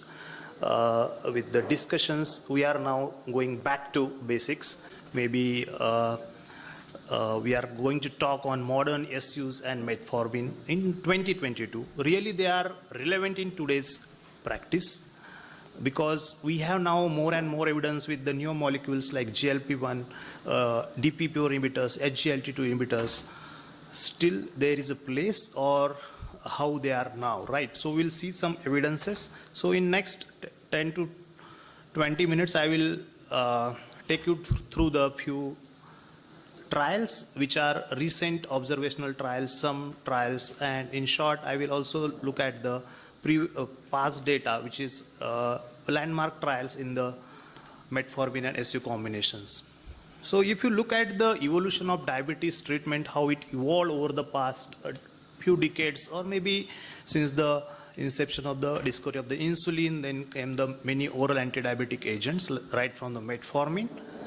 We have now more and more data with the new molecules like DPP-4 inhibitors, SGLT2 inhibitors, and as we just witnessed how the GLP-1 agonist, and with the oral semaglutide also now into the picture. So really now it is in a clinical practice, they are evident, really relevant now also, SUs plus metformin. As all clinician, physician, we have used this combination a lot, still we are using, but how the data is. And if you look at the data, we actually believe in the evidence-based medicine, and whatever molecule we are using in our clinical practice, we usually look in maybe the RCTs, we look for the greater studies, we again see for the real world evidences, we see our experiences in the clinical practice, and now as we have a lot of data with this metformin SU, so we have newer and newer data also generating over a period of time, and we are getting more insights.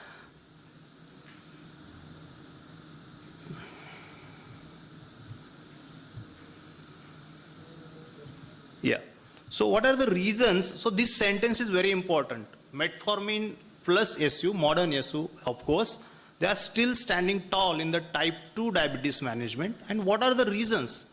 So if you look at the most important reason, as I said, clinical studies, evidences, they are huge. We have a lot of data. We have now our clinical experiences. Real world studies are more. In clinical practice, we have seen, we have witnessed how these drugs really act, right? And again, the most important, if you look at the clinical efficacy of any anti-diabetic agent, if you compare, so if you look at the efficacies of like HbA1c reduction, in terms of HbA1c reduction, most of the OADs, they have 0.5 to 1% of A1C reduction. Yes, insulin has no selling effect. It has the highest HbA1c reducing capacity. But mind you, if you look at the SUs has the very high HbA1c reducing capacity. They are one of the most clinically efficacy. If you look efficacy, it is one of the most efficacious OAD. So whenever if you look for the glycemic efficacy, definitely SUs comes in a picture.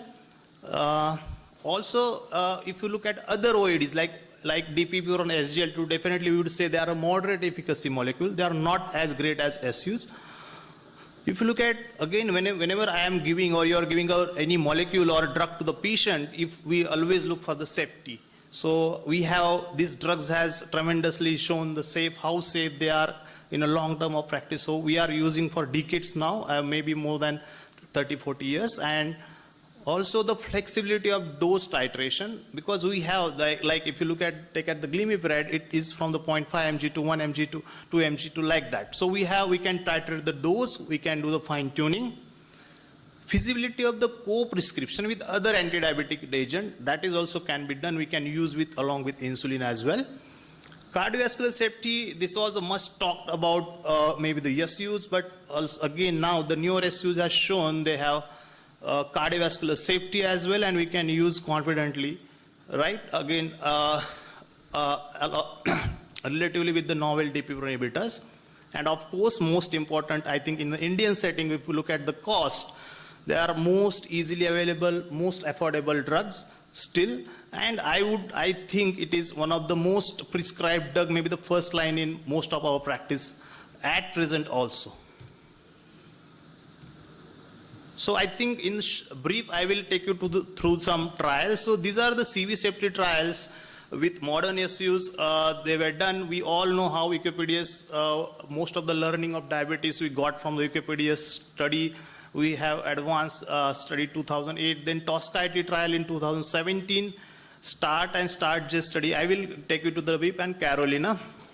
So these are some snapshots how these trials, in Toscaiti trial, actually the metformin, patient were on baseline metformin and they were given pioglitazone and sulfonylureas, and there were similar incidences of this cardiovascular events in SUs as compared to the pioglitazone.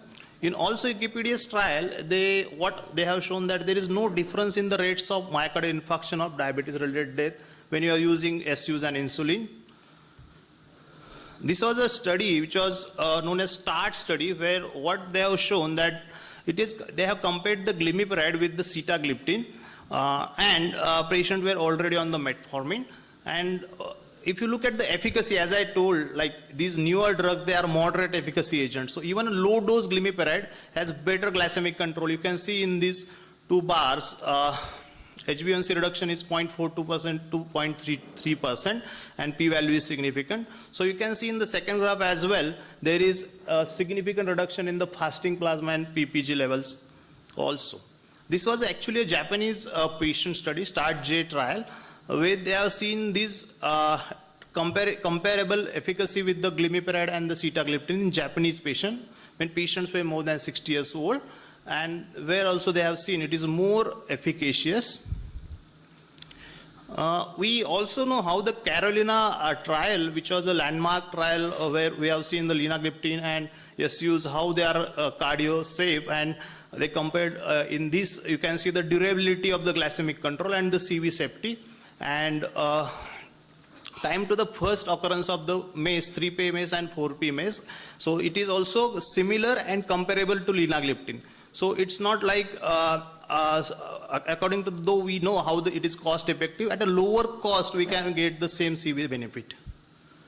So as we now, I will take you through the new modern evidences, few modern studies or recent evidences what we have in a recent. So these are the few studies which was done in the recent trials and studies, some observational studies, some are retrospective studies. So this was what ADA says. ADA says with the type 2 diabetes, the atherosclerotic cardiovascular disease. So ADA recommends the second generation SUs in atherosclerotic cardiovascular disease with heart failure and the DKD.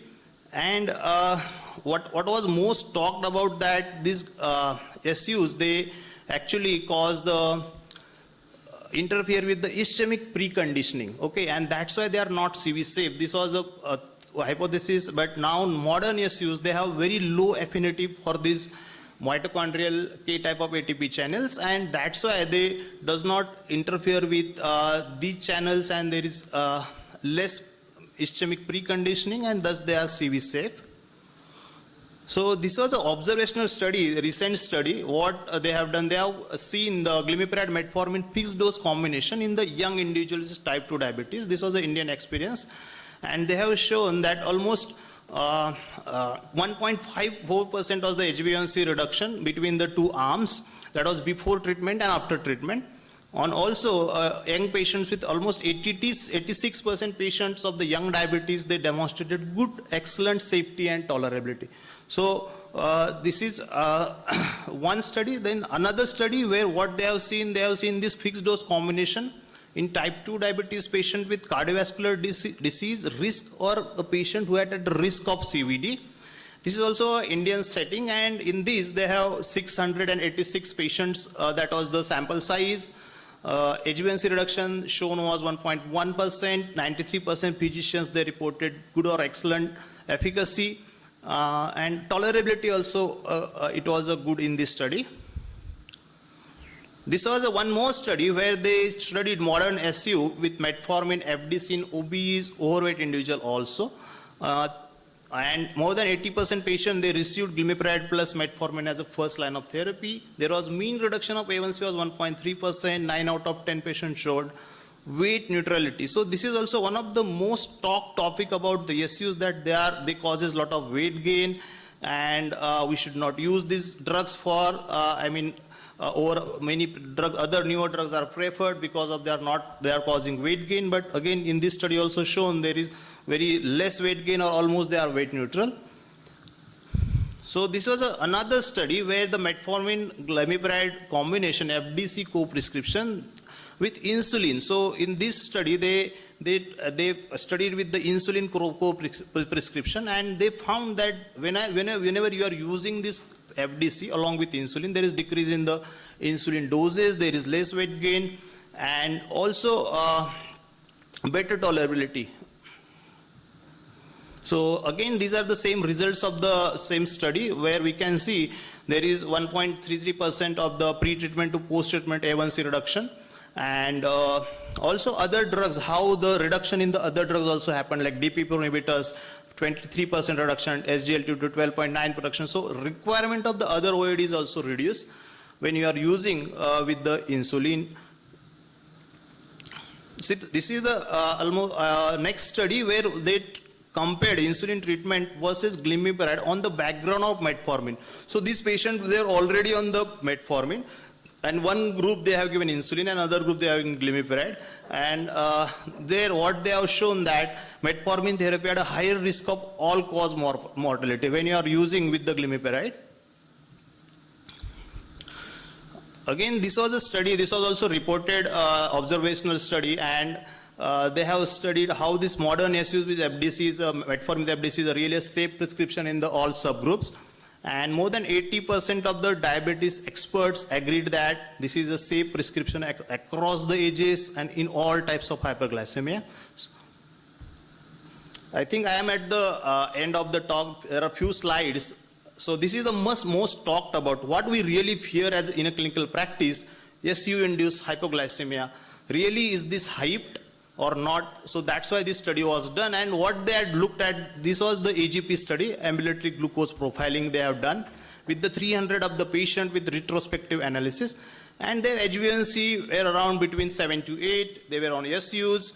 And if you look at this pattern in this SGP, their target range they have set, and you can see there is very, very less chance of hypoglycemia. We'll see the figures also. And what they have found that no hypoglycemia in 74% of the patient as per AGP data. I mean, the patient were on SUs, the patient's HbA1c was not very high, they were on that borderline range. Still, hypoglycemia is only in, no hypoglycemia 74%, only 26% at very, very mild hypoglycemia, what is called as grade 1, and 5% as that time below range, what the concept in now CGM we use, that is 5%. And 2% had hypoglycemia in TBR more than 5%. So the hypoglycemia risk is very less. If you use judicious, definitely we need to use maybe in a low doses. We need to start with the low doses, and we need to see how patient glycemic control, his other comorbidities like his CKD status, all these things need to be keep in mind. Then definitely we can avoid these hypoglycemias. Also, this was one more study for hypoglycemia risk which was done in the sub-Saharan African setting, and they compared SU with the insulin therapy, and here also they have seen that there is clinically significant hypoglycemia is very, very less frequent when you are using SUs, and the modest excess occurs predominantly those with tight glycemic control. So we know when we are going for a very tight glycemic control, then there may a patient may go in a hypoglycemia definitely, but that is the only thing where we need to be cautious. So this was a position of sulfonylureas in the current era. This was a review of national and international guidelines made by Dr. V. Monser. So what they have said in this positional statement, they say the modern SUs, like not the previous one like glibenclamide and all. So glimepiride and gliclazide MR can be preferred as a second line agents when glycemic controls are not achieved or reached with metformin monotherapy. So it still has a place. Sulfonylureas can be used along with all classes of oral OHs. Second generation SUs can be used as a third line agent with dual combination therapy for the management of uncontrolled diabetes. They are safer than the older SUs definitely. Then we need to titrate properly, and instead of going for the high dose or maximum dose of metformin, we can combine. So we have studies when we combine early combination therapy, we have more durable effects, right? So we can combine, we should not go for a very high or ceiling dose of metformin. And combination containing second generation SUs as recommended in elderly patients will also we can give, but definitely with caution with low doses.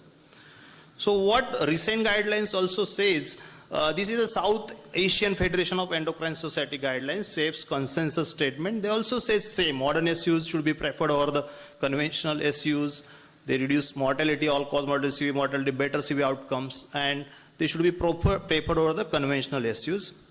So where they are present at present, where they are placed nowadays in Indian and abroad, really in a clinical practice, really how many % of patients they are using. So people are using doctors, 54% of the patients in India, they are still on these drugs. 41 to 45% in UK still they are using. and even 31% in the USA also they are using. So it is still there. It's not like SUs are now done and dusted. So definitely there is a place for SUs, and metformin, of course, it is a first line, or it will never go, but SUs still they are there. And in a country like India, I think it will definitely remain. It has its own advantages, own benefits, in spite of now we have many new molecules. So in nutshell, what I want to tell that modern SUs is here to stay. So we are again back to our first statement.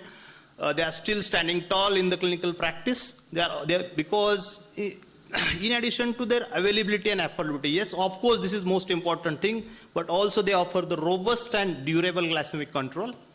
They also have demonstrated a lot of safety data. We have CV safety.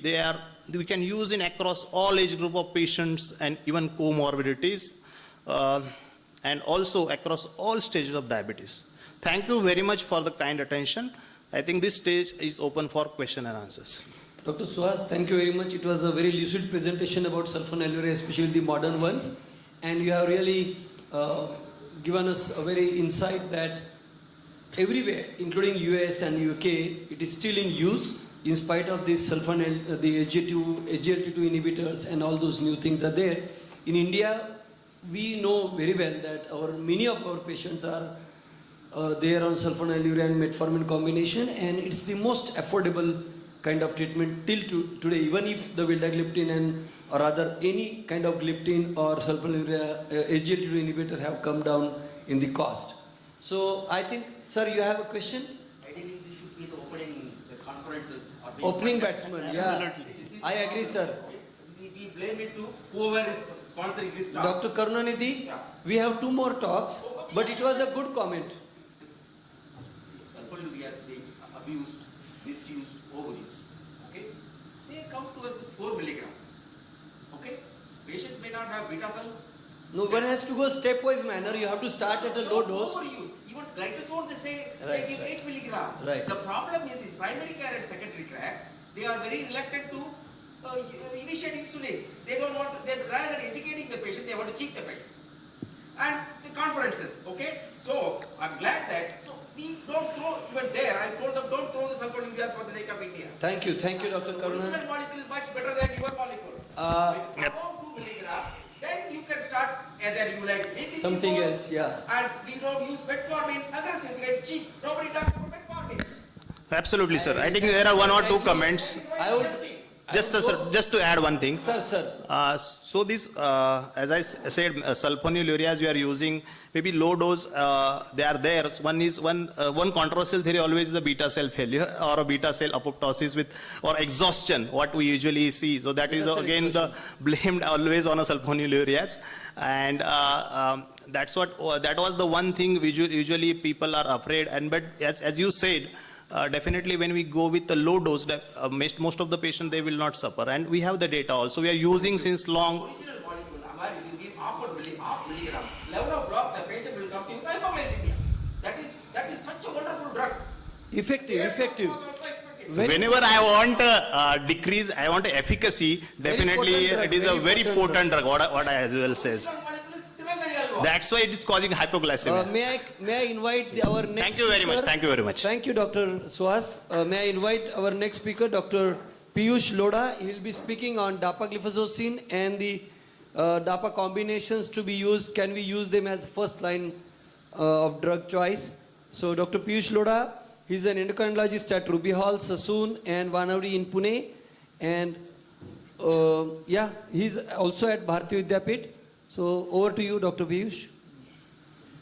Thank you and good evening all to this wonderful session. Taking this session beyond sulfonylurea, somewhere near SGLT2 inhibitors. So next 15 to 20 minutes, I'll not try convincing using dapagliflozin or SGLT2 inhibitors as first line, but definitely I'll tell you the pros and cons of this medicines.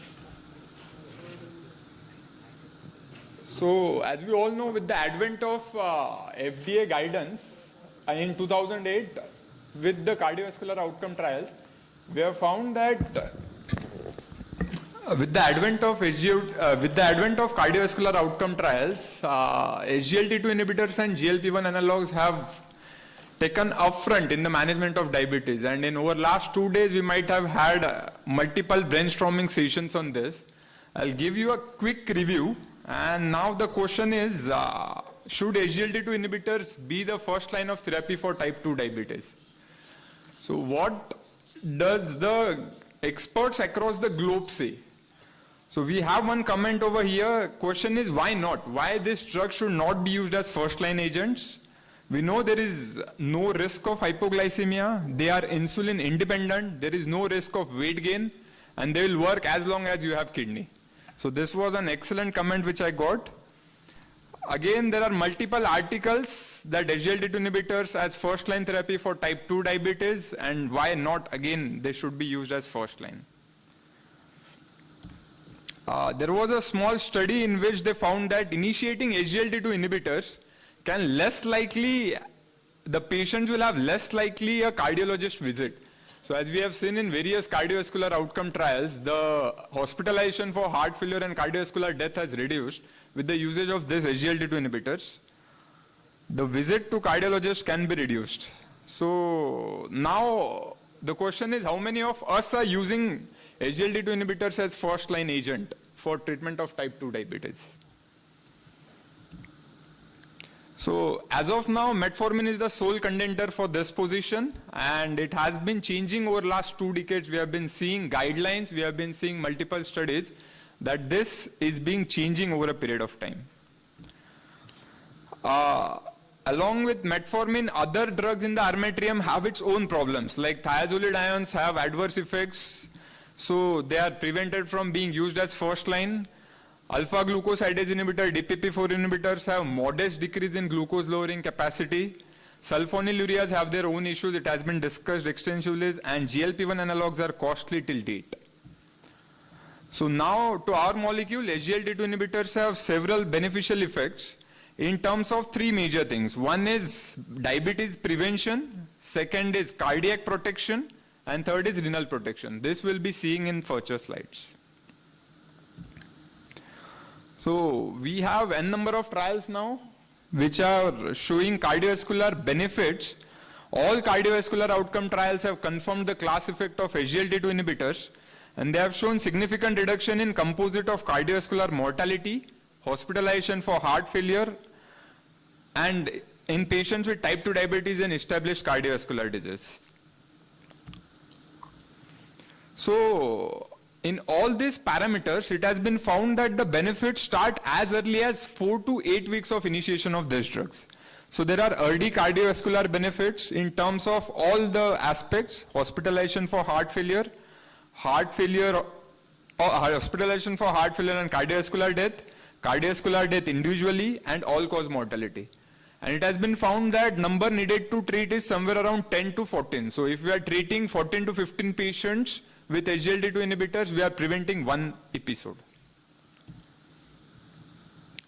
Coming to heart failure per se, the heart failure approach is being shifted again towards SGLT2 inhibitors. They are beneficial in patients who are already on beta blocker, mineralocorticoid receptor agonist, and ERNI. So we have a 5-4-3 approach. 5 is we have 5 pathways, 4 drugs, and 3 additional drugs. So SGLT2 inhibitors have gained its importance in terms of heart failure, hospitalization, and cardiovascular death reduction. Now, how exactly is this heart failure hospitalization prevented, and how exactly patient is having this cardiovascular and renal benefits? So this slide shows it excellently. SGLT2 inhibitors are causing sodium excretion along with glucose. So it will have its intrarenal effects and intravascular effects.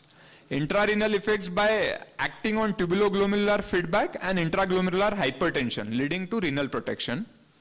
And by intravascular effect, it will improve your endothelial dysfunction and arterial stiffness. These are at molecular level, which will help in reducing heart failure and cardiovascular protection.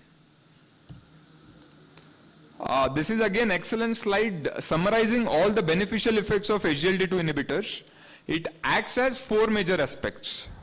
One, I'll start with endocrine. Endocrine aspects, it will cause increase in beta cell function, it will cause increase in glucagon, and it will cause decrease in sympathetic tone.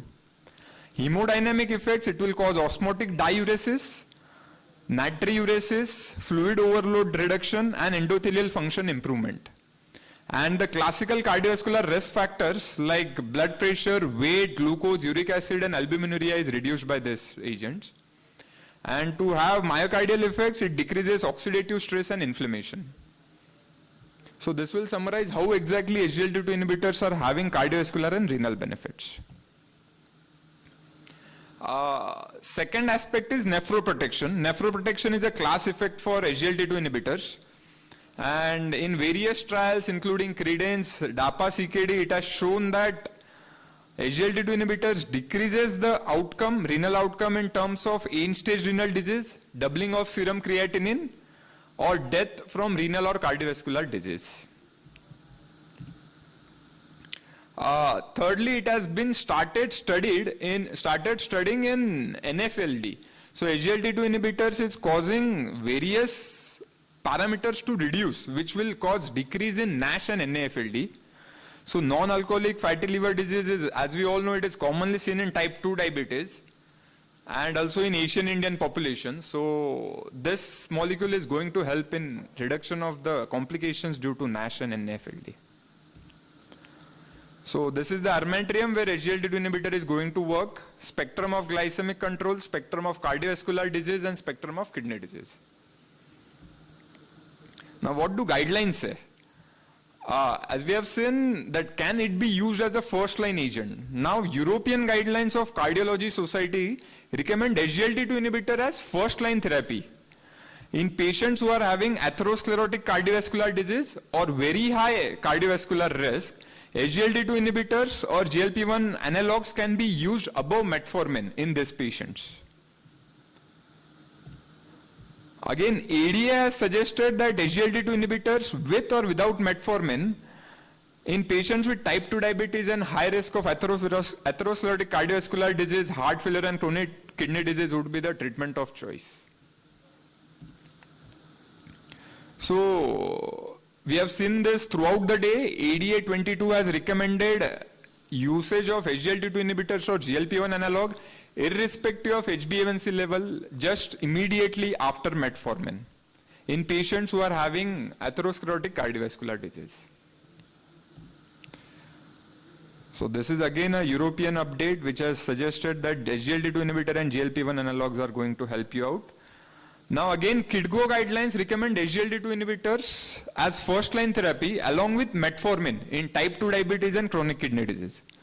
So this is in a combination metformin in patients who are having GFR of more than 30, SGLT2 inhibitors and metformin can be used as a first line for prevention of chronic kidney disease progression.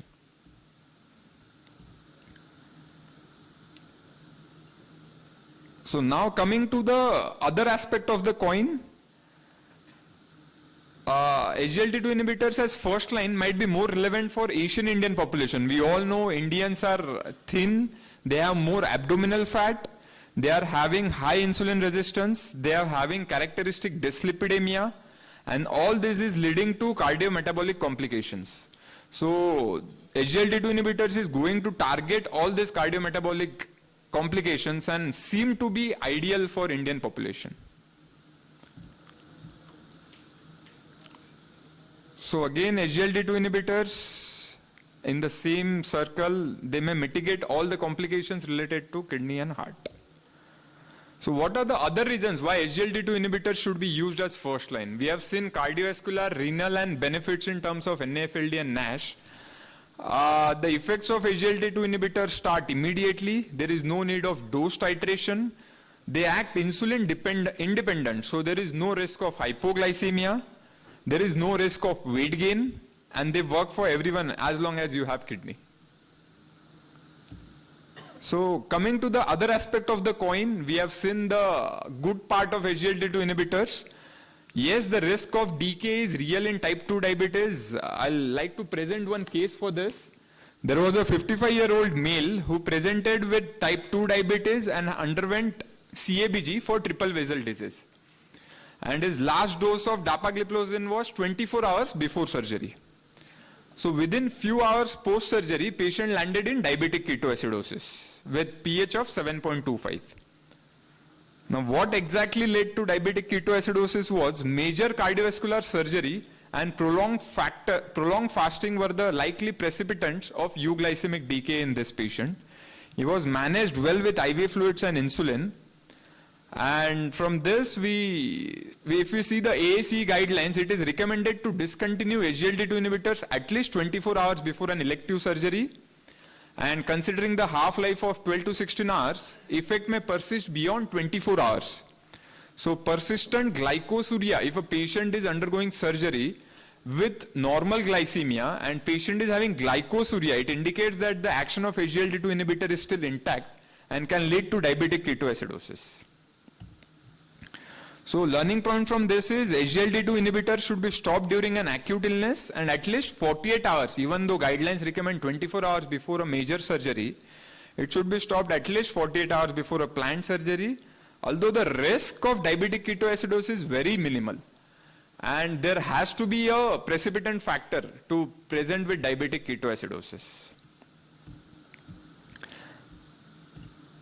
And coming to other risk associated with SGLT2 inhibitors usage, genitourinary infections, as we all know, risk of amputation and fractures have been seen in few trials, but it has been discarded as of now. There is high risk of volume depletion due to diuresis and also leading to acute kidney injury. However, this is transient. If patient is having reduction in GFR of more than 30%, then we need to reassess the patient for other causes of acute kidney injury.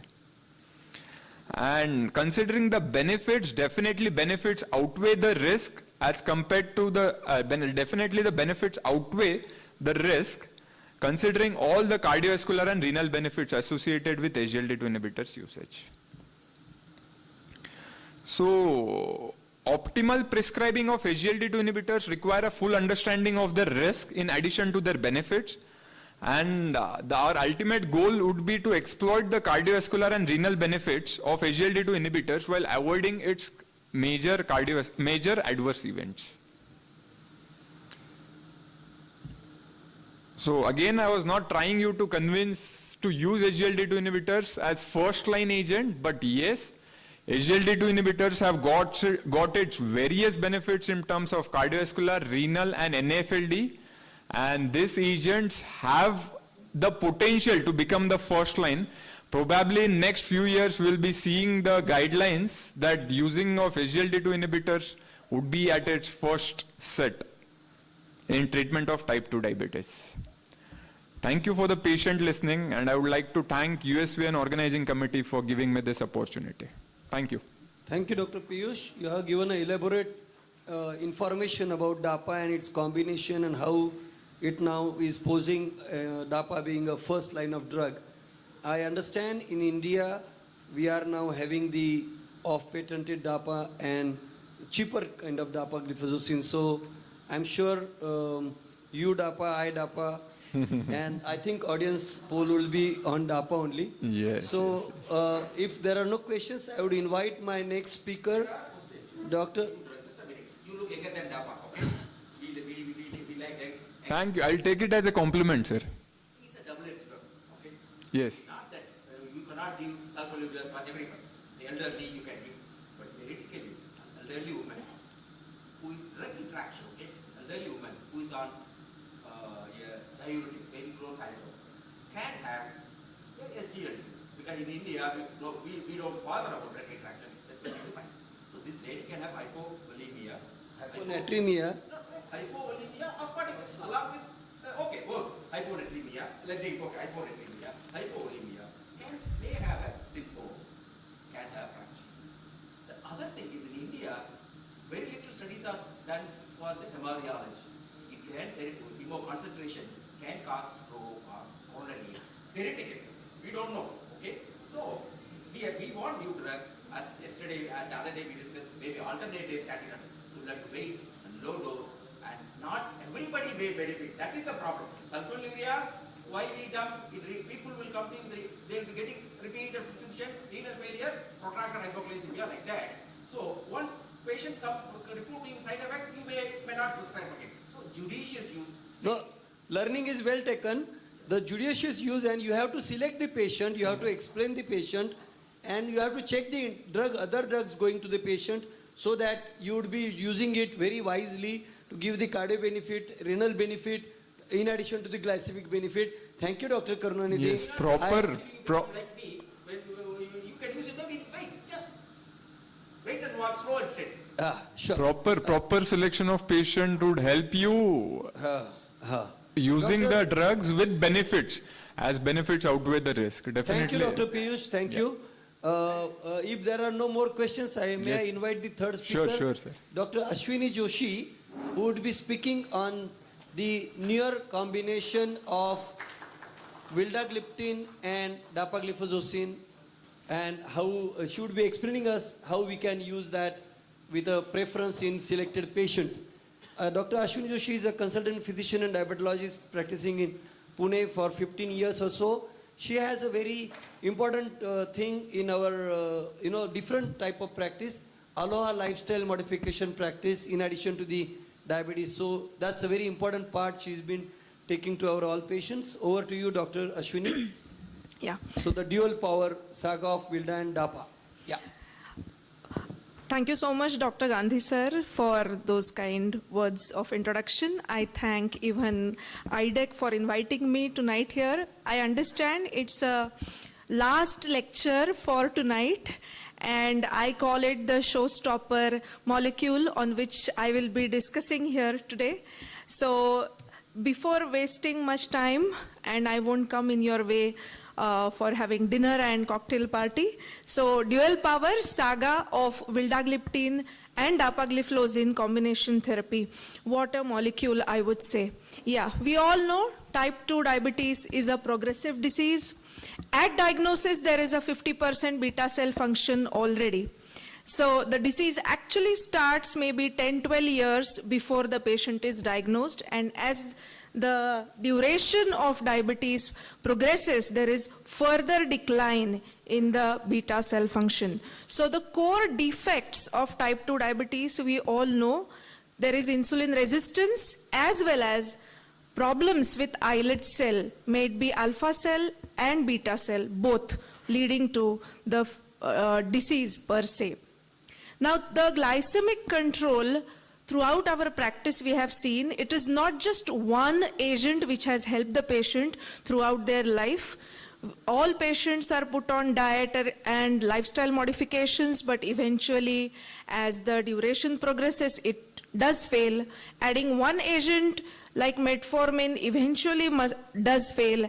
Adding drugs like sulfonylureas, if they were long lasting, of course, they could have controlled the sugars throughout their life. I think there would have never been studies on finding out new molecules. So as the duration of diabetes worsens or progresses, most of the agents are ineffective, which has been proven. Along with that, the prescriptions are definitely not just one drug, so adherence is also an issue.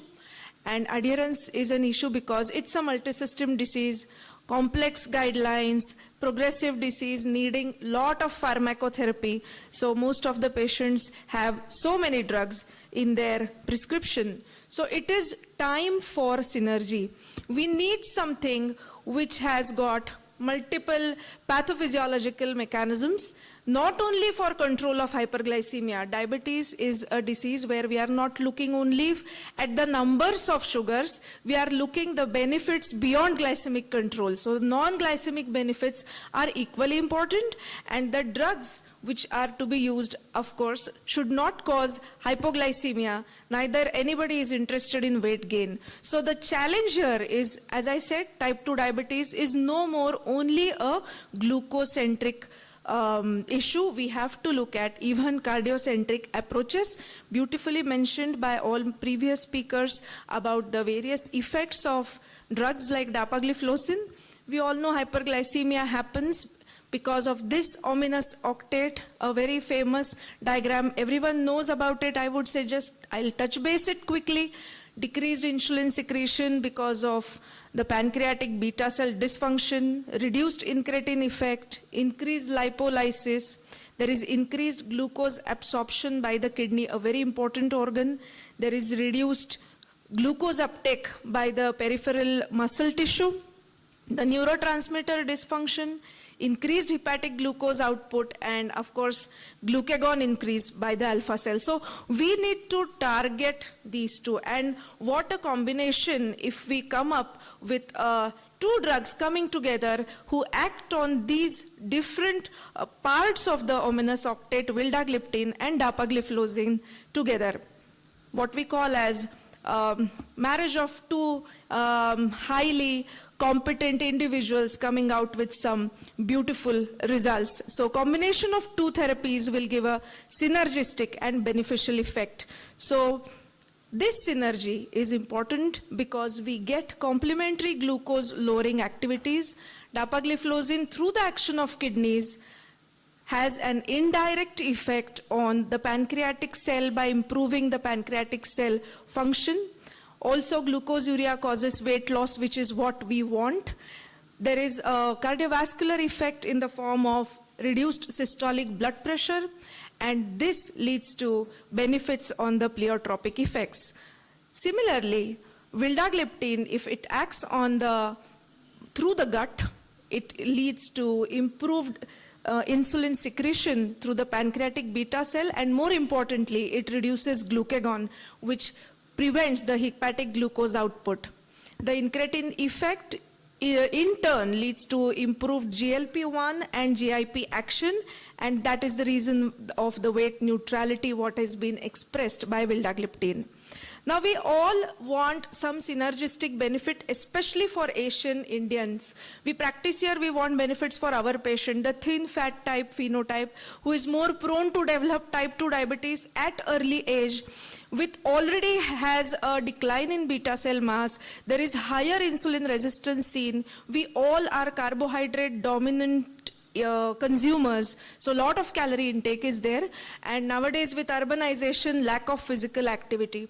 This has led, of course, to central obesity, unique dyslipidemia pattern.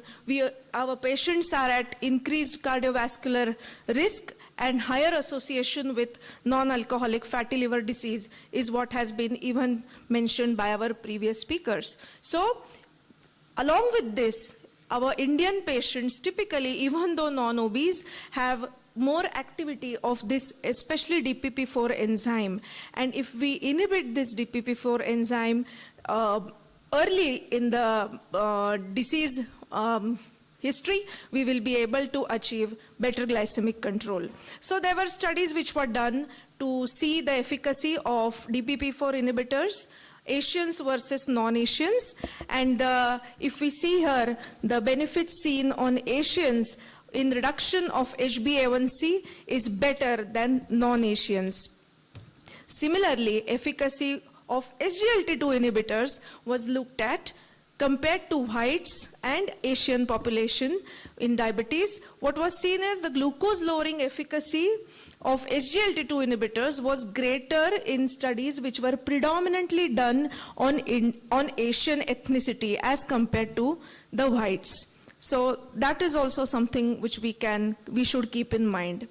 Now, enhanced glucose lowering function is what we see is especially gliflozins. These gliflozins are typically the treatment results in substantial increase in endogenous glucose production, and this leads to fasting hyperglycemia, especially because of increase in plasma glucagon concentrations, which can happen with gliflozins.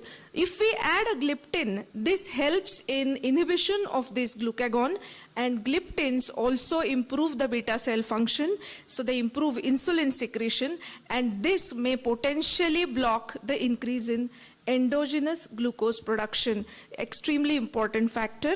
So to enhance the glucose lowering ability of gliflozins, addition of gliptin should be a better combination to help reach the glycemic goal.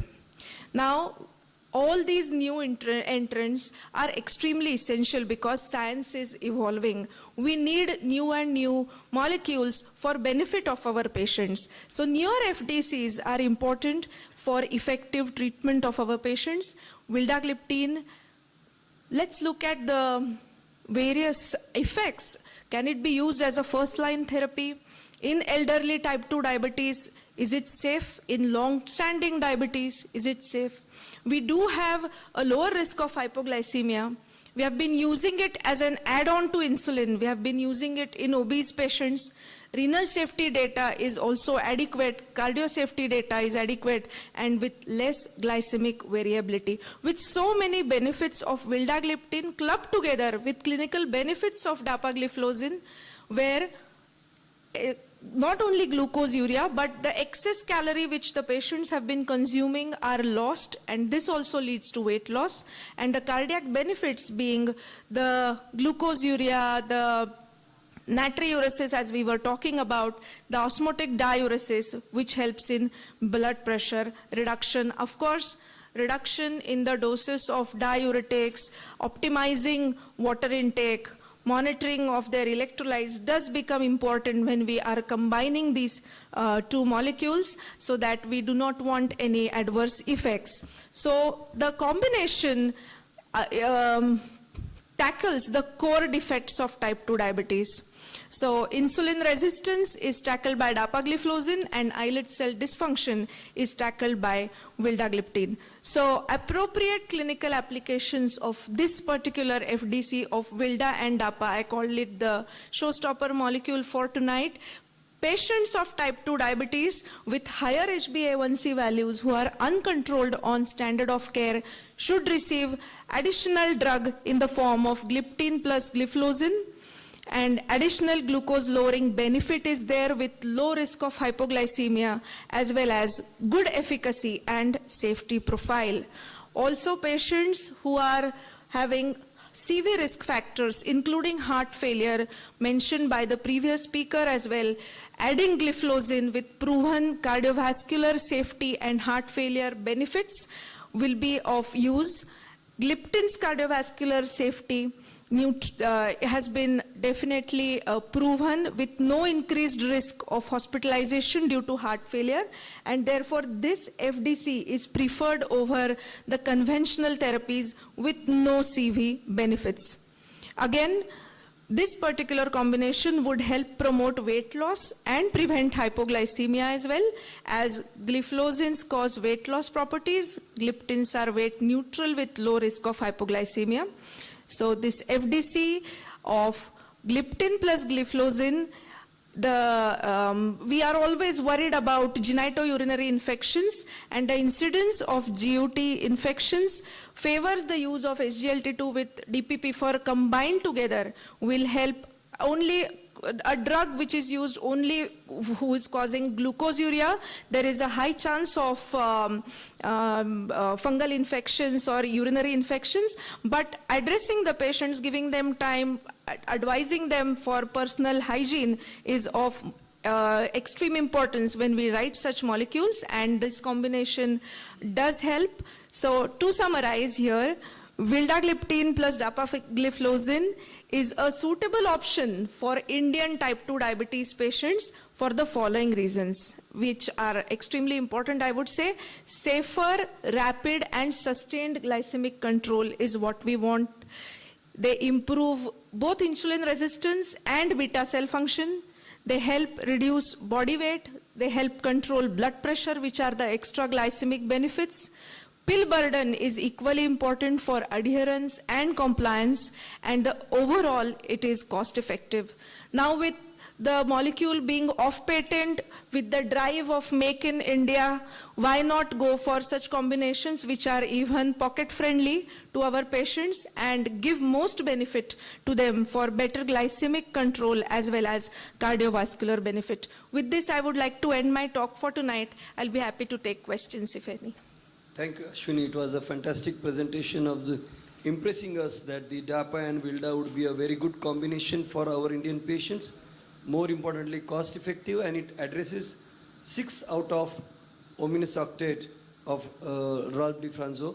and therefore, except the neurotransmitter and the peripheral glucose uptake, all are addressed by VILDA and DAPA combination. And now we have the off-patent drug. So obviously, it's a very preferred. Nowadays, I think last few months or 1 year, we are seeing many combinations of such kind coming up, and they are useful in our patient. You can use metformin additionally and give it in a low dose so that the higher dose of metformin actually does not give the gastric disturbances to those patients. And that's how, yes sir, you can. Salt and pepper therapy is not new. Okay? See, we need RCTs. One can talk your hypothesis as to, you have to make it as evidence-based. You should ask whoever is sponsoring. Why, I don't know, why they choose Vilda and DAPA. We can choose SITA and the combination, permutation combination is human. Unless otherwise you do a RCT, because hypoglycemia, when you give combination, you say that one can have hypoglycemia. Now you have to eliminate it. Because you went alone, both the drugs may not cause hypoglycemia. So do an RCT, then come to us, then we will sing with you. There are RCTs. There are actually the combination. I have showed a slide which there are RCTs which are there. It is not without evidence. Even the mycotic infections are lesser. You are going to propose what stage you want to start this. It is very easy to talk. See, when it comes to in practice, one has to be more overcautious. So it is open to audience. Dr. Karunanidhi may not agree, but We agree. See, we agree. Give us the proof of the pudding is eating. oh, I see. So anyway, we all would learn furthermore, and it is good stop for today. Thank you, Dr. Thank you so Ashwini. much. It was Thank a you. fantastic presentation. And let's break for today. We need to felicitate our speaker. All three speakers, please. Dr. Suhas, Dr. Piyush. The industry will try to fool us. Okay, don't try to fool the audience. That's the